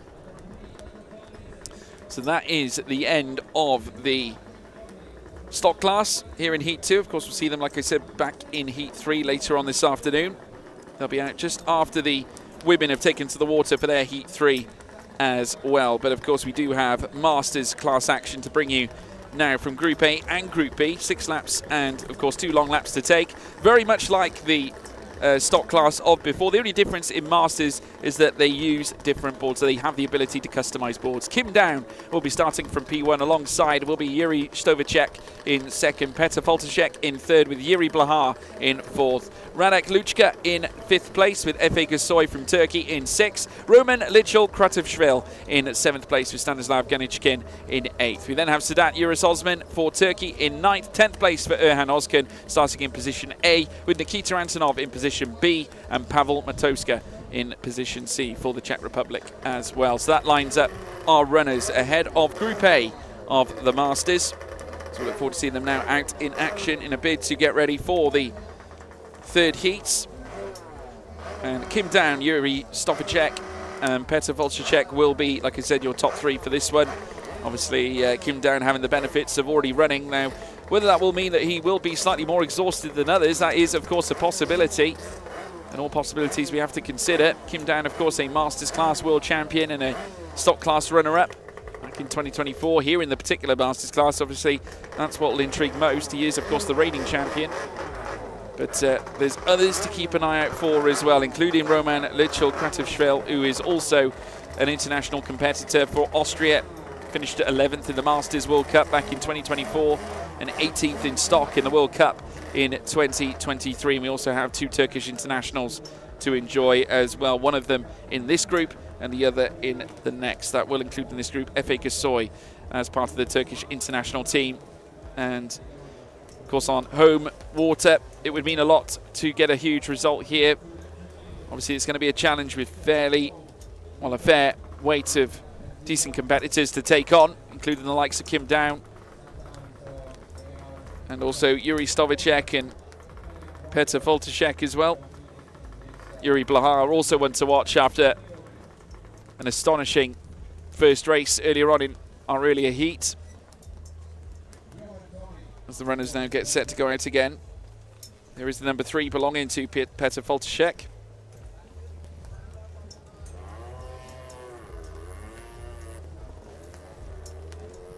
As they now look to get into position.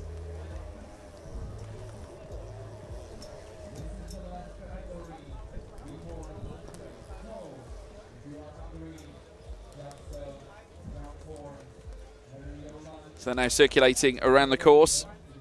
Pride getting set, ready for the next run.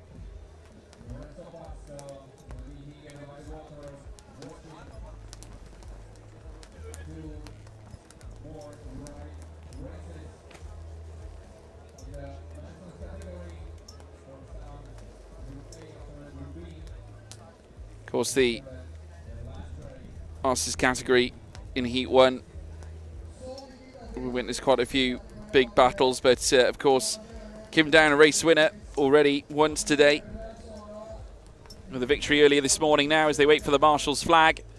Obviously, they'll be making their way around the course to the left with Kim Down in charge of the runners. He will, of course, have his arm up for this one with Yuri Stovacek on his inside. Well, on his outside, I should say.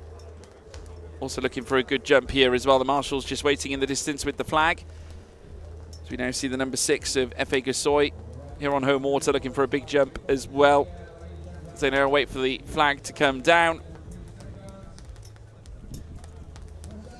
And it surfs up. Oh no, it's not. Again, obviously rotating that flag, meaning that they will have to reassess. Kim Down will have to get them back into formation and then round again. They've got Yuri Stovacek, Petr Faltacek as well, Yuri Blahar. That's your top 4. They'll be the ones to watch, obviously.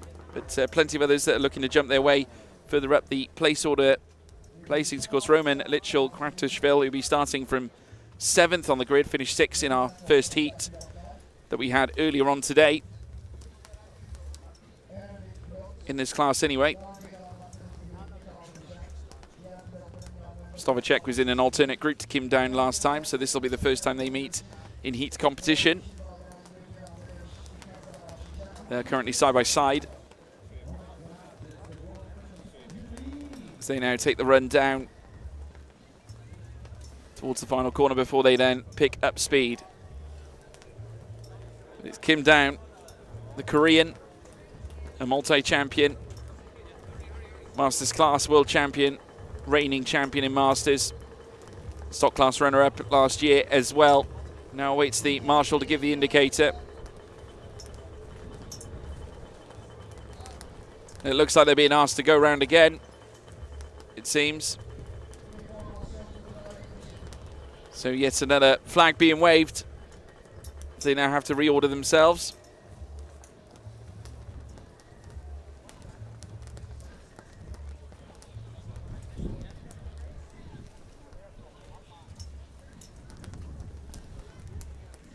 There is the number 1, Kim Down.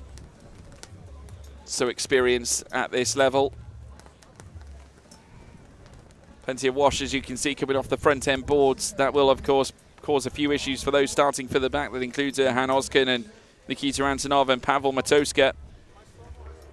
Not forgetting as well Sedat Osmanouris, as well as Stanislav Ganichkin. As they all line up in a row and now come around the final corner before getting into an orderly formation.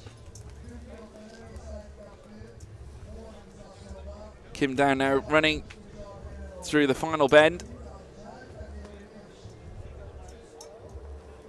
As he looks to get started here on his inside, Yuri Stovacek and Petr Faltacek as well. Also with Yuri Blahar in the yellow and black on the right-hand side as we await for the flag to come down. It's being held up at the moment now, and it's surfs up here in the Masters class here in Group A.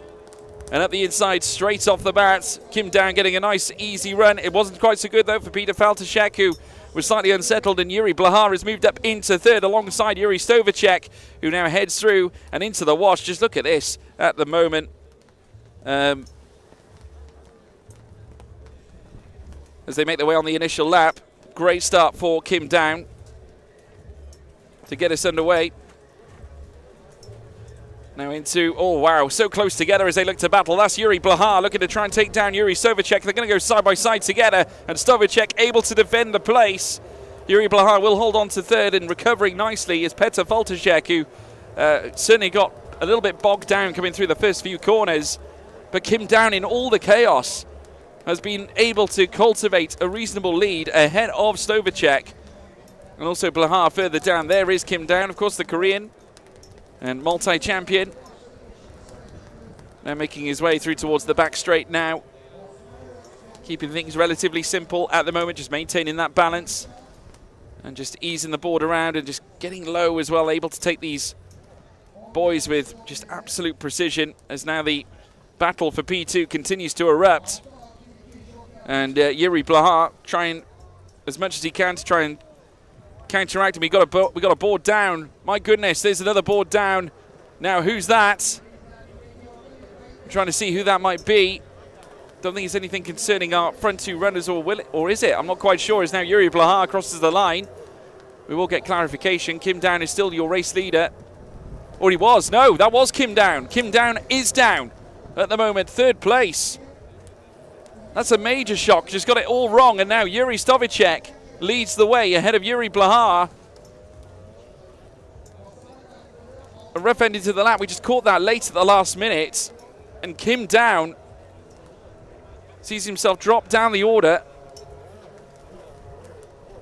So it's Yuri Stovicek who lines up first with Yuri Blahar as well alongside him. It looks like we're already seeing the long laps coming into play with Yuri Stovicek now making his way through the black boys.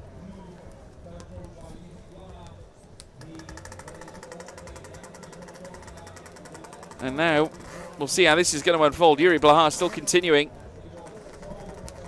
on his normal run. Now coming up towards the line. In fact, I think Yuri Blahar should be our on-track race leader because it looks like Stovicek has actually taken the long lap as they come through on this next run. And indeed, oh my goodness, that's another board off. Now, is that Yuri Blahar who's come off there? Yes, Yuri Blahar's off as well. Goodness me, we have seen already 2 front runners come off their boards, and that's going to hand a lifeline to Kim Down, but also majorly to Yuri Stovicek. Yuri Stovicek in a very good position now to take this to the end, and it'll open a few doors perhaps to Peter Faltaszek, who also had a few difficult moments. I'd imagine it won't be too long before we see him take 2nd place. Efe Kasoy moving up into 5th now as well. As there is Yuri Blahar, who's probably really despondent after that moment. Of course, he was in a great position. He's now taking his long lap and easing his way through the left-handed black and red boys and out through the black and yellow one before he rejoins the course. He's not the only one taking the long lap as well, that's for sure. Many others also opting for the same decision. As now they come through and rejoin the circuit. It is, at this stage in my eyes, Yuri Stovicek who is going to be in a grand position here. And there is Stovicek now. Just coming through the first segment, it does look like Peter Faltaszek will be in that net P2 position. And yes, it is. It's Stovicek and Faltaszek as well, 1 and 2. Yuri Blahar currently lined up 3rd as they now dodge and weave past the other competitors. There is Yuri Blahar at the moment, who was just in front. That is our race leader, Stovicek, who's doing a great job at the moment, still marshalling his charge up at the front ahead of Peter Faltaszek, who's got quite a gulf to close before he can even consider getting past the current stock or Masters leader at the moment. Of course, here in the Masters, they undertake the 6 laps, including the 2 long ones as well. They must serve the 2 long laps. So Yuri Stovicek coming through the final corner. Look to get his next lap underway now. Will he opt for that 2nd long lap run here this time? Let's wait and see. The white flag is indeed out.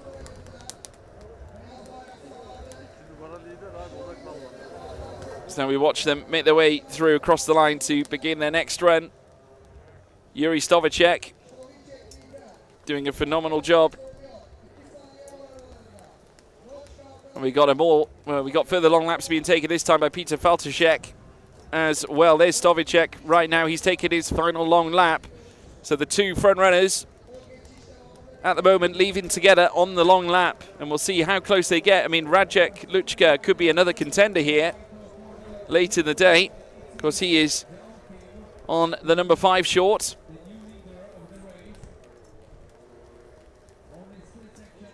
So now they come through the final S-bends. There is Stovicek at the moment. are going to bring this one home and hosed. And it could be the case that he manages to master this one in great style, just keeping his board where he needed it to go. But coming around the final two boys, a true test of brilliance there. And Yuri Stovacek is your winner here of this second heat in Masters class. He finishes ahead of Kim Downey. He finishes ahead of Peter Faltashek as well, who finishes in second, who immediately comes across to wish him congratulations. But both riders doing a great job. Of course, it was a difficult start for Peter Faltashek, but still brought home that gallant second place after we saw the issues for Yuri Blahar and also Kim Down. Of course, both coming down on the water very early on in the race. But they'll be back later on for, of course, the third heat. That will be with us this afternoon, deeper into the session. But, of course, we still have one more group before we begin Heat 3. First and foremost, Kim Down has been registered, apparently your race winner. I think, though, that's going to be Yuri Stovacek, who is your winner of that event. He's currently showing second. Petr Faltashek in second place, showing third. Radek Luchka in fourth, should be fifth, showing fourth. Yuri Blahar in fifth place. We got Roman Lichol-Kratochvil, then Erfe Gasoy, Sedat Irisosman, Stanislav Kanichkin, then Nikita Antonov, Pavel Matsoka, as well as Erhan Ozkan down at the rear. So there we are. That's Heat 2 of Group A in the Masters contingent done. We now move on to Group B, where we see Peter and David Pojnik now together for this one. They're going to be met with Arkadeus Janora and Ted Burke, as well as the impressive German Sebastian Lux, who managed to qualify 10th fastest as well. Here are the runners: Peter Pojnik, David Pojnik. They're lining up 1 and 2. Third for Arkadeus Janora. Fourth for Ted Burke, with Sebastian Lux in fifth place. Keep your eyes on him. Jano Vankersbilk in sixth place, with Kamil Schneider in seventh, Murat Jorgenschila in eighth place, Stuart Oliphant in ninth place, as well as Yun Jin in eighth, or should I say A position in 10th, Mark Entwistle in 11th in B position, and NG Chio Hong down in sixth in the C position in, of course, that 12th place. So 12 runners will be making their way out. Of course, NG Chio Hong representing the Macau region. There's now the Pojnik pairing of David and Peter. Of course, Peter leading, both from the Czech Republic. They are going to be featuring alongside the Pole Arkadeus Janora and United States rider Ted Burke. They now look to get into position. And of course, this is the final heat before they have a break in the day. We will, of course, be back live later on with our Heat 3 show to then decide as to where the remainder of the results end up before the checkered flag comes out on Saturday. Of course, we will have one final day here at Turkey tomorrow, where the finals will be decided after the fourth heats in all classes. And that ultimately is where the big points will be laid down, as we now watch as Ted Burke, in the very similar attire from what we would see from one Anthony Squire, now showing on the circuit.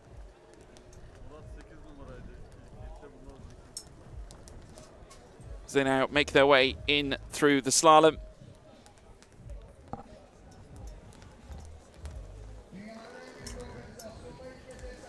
And the riders now set, getting ready to go. The marshal's just issuing those final instructions, just making sure that they end up where they need to be. So will it be the case that we see two Pojniks lining up 1 and 2, very much like they're lining up line astern right now for the start of this one? We got Arkadeus Janora, who could be one to watch as well. Of course, the Pole has been brilliant in the past, a Polish international rider. And we also see Jano Vankersbilk, who is, of course, an Electric Challenge runner-up from 2024. And not to mention Murat Jorgenschila, who is, of course, a Turkish international. So quite a few of the internationals making their mark and their appearance here this time. Of course, we saw Roman Lichol-Kratochvil in our last race, who did a reasonable job, obviously, as an Austrian national competitor. Of course, we have the number 8 of Murat Jorgenschila now making his way around the circuit. This, of course, being his home event.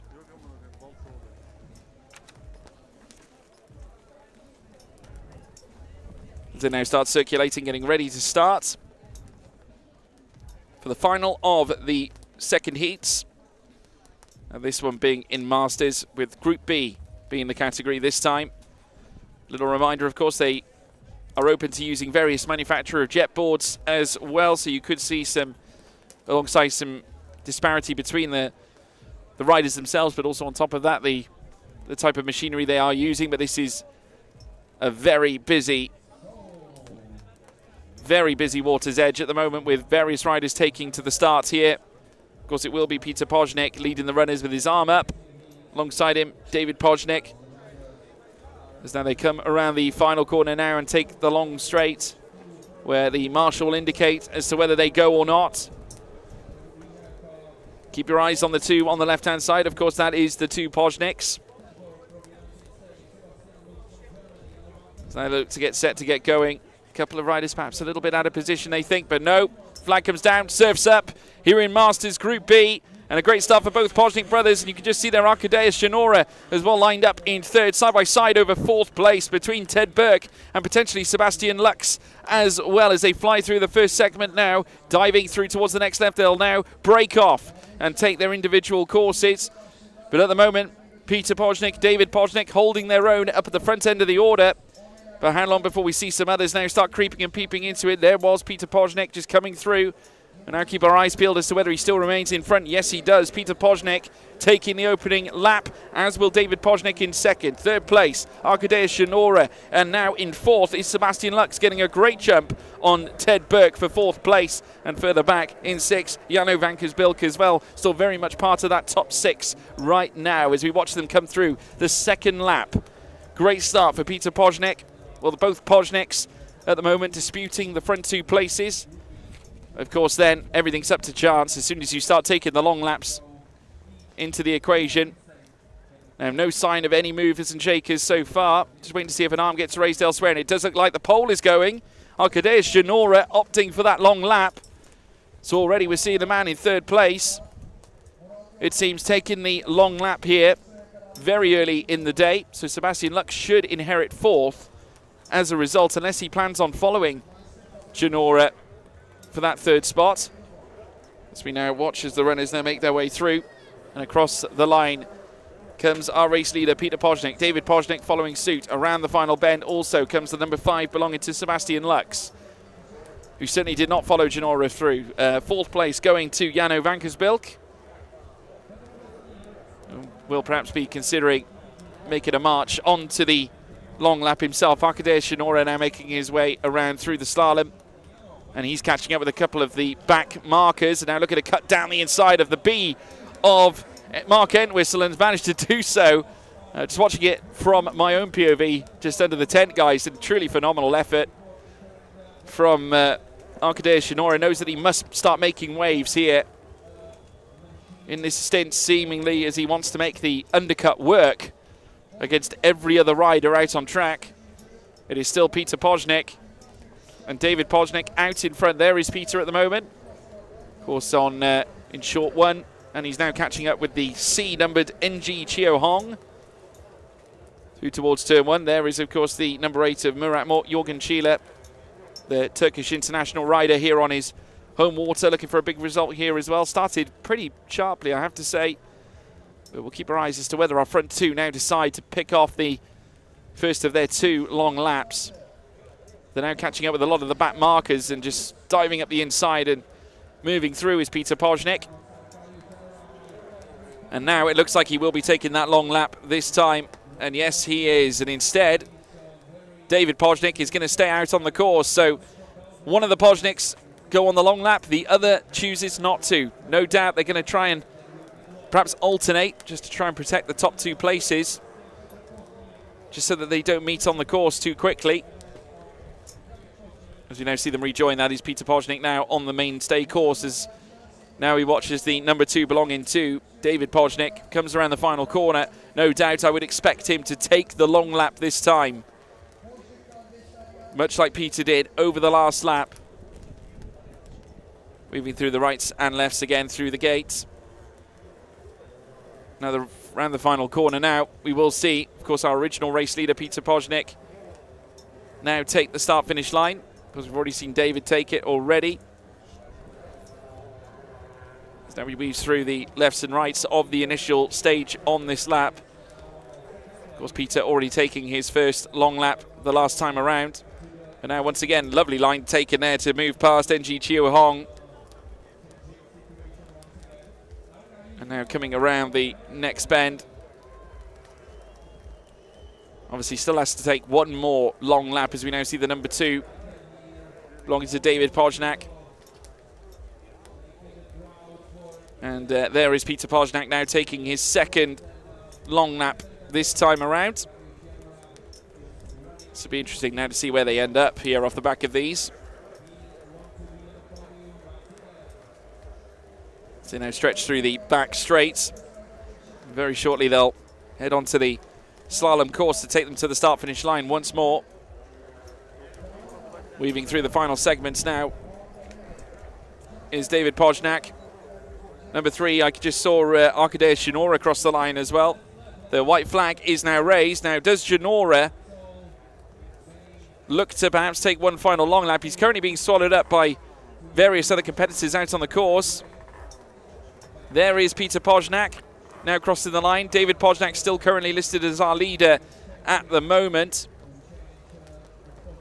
As we now watch the number 4, Rob Ted Burke, now around the final corner as well. He's being joined by Jano Vankersbilk. So now we watch them now taking the long lap. Yes, this is the long lap here this time, it seems. And this is the number 2 of David Pojnak. So Peter Pojnak should take the race lead back, we'd fathom. And he's just rejoined onto the circuit, chasing down Peter Pojnak. But Arkadej Shinora, I have a feeling, might be our race leader at this point. Where is Shinora right now? It doesn't look like he's anywhere near, so this could be in the hands of Peter Pojnak now. Checkered flag is out. As now we watch as the riders come through the final segment. This is, of course, Peter Pojnak coming around the final quarter. Started on pole, dominated, has taken victory here in Heat 2 for the Masters in Group B. Brilliant display. Coming around the final corner as well will be Arkadej Shinora as well. He actually finishes down in 3rd place, with David Pojnak finishing in 2nd, just behind Peter. The remaining runners now come across the line, but it is utter dominance on display from the 2 Czech runners that started in the front 2 places. It's Peter and David Pojnak starting as they finished. Both of them achieving 1st and 2nd place, with Arkadej Shinora in 3rd. A remarkable performance. Peter Pojnak, your race winner, confirmed here in our timing screen. David Pojnak as well in 2nd. Arkadej Shinora in 3rd. Jano Vankersbilk in 4th. Sebastian Lux in 5th. Ted Burke in 6th. Murat Jorgen Schieler in 7th place, with Kamil Schneider in 8th. Mark Entwistle in 9th. NG Chio Hong in 10th place. Yoon Jin in 11th spot, with Stuart Oliphant lining up in 12th. So, folks, that concludes the action from our first 2 heats of the day. Do stick around and join us later on this afternoon when we bring you Heat 3 action throughout all classes to close off the day. We'll see you in a bit.